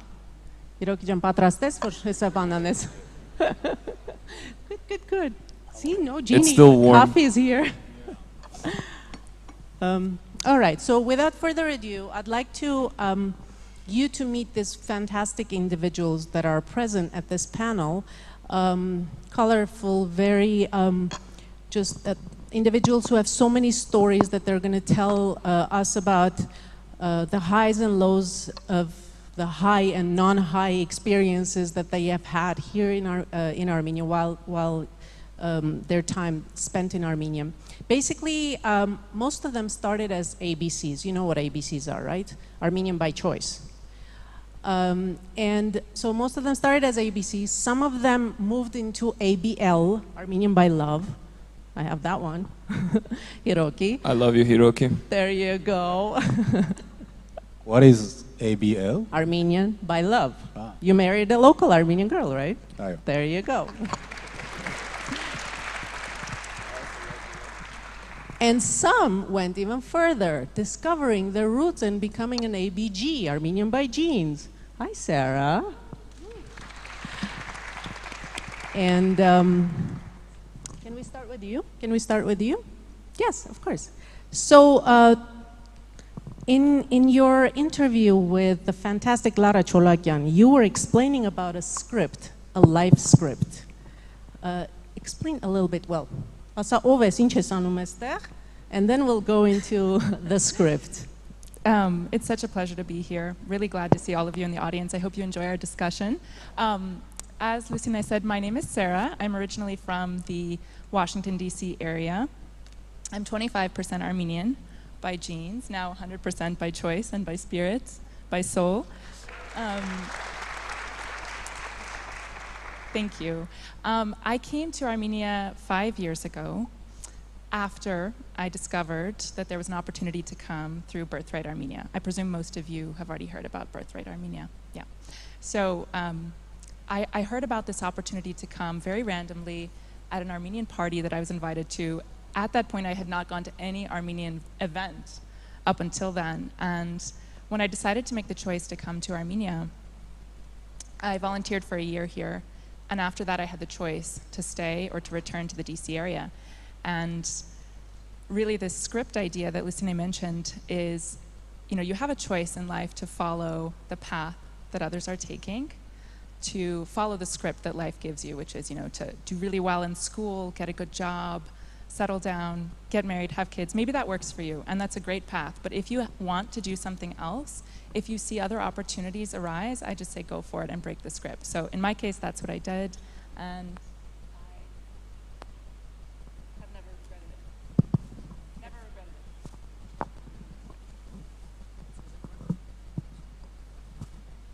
it.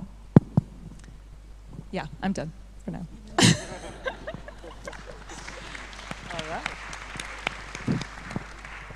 Okay, ուրեմն սահուն քայլեր, կարծեմ ես թարգմանիչների գլուխը տանելու եմ, անդադ փոխելու եմ լեզուները, բայց ինչևէ սահուն քայլերով անցնենք բարեգործությունից ինչ որ Սարան հետագայում էլ կպատմի դրա մասին, դեպի գործարարություն։ Հովսեփ ջան, բավականին մոտիկից հետևել եմ, մանավանդ COVID-ի ժամանակ, հետևել եմ քո գործունեությանը, երբ աշխատում էիր Invest in AM-ի շատ էջերը մանրամասն բացատրելով, ներկայացնելով, մի քիչ պատմի, ինչու այդ ուղղությամբ գնացիր, դու ով ես եւ ինչու որոշեցիր այդ ուղղությամբ գնալ եւ որոնք են հետագայում արդեն իհարկե կբացատրենք, որոնք են խոչընդոտները եւ առավելությունները, ինչու ես այդ ուղղությունը վերցրել։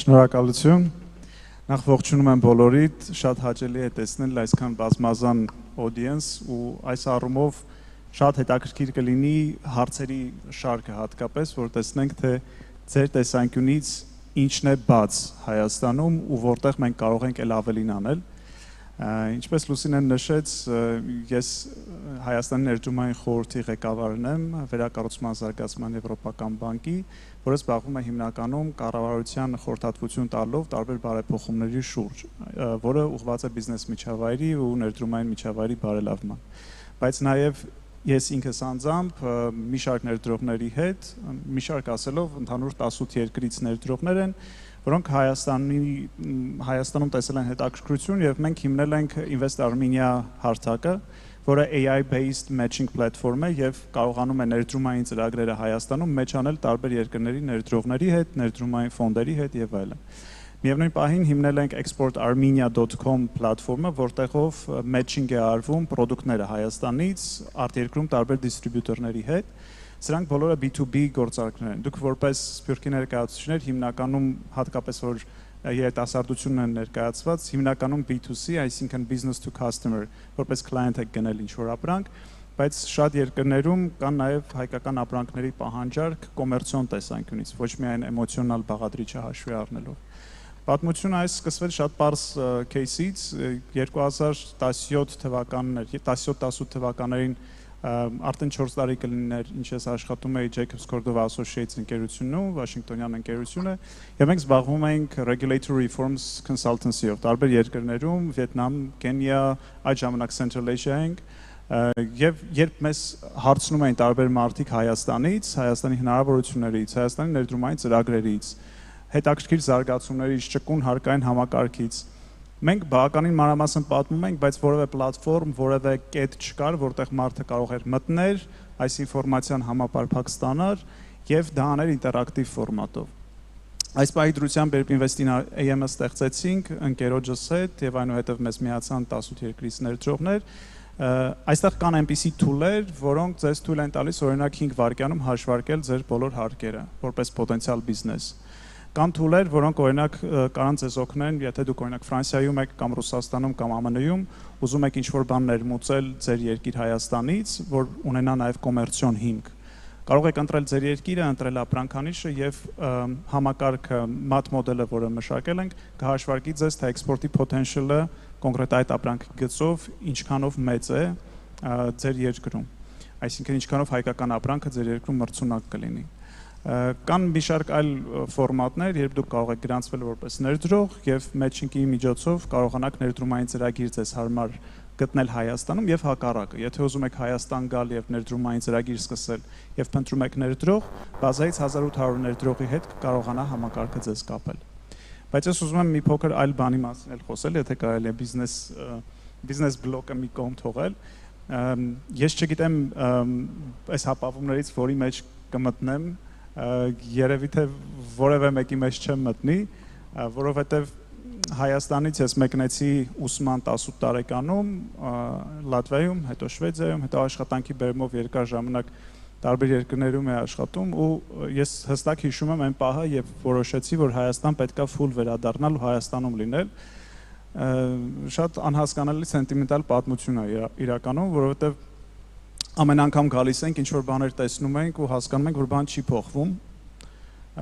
փոխվում հասարակ տրանսպորտային համակարգից սկսած վերջացրած բակի մուտքի շեմից։ Ու ես հիշում եմ, մենք նստած ենք գոլեգաներով կինո Մոսկվայի կողքը, շատրվաններ էին աշխատում այն ժամանակ ու բավականին վատ վիճակում էին ու մտածում ենք ինչքանով արժի Հայաստան տեղափոխվել, թե ոչ։ Ու մեր համար այսպես ինդիկեյտոր դարավ այն, որ եթե մենք մյուս տարի գանք այստեղ նույն կետում նստենք ու տեսնենք, որ շատրվանները վերանորոգել են, ուրեմն բոլորս տեղափոխվում ենք Հայաստան։ Բարեբախտաբար եկանք նստեցինք, տեսանք, որ վերանորոգել են։ Ասածս այն է, որ մեկ-մեկ մեր կյանքում շատ պարզ բաների շուրջ կառուցվում են շատ մեծ որոշումներ ու հետագայում երբ հետ ես նայում, ռացիոնալ որևէ բան կարողա չլինի։ Կարող է քեզ ավելի լավ աշխատանք այստեղ չառաջարկեն, կարող է այստեղ շատ ավելի լավ պայմաններ չլինեն, կարող է շատ ավելի մեծ անհարմարություններ այստեղ լինեն, բայց այստեղ դու զգում ես քո marginal effect-ը, քո ամեն մի արած նոր քայլի ավելի մեծ ազդեցությունը քո հասարակության, քո համայնքի համար։ Ինչը դու չես զգա US-ում, չես զգա Ֆրանսիայում, չես զգա Ռուսաստանում։ Այնտեղ իհարկե միգուցե շատ հարցերով ավելի ապահով լինի, ավելի հետաքրքիր լինի, ավելի կայուն լինի, բայց այստեղ դու զգում ես, որ դու ամեն քո քայլով, ամեն քո անելիքով որևէ բան փոխում ես։ Ու հենց դու սկսես գալ այստեղ լինելով որևէ բան չանես ու սպասես, որ քո համար կանեն, ուրեմն սա քո տեղը չէ։ Դու պետք է գաս այստեղ իմանալով մտքում, որ դու ինչ-որ բան պետք է անես, ինչ-որ բան փոխես։ Գտնես բաց, գտնես նիշա ու այդ նիշայով փորձես առաջ շարժվել, բերես քո փորձը այստեղ ու օգնես մարդկանց, օգնես երկրին, որ առաջ շարժվի։ Սա այսպես կարճ։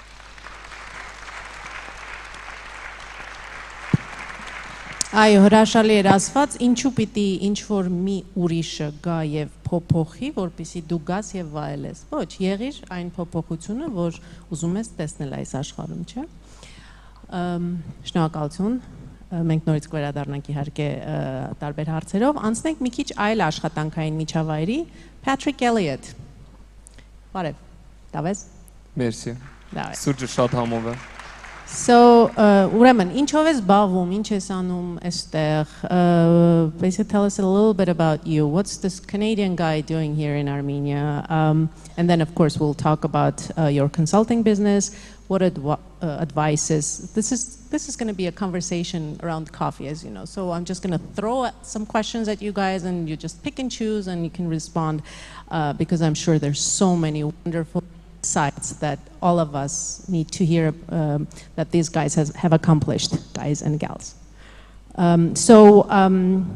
What advice would you give to a young Armenian diasporan contemplating to move to Armenia, and particularly in regards to professional opportunities and of course lifestyle changes, because we'll be talking about those as well. So take it away. Do I cover all of that in my intro, or just stick in to 3 sentences, 15 seconds? Ուրեմն բարև ձեզ, Պատրիկն եմ, Կանադայից եմ, իհարկե ոնց որ ասեց, ես ճիշտն ասած իմ մայրը Սիրիահայ է, ուրեմն հայ արմատներ ունեմ, բայց հայ նման չեմ։ Եթե 10 տարի առաջ ինձ ասեիր, որ ես օրը Հայաստանում պիտի ապրեի, սկսեի որ թոլինի Կազախստան, թոլինի Մոնգոլիա, like այսինքն կապ չունեի հայրենիքի հետ։ Եվ որ ավարտել էի համալսարան, ես գնացի Իսպանիայում, Իսպանիայից Ամստերդամ, Վարշավա մի 5 տարի այնտեղ ապրում էի ու հետո որոշեցի, որ կամ Հայաստանում։ Հետաքրքիր էր, որ ամեն տարիներով I just kept going further and further and further east until I eventually landed here. Արդեն մի 2.5 տարի այստեղ ենք, իմ գինես հայ չի, իմ գինես օտար է, բայց իմ երեխաս հիմա հայաստանցի է, Շենգավից ծնվեց, ուրեմն ինձ համար մի քիչ պոետիկ է, որտեղ իմ բաբիկիս անունը Թորոս էր ու ինքը չարթերու ատեն ինքը որբ էր, ու իմ դոս անունը այսօր Թորոս է, ու իր հայրենիքը ծնվեց։ We'll switch to English because I'm more comfortable talking about what I do in English. But so I do sales, communications, and marketing consulting. But most of my work is done online and done remotely. And so I've also created a community called Remote Armenia, and it's for people who work remotely. And of course our target are people your age, people like you guys who speak multiple languages, who, you know, especially post-COVID, where all you need is a computer, really, whether you show up at the office or you stay home, you have a computer and you're able to get some work done anywhere. The advantages of doing it here are tremendous. I'll cut it short here, right? Because you got all those other questions. I'm scared. Should I talk or should I? You're doing just fine. Hiroki ջան, հերթը ասավ քեզ։ Մի քիչ այո, մերսի։ Should I start?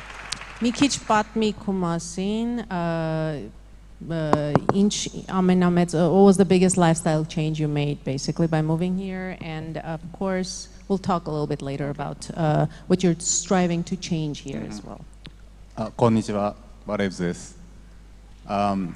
Ես ամբողջովին ճապոնացի եմ, բայց ապրում եմ այստեղ հիմա։ Արդեն ամուսնացած եմ, ներողություն եթե ուզում ես ինձ ամուսնանալ։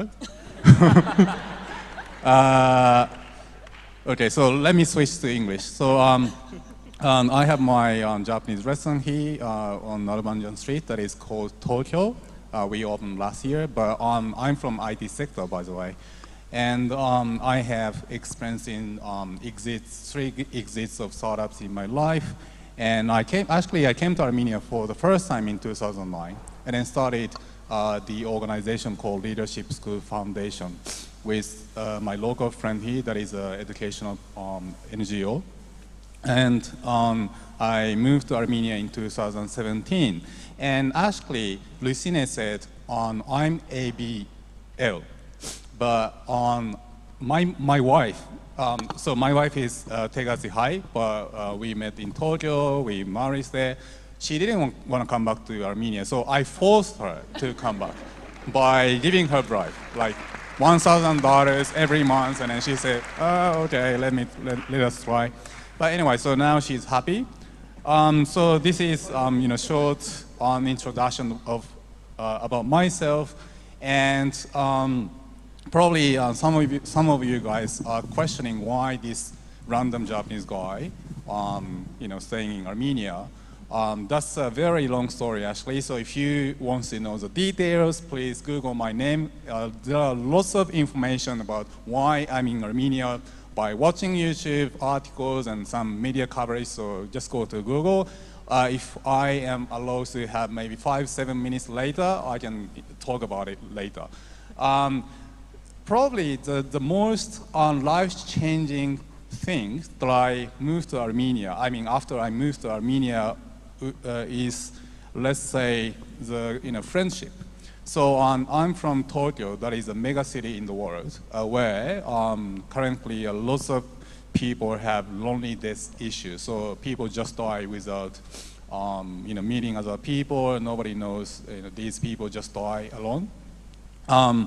In Tokyo, we have very serious issue of human relationship. So the human relationship is not very strong, very weak. So this is something I was always concerning in my life, and also looking for in my life.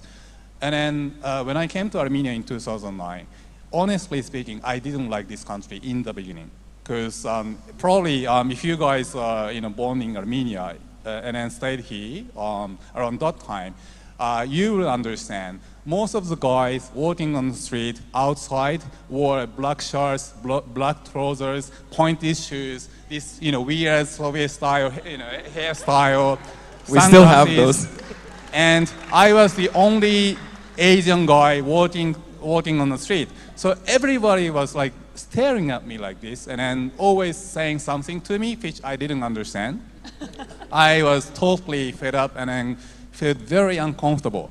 So at that time, before I came to Armenia in 2009, I was in Australia.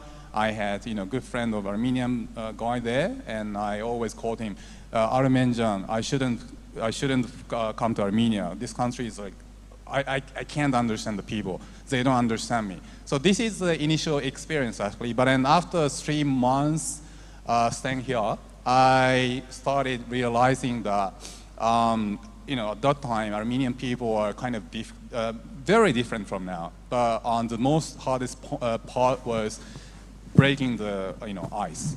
So after spending time with the local, I gradually understood that. So after breaking this barrier, they suddenly started their mind, and they became very nice to me.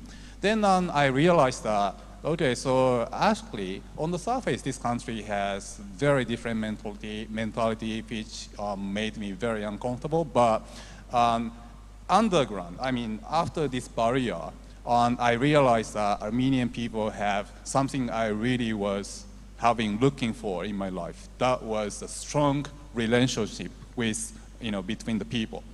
Then after I left this country in the end of 2009, I started missing Armenia, and in 2017, I decided to force my wife to come to Armenia. So let's say the friendship, human relationship for me is the most important and the biggest life-changing part. So thank you very much.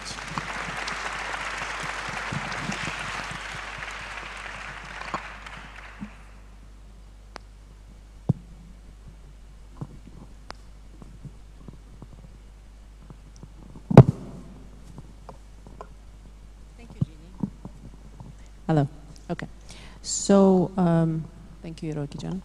Անցնենք մի քիչ կամավորական եւ բարեգործական աշխատանքների թեմայով մի քիչ խոսենք։ Արմեն ջան, քեզ անձամբ չեմ ճանաչում, մյուսներին բոլորին ճանաչում եի, ուրեմն իմ համար էլ հայտնագործություն պիտի լինի, մի քիչ քո մասին իմանալը։ Շատ հաճելի է ծանոթանալը։ Խնդրում եմ ներկայացիր ու պատմիր դու ինչ գործ ունես այստեղ, փաստորեն բոլորին այդ նույն ուղիղ հարցը տալիս եմ, պատմիր քո աֆում քո գործունեության մասին, ինչու ընտրեցիր քո աֆը, ինչպես նաև մի քիչ ներկայացրու, հետագայում իհարկե նաև կքննարկենք, ուղղակի իմացի ես հարցնել է գալիս, թե ձեր կազմակերպության կամավորները ինչպես են ազդում այն միջավայրերում, որտեղ որ դուք աշխատում եք, այսինքն please describe a significant contribution the volunteers of your organization have made to illustrate a potential impact of the diaspora and volunteering as well.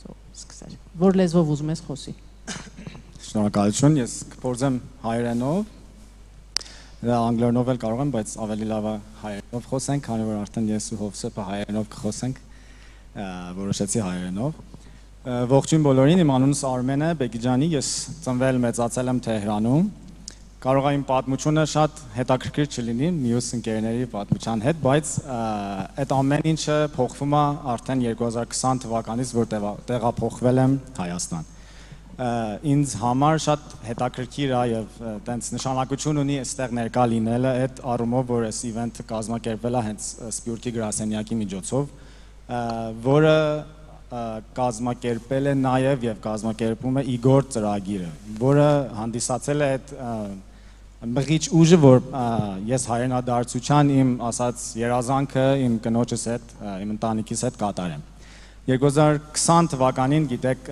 ծանր տարիներ ա եղել 10-ից 21 համաճարակի կոവിഡ്ի հետ պայմանավորված, բայց բարեբախտաբար ինձ համար եւ իմ ընտանիքիս համար անձամբ եղել է այդ ժամանակահատվածը օգնել, որ մենք կարողանանք մեր այդ հայրենադարձության երազանքը կատարենք։ Դե ինչ խոսք կան, ասած մեր համայնքում, Թեհրանում, Պարսկաստանում, տենց գնալ այդ երկրից ավելի լավ պայմաններում, տարբեր տեղեր կան, որ գնում են, բոլոր տեղյակ եք, բայց դե սկզբից մեր նպատակը որպես նորակառույց ընտանիք կազմված 2010 թվականին գալ դեպի հայրենիքն ա եղել ու այդ Իգոր ծրագիրը առաջի հերթին, որ ես դիմեցի, ընդունվեցի, պատճառ դարձավ, որ ես տեղափոխվեմ Հայաստան։ Նախքան Իգոր ծրագիր ես 10-12 տարի աշխատել եմ Պարսկաստանում, ավարտել եմ շինարար ինժեներ եմ, civil engineer եմ, ընդ տարիներ աշխատել եմ, բայց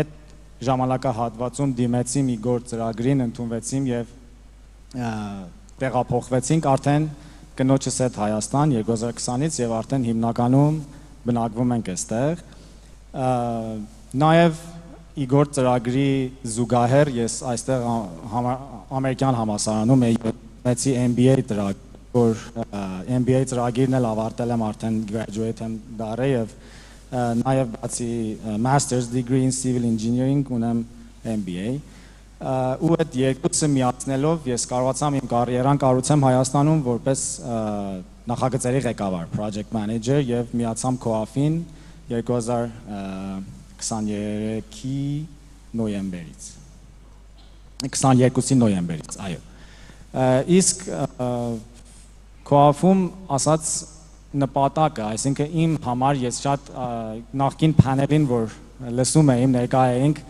մի նախադասություն հնչեց, որ taking pride in being Armenian, այսինքն հպարտանանք, որ հայ ենք եւ ինձ համար Հայաստանում իմ թողած հետքը, ինչպես Հովսեփն ասաց, որ մենք որպես սփյուռքահայեր կարողանանք մեր հայրենադարձությունով, մեր Հայաստանում արած նույնիսկ ամենափոքր գործով որոշ փոփոխություն եւ որոշ բարելավում կատարենք մեր ներդրումներով ոչ թե միակ ֆինանսական, այլ հիմնականում մեր գիտելիքներով։ Ինձ համար COAF-ին միանալը տենց նշանակություն ուներ, որովհետև գիտեք երևի ծանոթ եք, COAF-ը զբաղվում է ասած մանկակենտրոն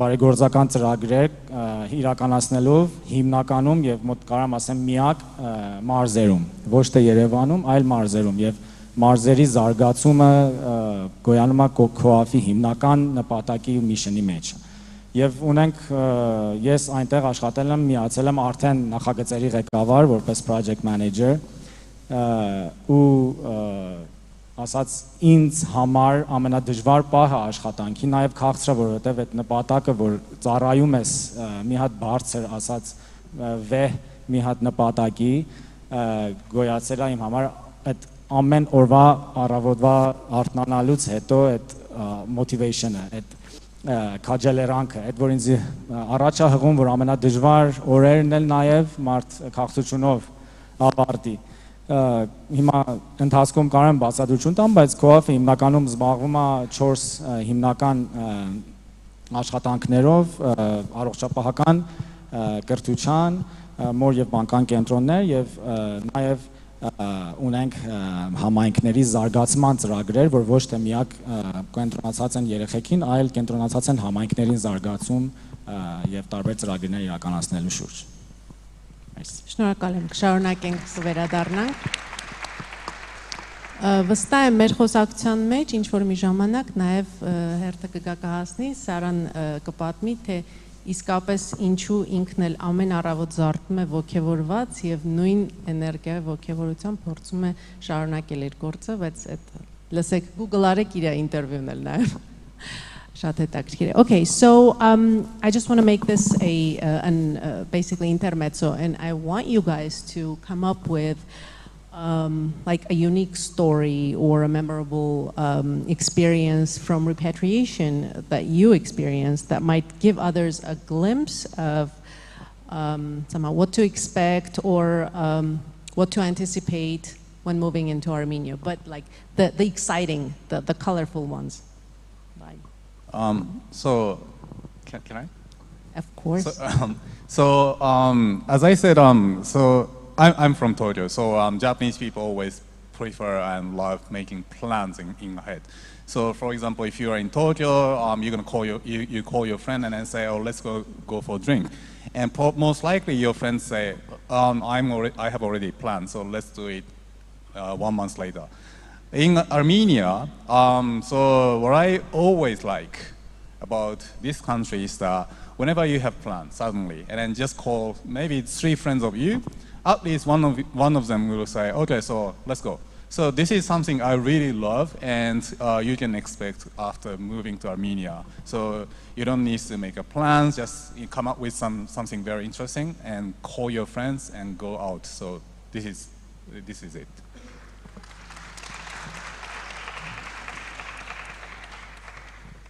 Any anecdotes?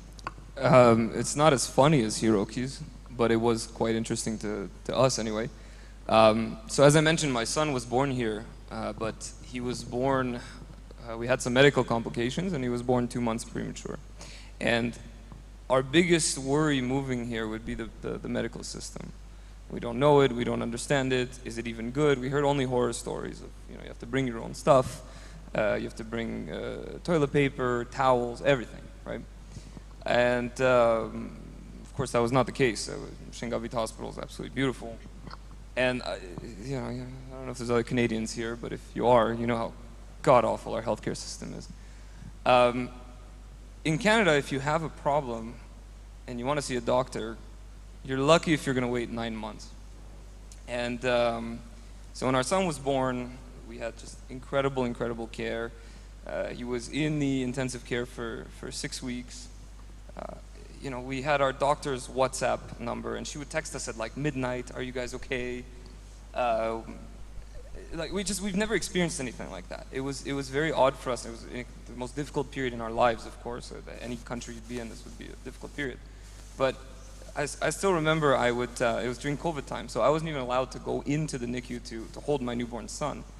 And I remember the cleaning lady was mopping up out front, and she sees me just standing, because they would open the door and I could see my son, and I'm like shaking and nervous and emotional. And so she comes up and she starts talking to me, and then she says, "Can we pray together for your son?" And I said, "Sure." So she came and she prayed with me, and I was just such an incredible, we were there and we were like, yeah, we made the right choice moving here. Praise God, my son is perfectly healthy, he's fine. But we were going back to Canada to visit my parents a couple weeks ago, and my wife said the funniest thing.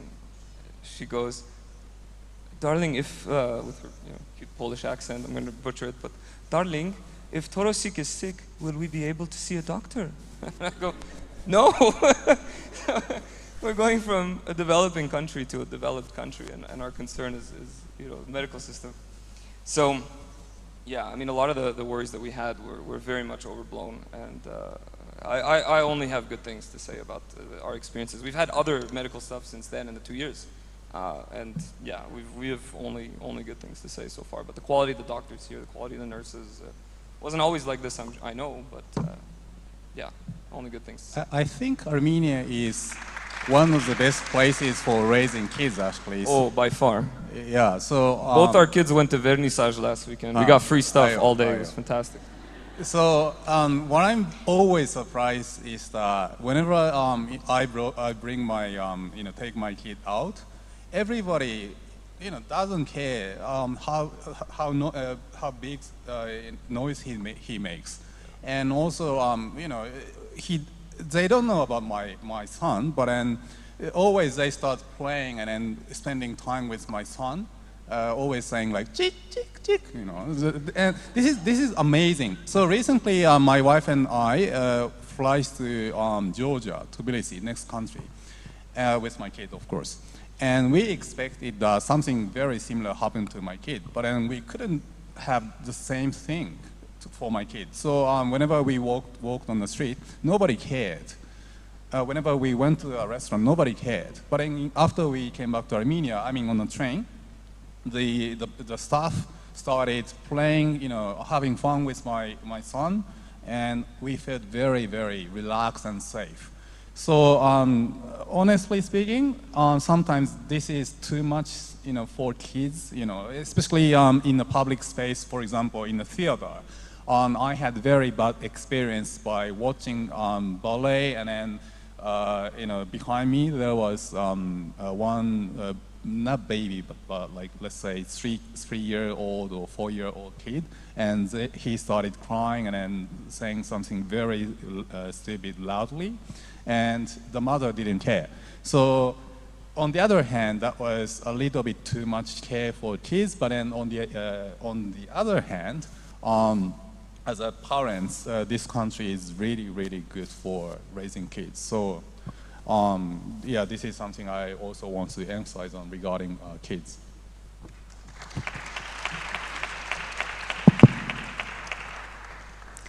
So I think you can gather from a lot of what we're saying that there are so many special experiences you have in this country that you wouldn't have in other places. And I want to share one story that is a little bit heavier but has really beautiful silver linings to it. So when I was a Birthright Armenia volunteer, I did my volunteering in Gyumri, and I still live there, been there 5 years, love it, come visit anytime.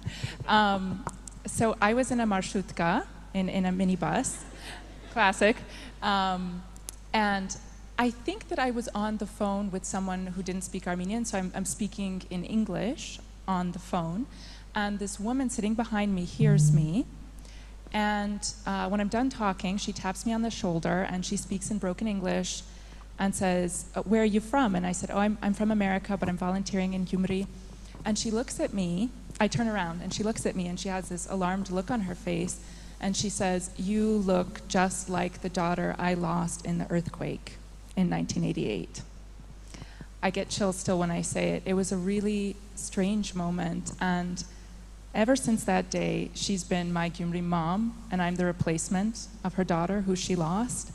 And I just think an experience like that would have never happened to me in America. And here's another crazy thing. I bought an apartment last year in Gyumri, and I found it on List AM, just like online. And strangely enough, I'm her neighbor now. I didn't intend for it to be that way. Our houses are next to each other, and I see her all the time. And through the NGO that I founded, I'm able to help support her granddaughter to get her master's degree, and she's going great places. So it's just a really, yeah.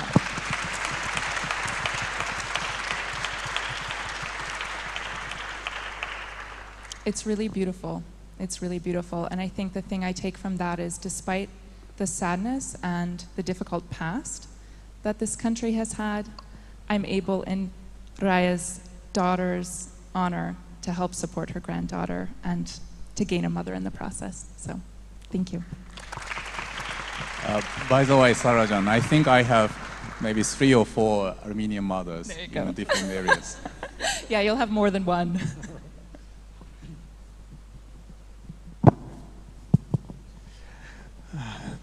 I told my favorite story, but I have another one. When we moved here, in the first year, we had also the kind of the project in mind to do on non-formal education, although it wasn't my field at all. Mine is investment business, but we found this gap in the educational system, which is still existent. So we started with the colleague of mine who is currently at FAST Foundation, Susanna, EYP Armenia Foundation, which is a non-formal educational platform. It helps people from the high school to get a better understanding of where they want to specialize in. And then after being in Armenia, they are able to participate internationally in different international sessions and debates, etc. I speak English.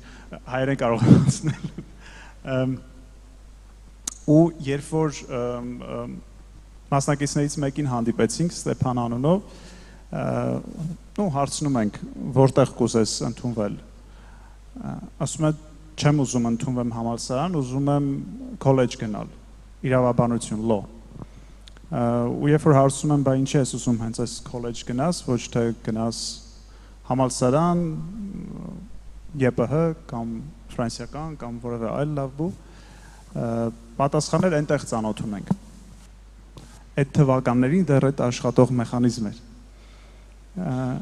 Որոշեցինք այս տղային մի քիչ բզել, հասկանալ թե ունակություններ ունի, թե չէ։ Ֆենոմենալ ունակություններ ուներ։ Բայց ծնողները, ընտանիքը, շրջապատին են համոզել էին ինչ որ ձևաչափով, որ he's not good enough, որ պետք է այդտեղ գնալ, որովհետև այդտեղ ծանոթ կա, որովհետև այդտեղ հեշտ կլինի ընդունվել անվճար եւ այլն եւ այլն։ Այս ամբողջ հայկական մեծ փաթեթը ընտանեկան, բարեկամական, համայնքային։ Ես հիշում եմ ոնց ենք մենք կռիվ արել իր ծնողների հետ, որ տենց բաներ մի ասեք երեխային, թող երկու տեղն էլ դիմի, ոչինչ։ Չի ընդունվի, երկու տեղն էլ թող դիմի։ Այս մեր կոմպրոմիսն էր, որ Ստեփանի համար ընդհանրապես հարմար տարբերակ չէր, որովհետև 6 քնություն հանձնեց 3-ի փոխարեն։ Երկու տեղն էլ ընդունվեց, ֆրանսիական ընդունվեց law, ֆրանսիականում շարունակեց բնական անվճար ընդունվեց, ավարտեց ու անընդհատ ինքը կապը պահում էր, որովհետև այսպես safeguard էինք դարձել իր եւ իր ծնողների համայնքի բարեկամության միջեւ։ Երբ ինչ որ բան էր լինում քննարկելու, զանգում էին, ասում էին Հովսեփը գա միասին ընդհանուր քննարկենք, բայց Հովսեփը ոչ բարեկամ էր, ոչ ընկեր, որևէ կապ չուներ ընտանիքի հետ։ Ու ֆրանսիական ընդունվելուց հետո ընդունվեց նաև ամերիկյան masters։ Սա երկար շուտվա պատմություն եմ պատմում բավականին։ Ընդունվեց նաև masters ամերիկյան։ Հիմա Բերկլիում է։ Այսպես փոքր բաներից մենք հանդիպում ենք ճամփին մեր մարդկանց, որոնք այսպես փոքր բաներով կարողանում են փոխել կարծրատիպը։ Հիմա ես եմ կլիներ ուրիշը, ուրիշ մեկը, կլիներ այլ մարդ, որ դրա կարևորությունը կհասկանար։ Նույն պատմությունով Ստեփանը հետո գրում էր կամ զանգում էր, ասում էր, գիտեք, այս ընկերս էլ է ուզում մասնակցել, բայց էլի խնդիր ունի ծնողների հետ, չեն թողում եւ այլն։ Մյուս մարդը էլի մասնակցեց նման ֆորումների, բացվեց, ավելի լավ կարողացավ սկիլեր, soft skiller ունենալ։ Ես հիշում եմ մենք բարդություն ունեինք, ծնողները մեզ զանգում էին, ասում էին դուք ինչ եք մեր երեխաներին փչացնում, իրանք հիմա սկսել են կարծիք արտահայտել։ 15 տարեկանում ինքը ուր է հասել, որ կարծիք արտահայտի, ինձնից տարբերվող։ Բայց հետո տեսնում էիր, որ այդ երեխաները ոնց էին աճում, ինչքան մեծ հաջողություններ էին հասնում, ու հետո այդ նույն ծնողները զանգում էին, ասում էին, ինչ լավ է, որ դուք մեզ ընդվզեցիք, մեզ չթողեցիք մեր երեխաներին սահմանափակենք։ Այս առումով շատ հետաքրքիր experience-եր ու այդ story-ները 1-2 Ստեփան չի Լիլիթի շատ են։ Բայց լավը այն է, որ այսօրվա Հայաստանը արդեն 10 տարի, 5 տարի առաջվա Հայաստանը չէ, ու այս մասով շատ ավելի լավ ու մեծ ընկալում կա հասարակության մեջ։ Հուսով եմ այս մասով եւս շարունակական կլինի այս փոփոխությունը։ Yes, the impact is very visible.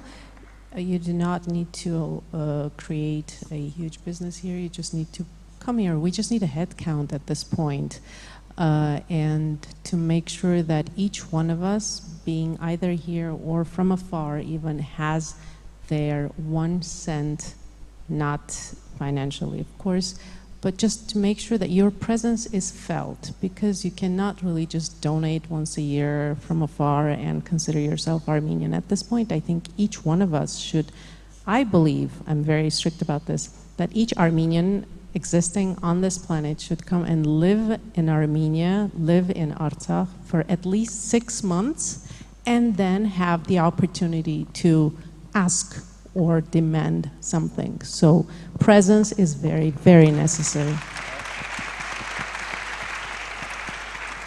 Ես եթե կարելի է մի բան ավելացնեմ, այս որ ասացիք Հայաստանում ապրելը ինչքան կարևոր է, կարող եմ պատմությունը այդքան էլ ասած ֆանի չի, բայց it's motivational. Սկզբում որ ես ի գործով աշխատում եմ, այսինքն ընդհանուր ժամանակը աշխատում եմ քաղաքապետարանում, տրանսպորտի վարչությունում, դե ես բանով մագիստրատուրայով տրանսպորտի ասած թեկումով է իմ շինարարական ճյուղս։ Աշխատում ենք տրանսպորտի բարեփոխումների վրա, ինչ որ լավ թե վատ դուք կասեք, հիմա կատարվում է նոր ավտոբուսներ, ավտոբուսի առանձնացած գծեր, դեռ այն ժամանակ գծելու եւ խորհրդատվական եւ այդ նախապատրաստական փուլերն էր 2020 թվականից ու դա մի հատ շատ կարեւոր բան կա, այդ ասած հայրենիքի հետ կապված կարելի է ասել մի հատ հատուկ ճիշտ մարդ իր տունն է շինում, այսինքն մարդ եթե ինքն է իր տան պատը ներկում կամ ինքն է իր տան մեջ մի հատ փոփոխություն անում, ինքը տենց հպարտանում է ինք իրանով։ Հիմա որ ես ասած ներգրաված եմ եղել այդ process-ի մեջ, որ տեսնում եմ այս նոր ավտոբուսները, նոր տրոլեյբուսները, նոր առանձնացված գծերը, նոր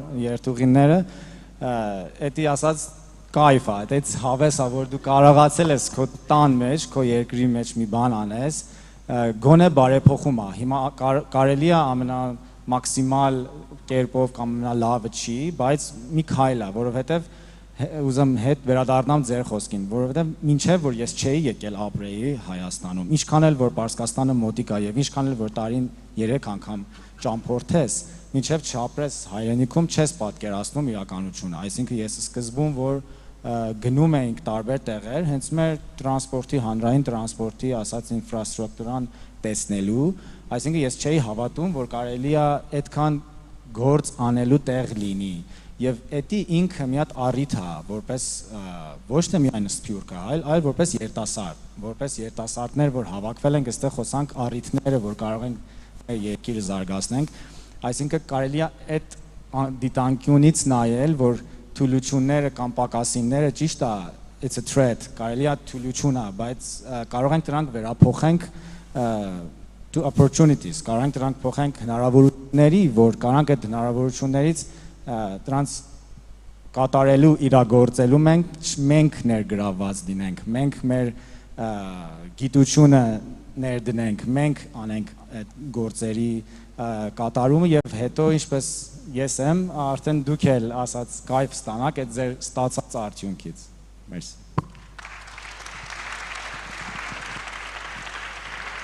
I think Armenian pointed out a very interesting point that also I want to talk about. So one of the reasons why I decided to come back to Armenia and then stay here is that so staying in Armenia, you can be like one of the special, I think. For example, you know, if you go to developed countries and especially, for example, Japan, where so many people live. Even if you do something very, very special, objectively speaking, you are just one of them. But in Armenia, maybe especially me, because I'm a very unique foreigner, probably, I can be easily one of the specials in this country. And then that is very, very special feeling, actually. So Armen said, you know, doesn't matter if you are diaspora, local, but you know, this country has a lot of issues, but then these issues can be addressed by you guys. And then if you actually work for fixing these issues, you are always appreciated by other people, and then also you feel something very special by doing that. So you know, this is something you can't experience in developed countries where all of the systems are already fixed and organized very well. But then, you know, this is like every time we have issues, in Armenia, and then I always said, "Oh, Hayastan markets one Hayastan." But anyway, because of that, if you do something for this country, you feel very special. So this is very motivational actually. So please.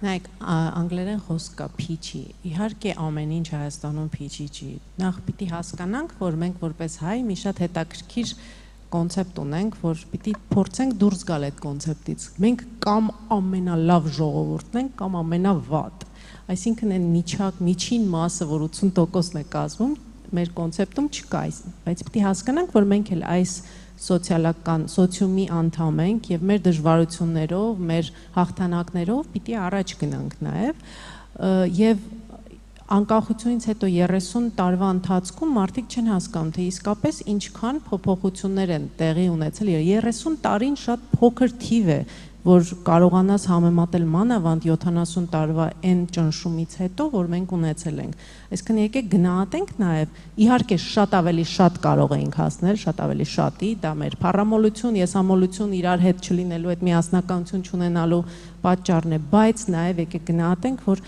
ընդհանրապես այս վերջի մի քանի տարվա ընթացքում այնքան փոփոխություններ են եղել որ մենք պիտի հասկանանք որ ճիշտ ուղու վրա ենք Կորուստներ շատ ենք ունեցել, որ եթե դրանք չունենենք, մենք հիմա ինչպես ուրիշներն են ուզում կոչել դա Սինգապուր կդառնայինք կամ չգիտեմ ինչ Շվեյցարիա տարածաշրջանի, համենայն դեպս հիմա այստեղ ենք։ Այսինքն հետ նայելը շատ բարդ է, պիտի սովորենք, բայց պիտի առաջ էլ կարողանանք նայել եւ ձեր բոլորի ներկայությամբ եւ օգնությամբ, օժանդակությամբ, համագործակցությամբ։ Հասկացեք, Հայաստանին պետք չի օգնել, Հայաստանի հետ պետք է համագործակցել, որովհետեւ Եթե դու օգնում ես, դու ինչ-որ այլ ուղղությամբ ես գնում։ Սա օգնիր քեզ Հայաստանին օգնելով։ Սա պիտի լինի գաղափարը։ Մանավանդ կամավորականությամբ։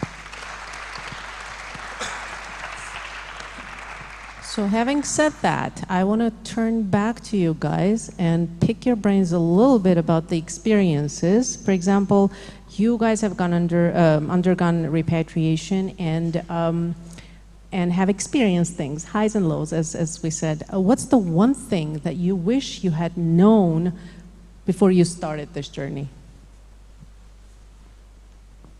And I know for Hiroki, it's the scheduling. Oh, yeah, that's right, that's correct. Yes, so today our session started almost 30 minutes later. And then I said, oh, Sahayastana. TIA, Hishek. This is Armenia.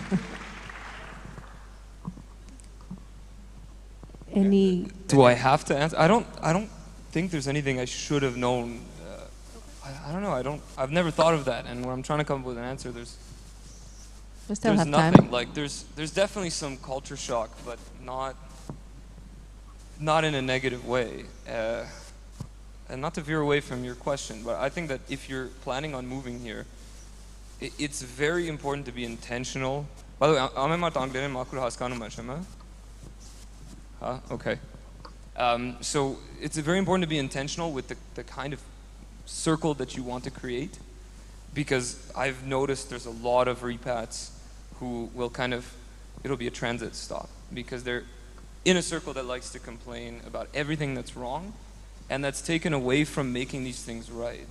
And eventually they get burnt out and they're like, I need to go. And I've noticed this, so I was like, look, I'm coming here, and listen, I get occasional brain aneurysms when in the middle of traffic there's like a 2-year-old between the driver's seat, without a seat belt, and dad's got a cigarette in the mouth. I'm like, what the hell are you doing?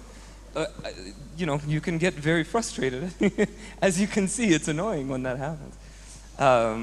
There's definitely a lot wrong with this place, but I think it helps that I've lived like a lot of places, because you notice that there's problems everywhere.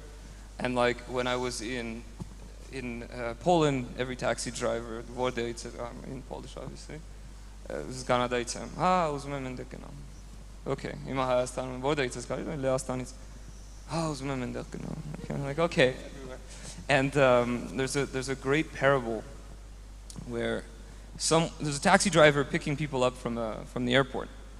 And you can always tell when somebody moves to the new country because they have all of their bags and all their suitcases and so on. So the taxi driver picks somebody up, He says, oh, are you moving here? Yeah, I am. He goes, how are people where you came from? What are they like? Ah, they're so negative, they're terrible, everyone's trying to rip you off, it's awful, it's terrible. So he goes, yeah, people are like that here too. He drops him off. Circles back, comes back, there's another person clearly moving with all the luggage and so on. And he goes, oh, are you moving here, sir? And he goes, yeah. How are people like where you come from? Oh, they're great, they're really nice, we have amazing friends, I'm happy, but now it's time for a new adventure. And he goes, people are like that here too.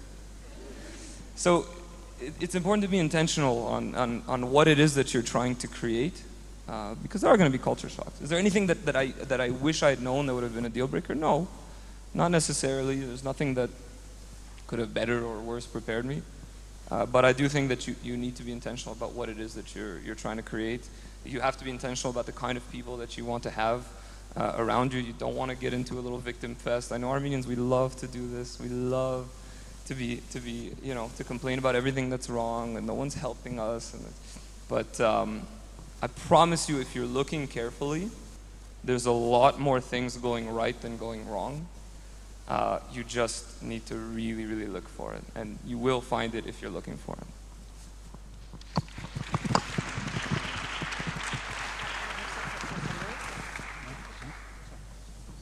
I'm sorry to say, in my opinion, Հայերեն ասած, կարող ես? Ներողություն, իմ կարծիքով, trying to be always intentional in this country makes you very frustrated, unfortunately. I didn't say timely, I said intentional. Intentional. So briefly saying, I think if you want to move to Armenia, expect that things less likely work as planned, as expected, and just take it easy, enjoy this chaos, and that's it. So, yeah, I agree with that. We're getting there. We're getting there. Go ahead. There are several things that came to mind, but I think, we've talked already about being the change you want to see, and I think that really applies here. I'm a runner, and I was used to, back in the DC area, going out and running wherever I wanted, and there was never any issue. Not so, actually, when I came to Gyumri, I had several negative experiences with people following me, yelling things out of their car windows. There were negative experiences, but I kept pushing. I ignored those people. 5 years later, no one bothers me, so they finally figured out she runs and it's okay, And for me, that was actually really exciting as I was reflecting on it, and I realized this hasn't happened to me now for a couple of years. No one's made any comment, and I've actually seen other girls running. So I think there's a really unique opportunity there when you know that something's okay. Don't just try to let it, roll off your back, and keep doing what you know is right or okay. Pick up trash. When people litter, pick up trash and put it in the trash can. And throw it back in their car. I do this every time. Throw it back in their car. Let them see how they like it. Be the change. This is kind of funny. Something for me that was totally unexpected. I like smiling. I smile at almost everyone. That's not really a thing in the regions. Do keep in mind, life in Yerevan is very different from the regions. I live in Gyumri, and it is still quite different from Yerevan, and the regions are as well. So, yeah, people usually think you want something from them if you smile at them. So what Sarah is saying, whatever you have and you think is valuable, you can share here. Yes. Thank you, Sarah John.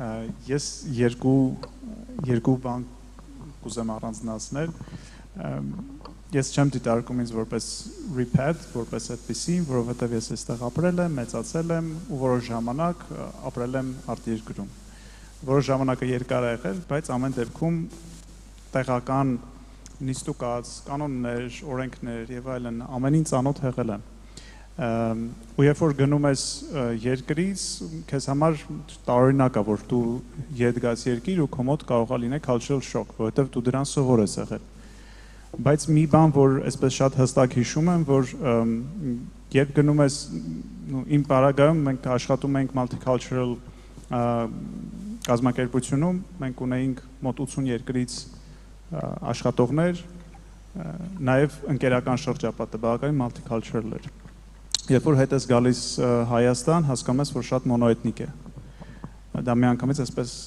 իրականության ես բախվում, որը դու գիտեիր, բայց ամբողջությամբ չէիր գիտակցում այդ shift-ը, այդ տարբերությունը որ կլինի։ Բայց հասկանում ես նաև, որ դրա լուծումը շատ հեշտ է, առաջին 2-3 ամիսը մի փոքր անհասկանալի էր ոնց կարելի է լուծում գտնել, երբ որ դու այն մյուս մոդելին ես արդեն սովոր, բայց քանի որ բավականին շատ diaspora Armenians եկել են Հայաստան ու Երևանում են, անուն մեկը բերել է իր մշակույթի ինչ-որ մի մասնիկ Երևան։ Կարոտում ես Լիբանանը, գնա լիբանանյան ռեստորան։ Կարոտում ես կանադականը, գնա Պուտին փորձի։ Կարոտում ես ճապոնականը, գնա Թոքիո, Հիրոկի սրճարան։ Ու նման բաներ շատ կան, այսինքն Երևանը որպես այդպեսին արդեն դարձել է multiculturalism-ի proxy։ Այդ երկրի ներկայացուցիչներ չեն էթնիկ, բայց այդ մշակույթների կրող են։ Դրա համար շատ դեպքերում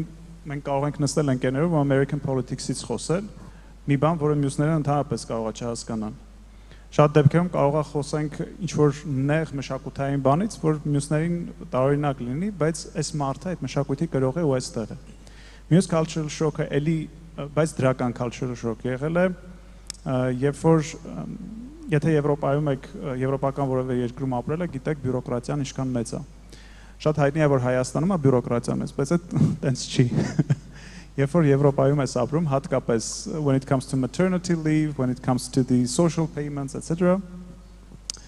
It's a lot pain in the ass.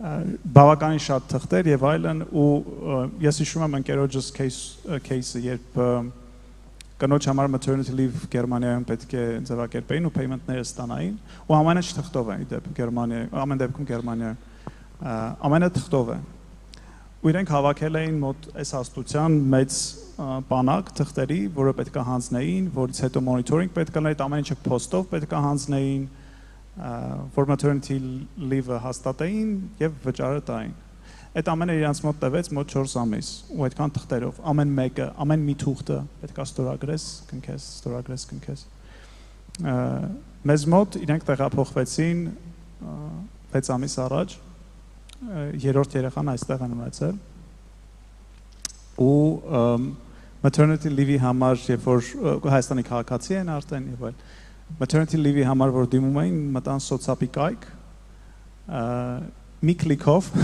կարողացել են դիմել, իրան զանգեցին, ասացին ձեր գումարը արդեն նստել է, կարող եք մոտենալ մոտակա բանկ, գումարը ստանալ ու 2 օրում այդ գումարը ինքը ստացավ միանվագ գումարը, որ առաջին երրորդ երեխայի համար վճարվում է։ Ու համար տարօրինակ էր, ասում եմ ես Հայաստանում եմ ապրել, բայց այնտեղի բյուրոկրասին իմ համար շատ ավելի շատ էր, քան այստեղ, ոնց տենց ֆորմատ կա, ոնց կարա Հայաստանը ավելի digital լինի այս հարցերով, իհարկե ոչ բոլոր հարցերով, բայց այս հարցերով ոնց կարա ավելի digital լինի, քան իմ German experience-ը։ Դրա համար սրա մասին մի փոքր խոսվեց, երբ որ պրեզենտացիա էր արվում, when it comes to the business registration, when it comes to tax statements, it's very easy to operate in Armenia, and it will be a very positive cultural shock for you. For business դու կարողանում եք գրանցել 2-3 ժամում։ Թե online, թե ներկայանալով 9 րոպե գտեվե։ 9 րոպե որ բիզնեսը։ 9 րոպե, okay. 9 րոպե, I timed it։ Ուրիշ երկիր դենց բան չկա։ Երբ որ հարկային հաշվետվություններ պետք է հանձնեք, ամբողջ online է, e-signature դնում եք եւ շատ արագ այդ ամենը անում եք էլի մի կլիկով։ Իսկ երկրներ կան, որտեղ tax statement-ները պետք է երկար ձեռքով ու թղթով պարտադիր լրացնեք, այդ ամենը post-ով ուղարկեք եւ այլն։ Երկրներ կան, որտեղ բիզնես բացելուց ձեզ ուզում են minimum capital requirement, որը $5,000 է մինիմում, այսինքն եթե $5,000 չունես, չես կարող բիզնեսն ունես գրանցես։ Մեզ մոտ նման requirement-ներ չկան։ Ու նման շատ բաներ կան, որ մենք Հայաստանը միշտ ընկալել ենք այսպես էմոցիոնալ հարթության մեջ, բայց այդ cultural shock-երը իրանք նաև ինստիտուցիոնալ կարող լինեն, նաև դրական։ Դրա համար մենք միշտ սովոր ենք, որ շոկ, որ ասում ենք, ինչ բացասականը նկատի ունենանք, դրա դրականն էլ է լինում, ու դրականը շատ է լինում։ Ու ես հույս ունեմ, որ այս ֆորումից հետո, կամ մի գործ ծրագրով, կամ ինչ-որ այլ ֆորմատով, եթե դուք որոշեք Հայաստան տեղափոխվեք, այն բացասական բոլոր շոկերին մեկտեղ, դուք նաև այդ դրականի բալանսը կզգաք։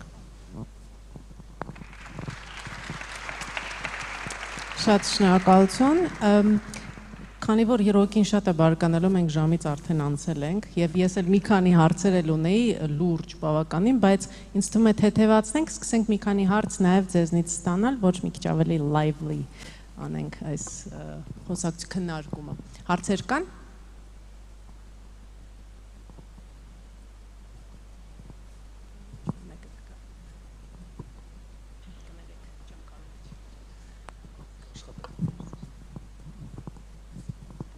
Բարև ձեզ, կլինի հայերեն հարցը տամ, հա։ Անունս Դավիթ է, Ֆրանսիայից եմ, 3 տարի է որ ստեղ եմ, ես էլ եմ Birthright մասնակցել։ Ուզում եմ միա ձեզ There is Birthwriters here? Yeah. Okay. Ուզում եի ձեզնից իմ հասկանալ, համար ես 3 տարի ստեղ եմ ու այն մտքին եմ հասել, որ ինչքան էլ ստեղ ապրեմ, մինչև կյանքիս վերջ, ինձ միշտ կտենան որպես օտար կամ դուրս Սփյուռքը հայ։ Ուզում եմ հասկանամ ձեր մոտ էլա տենց այդ զգացությունը ոնց է ձեր մոտ այդ ամեն ինչը։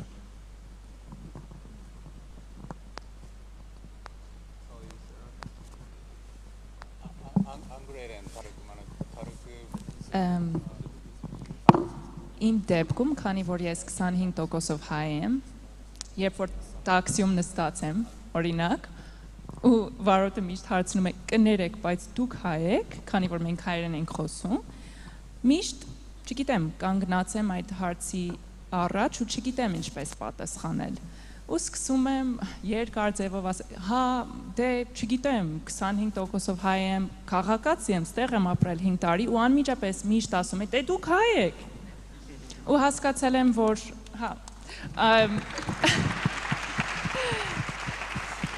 չգիտեմ, երբ որ դուք այդ որոշումը կատարել եք, դու որոշում եք Հայաստանում մնալ, քո ներդրումը ունենալ ստեղ, արդեն հայ եք, պետք չի ուրիշ բան ասել, դուք հայ եք, իմ կարծիքով։ Ուրիշի կարծիքը, այսինքն պետք չի ներսից ինչ որ զգում եք դուք, այս բաժակի ջրի պատմությունը ասեմ, որ կեսը կասեն իհարկե բաժակը դատարկ է, մյուս կեսը կասի լիքն է, բայց բաժակը միշտ լիքն է, նույնիսկ եթե ջուրը կեսն է, մյուս կեսը օդ կա, ուրեմն գաղափարախոսությամբ դուք պիտի մտածեք, որ բաժակը լիքն է, ինչպես որ դուք եք ուզում տեսնել, դա էլ ինչ որ մեկի կարծիքը պիտի որ ձեզ չհետաքրքրի, եթե դուք քայլում եք այս հողի վրա եւ հաստատուն եք զգում ձեզ, արդեն հասել եք։ Can I add on to something there? Sorry, David Savo. Okay, we'll speak in English. Yes, to answer your question, look at this face. Pretty damn Odara looking right now. Yeah. Hiroki he can't relate, obviously. He looks like a Hayastansi, but the rest of us, we're in trouble. Yeah, no, look, I have a 3-strike rule now when I'm speaking to people, and they'll answer in Russian. I'm like, Barit says, I'm like, Karam, X, Y, and Z. Да, конечно. Извините, why are you speaking to me in Russian? Oh, ես կարծում եմ, որ դու ռուս ես, նույնիսկ եթե ռուս լինեի, հայերն եմ խոսում. Like, this is, even if the Odar is making an effort. Now, that said, my thinking would be a bit different, I suppose, but it's all about creating community here. So you fit in the interpersonal relationships that you make, and also don't forget how Armenia really is. The Yerevan and the Gyumrids are competing with each other, the Sphյուռքից and like, it's down to the region, you know. The Marselcis are competing with the Parisian Armenians. You have LA Armenians are competing with New York. So it's yeah. Don't start about the Barska highs though. Maybe it doesn't relate so much to Patrick and Hiroki, but I think since I'm coming from Iran, it's a very diversified country. There are many like ethnicities that are speaking different languages. And so I see the diaspora, even if I live here for the rest of my life, which is my plan. But again, still, always we are considered as diaspora Armenians. And that's not bad. That's even good because diversity is wealth. Diversity brings good things to the society. So I know that whenever I start speaking Armenian, locals understand that I'm not a local Armenian, I'm diaspora Armenian. And that's okay with me because I think that is a good thing. That is something that enriches our society.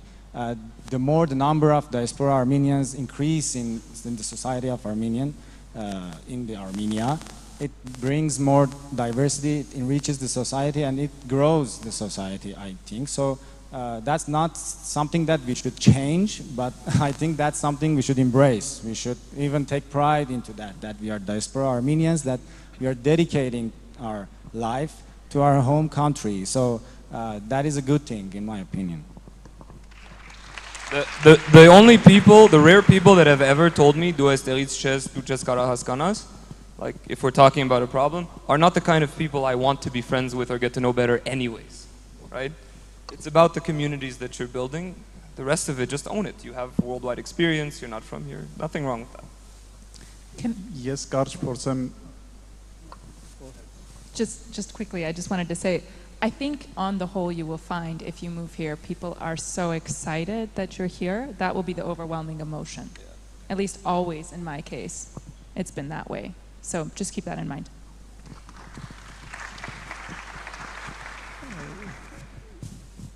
Ձեր անունը Դավիթ։ Դավիթ, դուք երբ որ Ֆրանսիայում եք, ձեզ full ֆրանսիացի եք զգում։ Տեսեք, շատ դեպքերում, որ ասում ենք օտար, միշտ negative connotation ենք տալիս։ Ֆրանսիայում դուք հայկական մշակույթի կրող եք։ Հայաստանում դուք ֆրանսիական մշակույթի կրող եք։ Օտար մշակույթի կրող։ Բայց դա վատ չէ։ Դա լավ է։ Եթե ձեզ այդպես են ընկալում, այդ նշանակում է մարդ կա, որ ձեզ կարա դիմի ֆրանսիական մշակույթից ինչ-որ բան իմանալու, կամ Ֆրանսիայից ինչ-որ բան իմանալու։ Ես հասկանում եմ այն ինչ դուք նկատի ունեք, երբ որ դու գալիս ես փորձում ես ինտեգրվել հայկական հասարակության մեջ, կան ինչ-որ կանոններ տեղական, որին դու պետքա ֆիթ անես, ու քո ֆիթ չլինելը բերում է նրան, որ քեզ կընկալեն որպես օտար։ Բայց դրա համար կան այլ համայնքներ, այլ տեղեր, որտեղ այդ ֆիթ, քո ճիշտ ֆիթը կարող ես գտնել։ Ես իմ վարսավիրը սիրիացի է, սիրիահայ տղա է։ Երբ որ նոր էր եկել, շատ գրագետ, այսպես English, Western Armenian, այսպես ֆորմատով էր խոսում։ Մի տարի մոտը չէի գնացել, վերջին անգամ գնացի, ասում եմ, բարի օր բրատ։ Ասում եմ, ինչ ա փոխվել։ Ասում եմ, client base-ս ա շատացել նման մարդկանց, փորձում եմ adjust լինել։ Բնականաբար ինչ-որ բաներ կան, որ adjust պետք է լինել, ինչ-որ բաներ վերցնել, բայց իմացի, որ այդ նույն մարդը ումից ինքը վերցրել է բրատը, ինքն էլ վերցրել է սիրիացի վարսավիրից ճիշտ լավ սանրվածք ունենալու մշակույթը, որը քիչ-քիչ ավելի է։ Այսինքն, մեկը մյուսից ինչ-որ բան սովորում է, դու կարող ես դա չֆիքսես այս պահին, որովհետև քո վրա կենտրոնանաս մտածես, ես պետք է շատ բաներում adjust լինեմ, բայց քեզ էլ են adjust լինում։ Այդ մի քիչ ավելի ուշ ես տեսնում, բայց հստակ երևում է։ Ուրիշ հարցեր ունենք։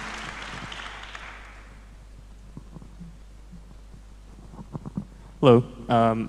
So for the business owners on the panel, quick question. Why should someone choose to start a business in Armenia? Why shouldn't they choose somewhere else? Coming from where specifically, or it doesn't matter? Wait, what was the question? Where are you from? LA. Oh my God, get the hell out of there. It's the plan. How much time do you have to answer? Yeah. Thank you. Actually, that was one of the questions that I never asked, so thank you.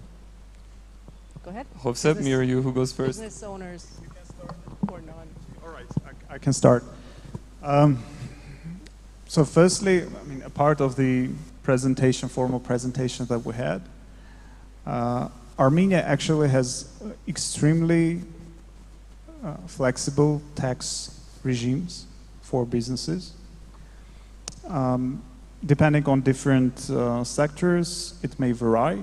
For the micro businesses, is zero tax. It means if below 55,000 sales annually, you are free tax. You don't pay any taxes.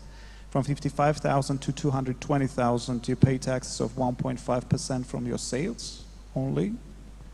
And if you're above 220,000, then you fall under the general scheme, which is 18% profit tax and 20% VAT.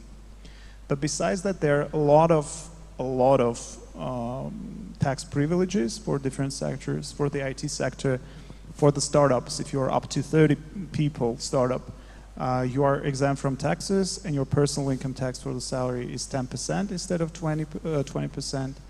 In case you bring your company here, the government will pay you back half of the personal income tax paid for your workers. In case you attract highly qualified specialists, if you are among those specialists, you can actually account for this program as well. If you are a graduate in one of the top 400 universities, or if your work experience is more than 10 years in one of the leading companies in the world, and you move to Armenia, the government subsidizes 70%, up to 70% of your salary monthly. And this goes on for 3 years. And there are many more. We talked briefly about starting business and how it's easy to register business. It takes around several hours, as some mentioned, even 9 minutes. It's very easy to operate with the tax statements, tax regimes. But also one thing that now we see that a lot of Western capital from Russia and Russians are moving to Armenia for the business opportunities. And when you talk with them, what they mention is, apart from all these privileges, one thing stands out is that they can sit with the Minister of Economy at the winery and talk about their issues. They can easily access the government and bring forward their vision of what should be changed. And this is very important. You can't really sit in a cafe and talk with the Minister of Economy in France or, thanks God, in US. So these are things that on this practical level has a very big influence for the decision-making process. And this is what we see for the past 1 year when we see this flow of businesses, because they had different competitive markets they could choose, but they chose Armenia.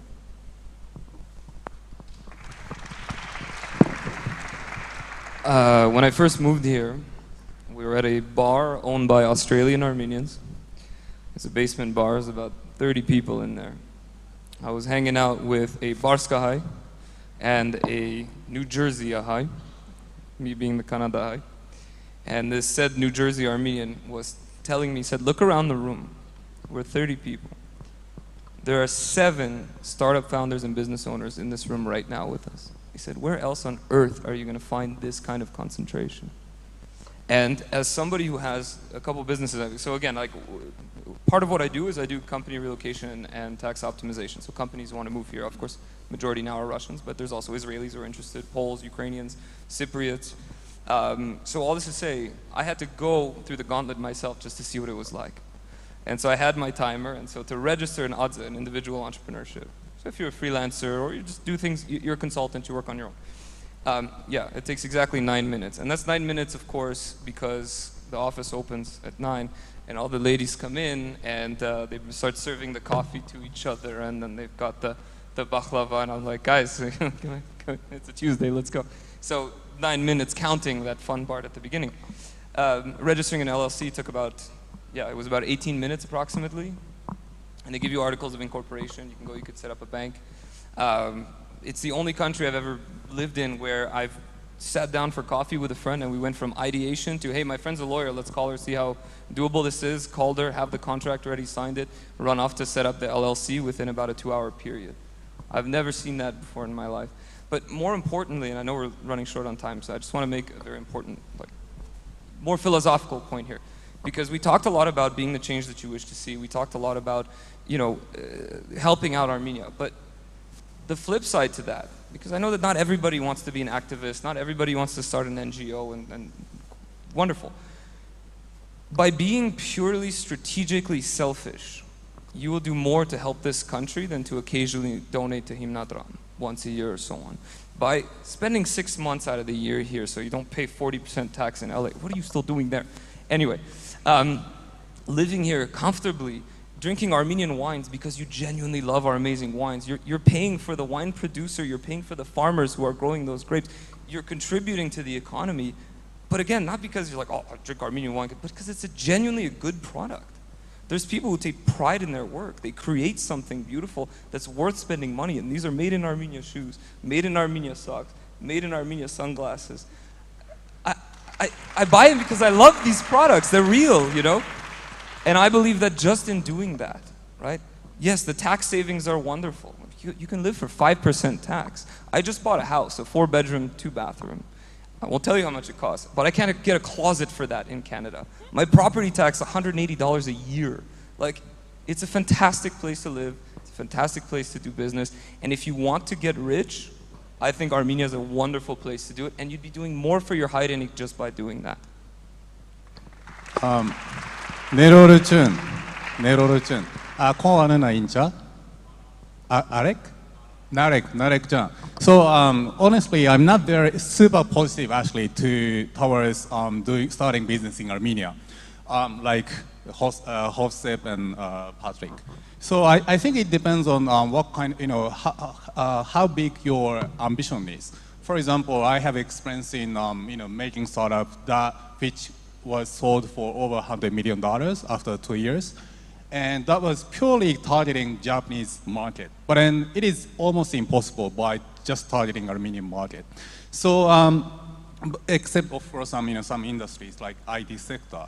In this country, if you open up IT companies having very bright ideas and then also good structures and getting investment, probably you're going to make unicorns.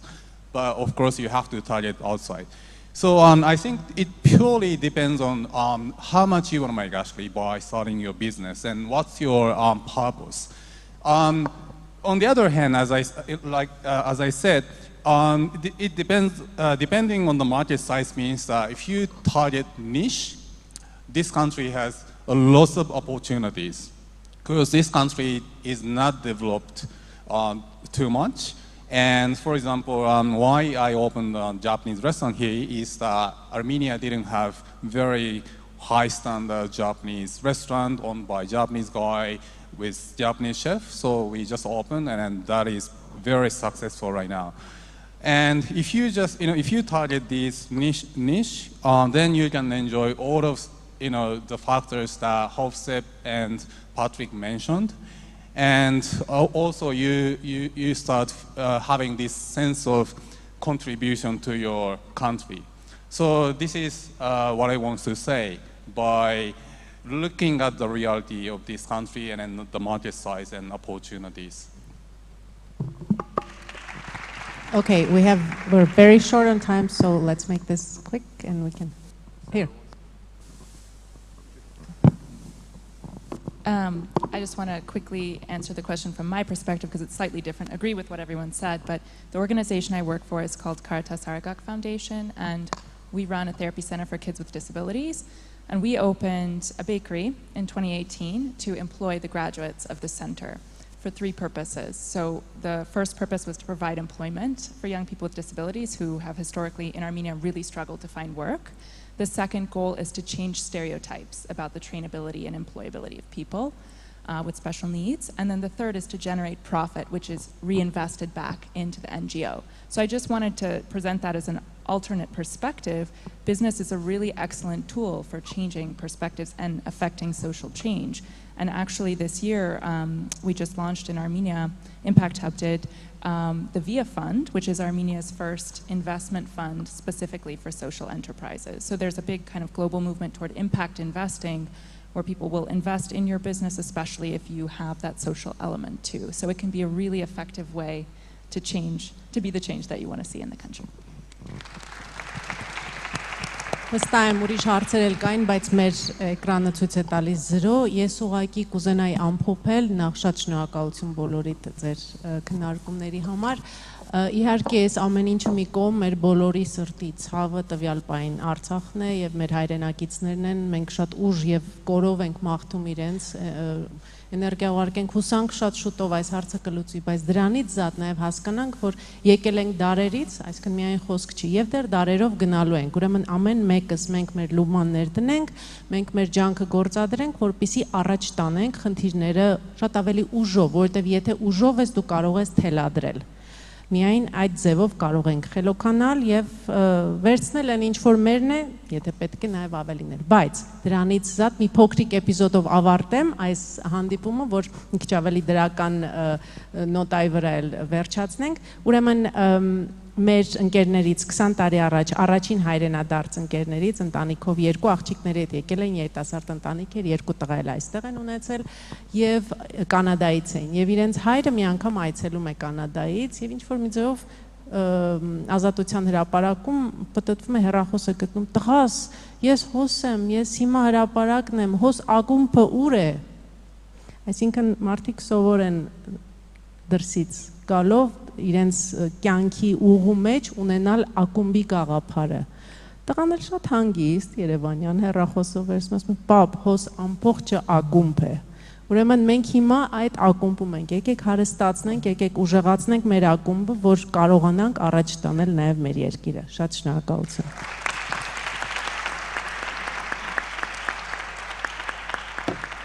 Շնորհակալություն, մերսի շատ, իսկապես շատ հետաքրքիր եւ շատ ոգեշնչող էր։ Ես նաև շատ սիրեցի, թե դուք ոնց եք խոսում հայերեն, անգլերեն իրար հետ միքսելով, շատ հավես է ստացվում։ Շատ շնորհակալություն, եկեք եւս մեկ անգամ ծափարենք, ճանապարհենք, բոլորի գործերում եւ բիզնեսներում մեծ հաջողություններ մաղթենք։ Համեցեք, խնդրեմ։ Սիրելի ընկերներ, ես էլ ասեմ, թե ինչ է կատարվելու հետո եւ այսպես։ Նախ երեկոյան Կասկադում շատ հետաքրքիր թույն համերգ լինելու, որտեղ ելույթ կունենան շատ ինքնատիպ եւ տաղանդավոր հայ երաժիշտներ, երգիչներ, բայց մինչ այդ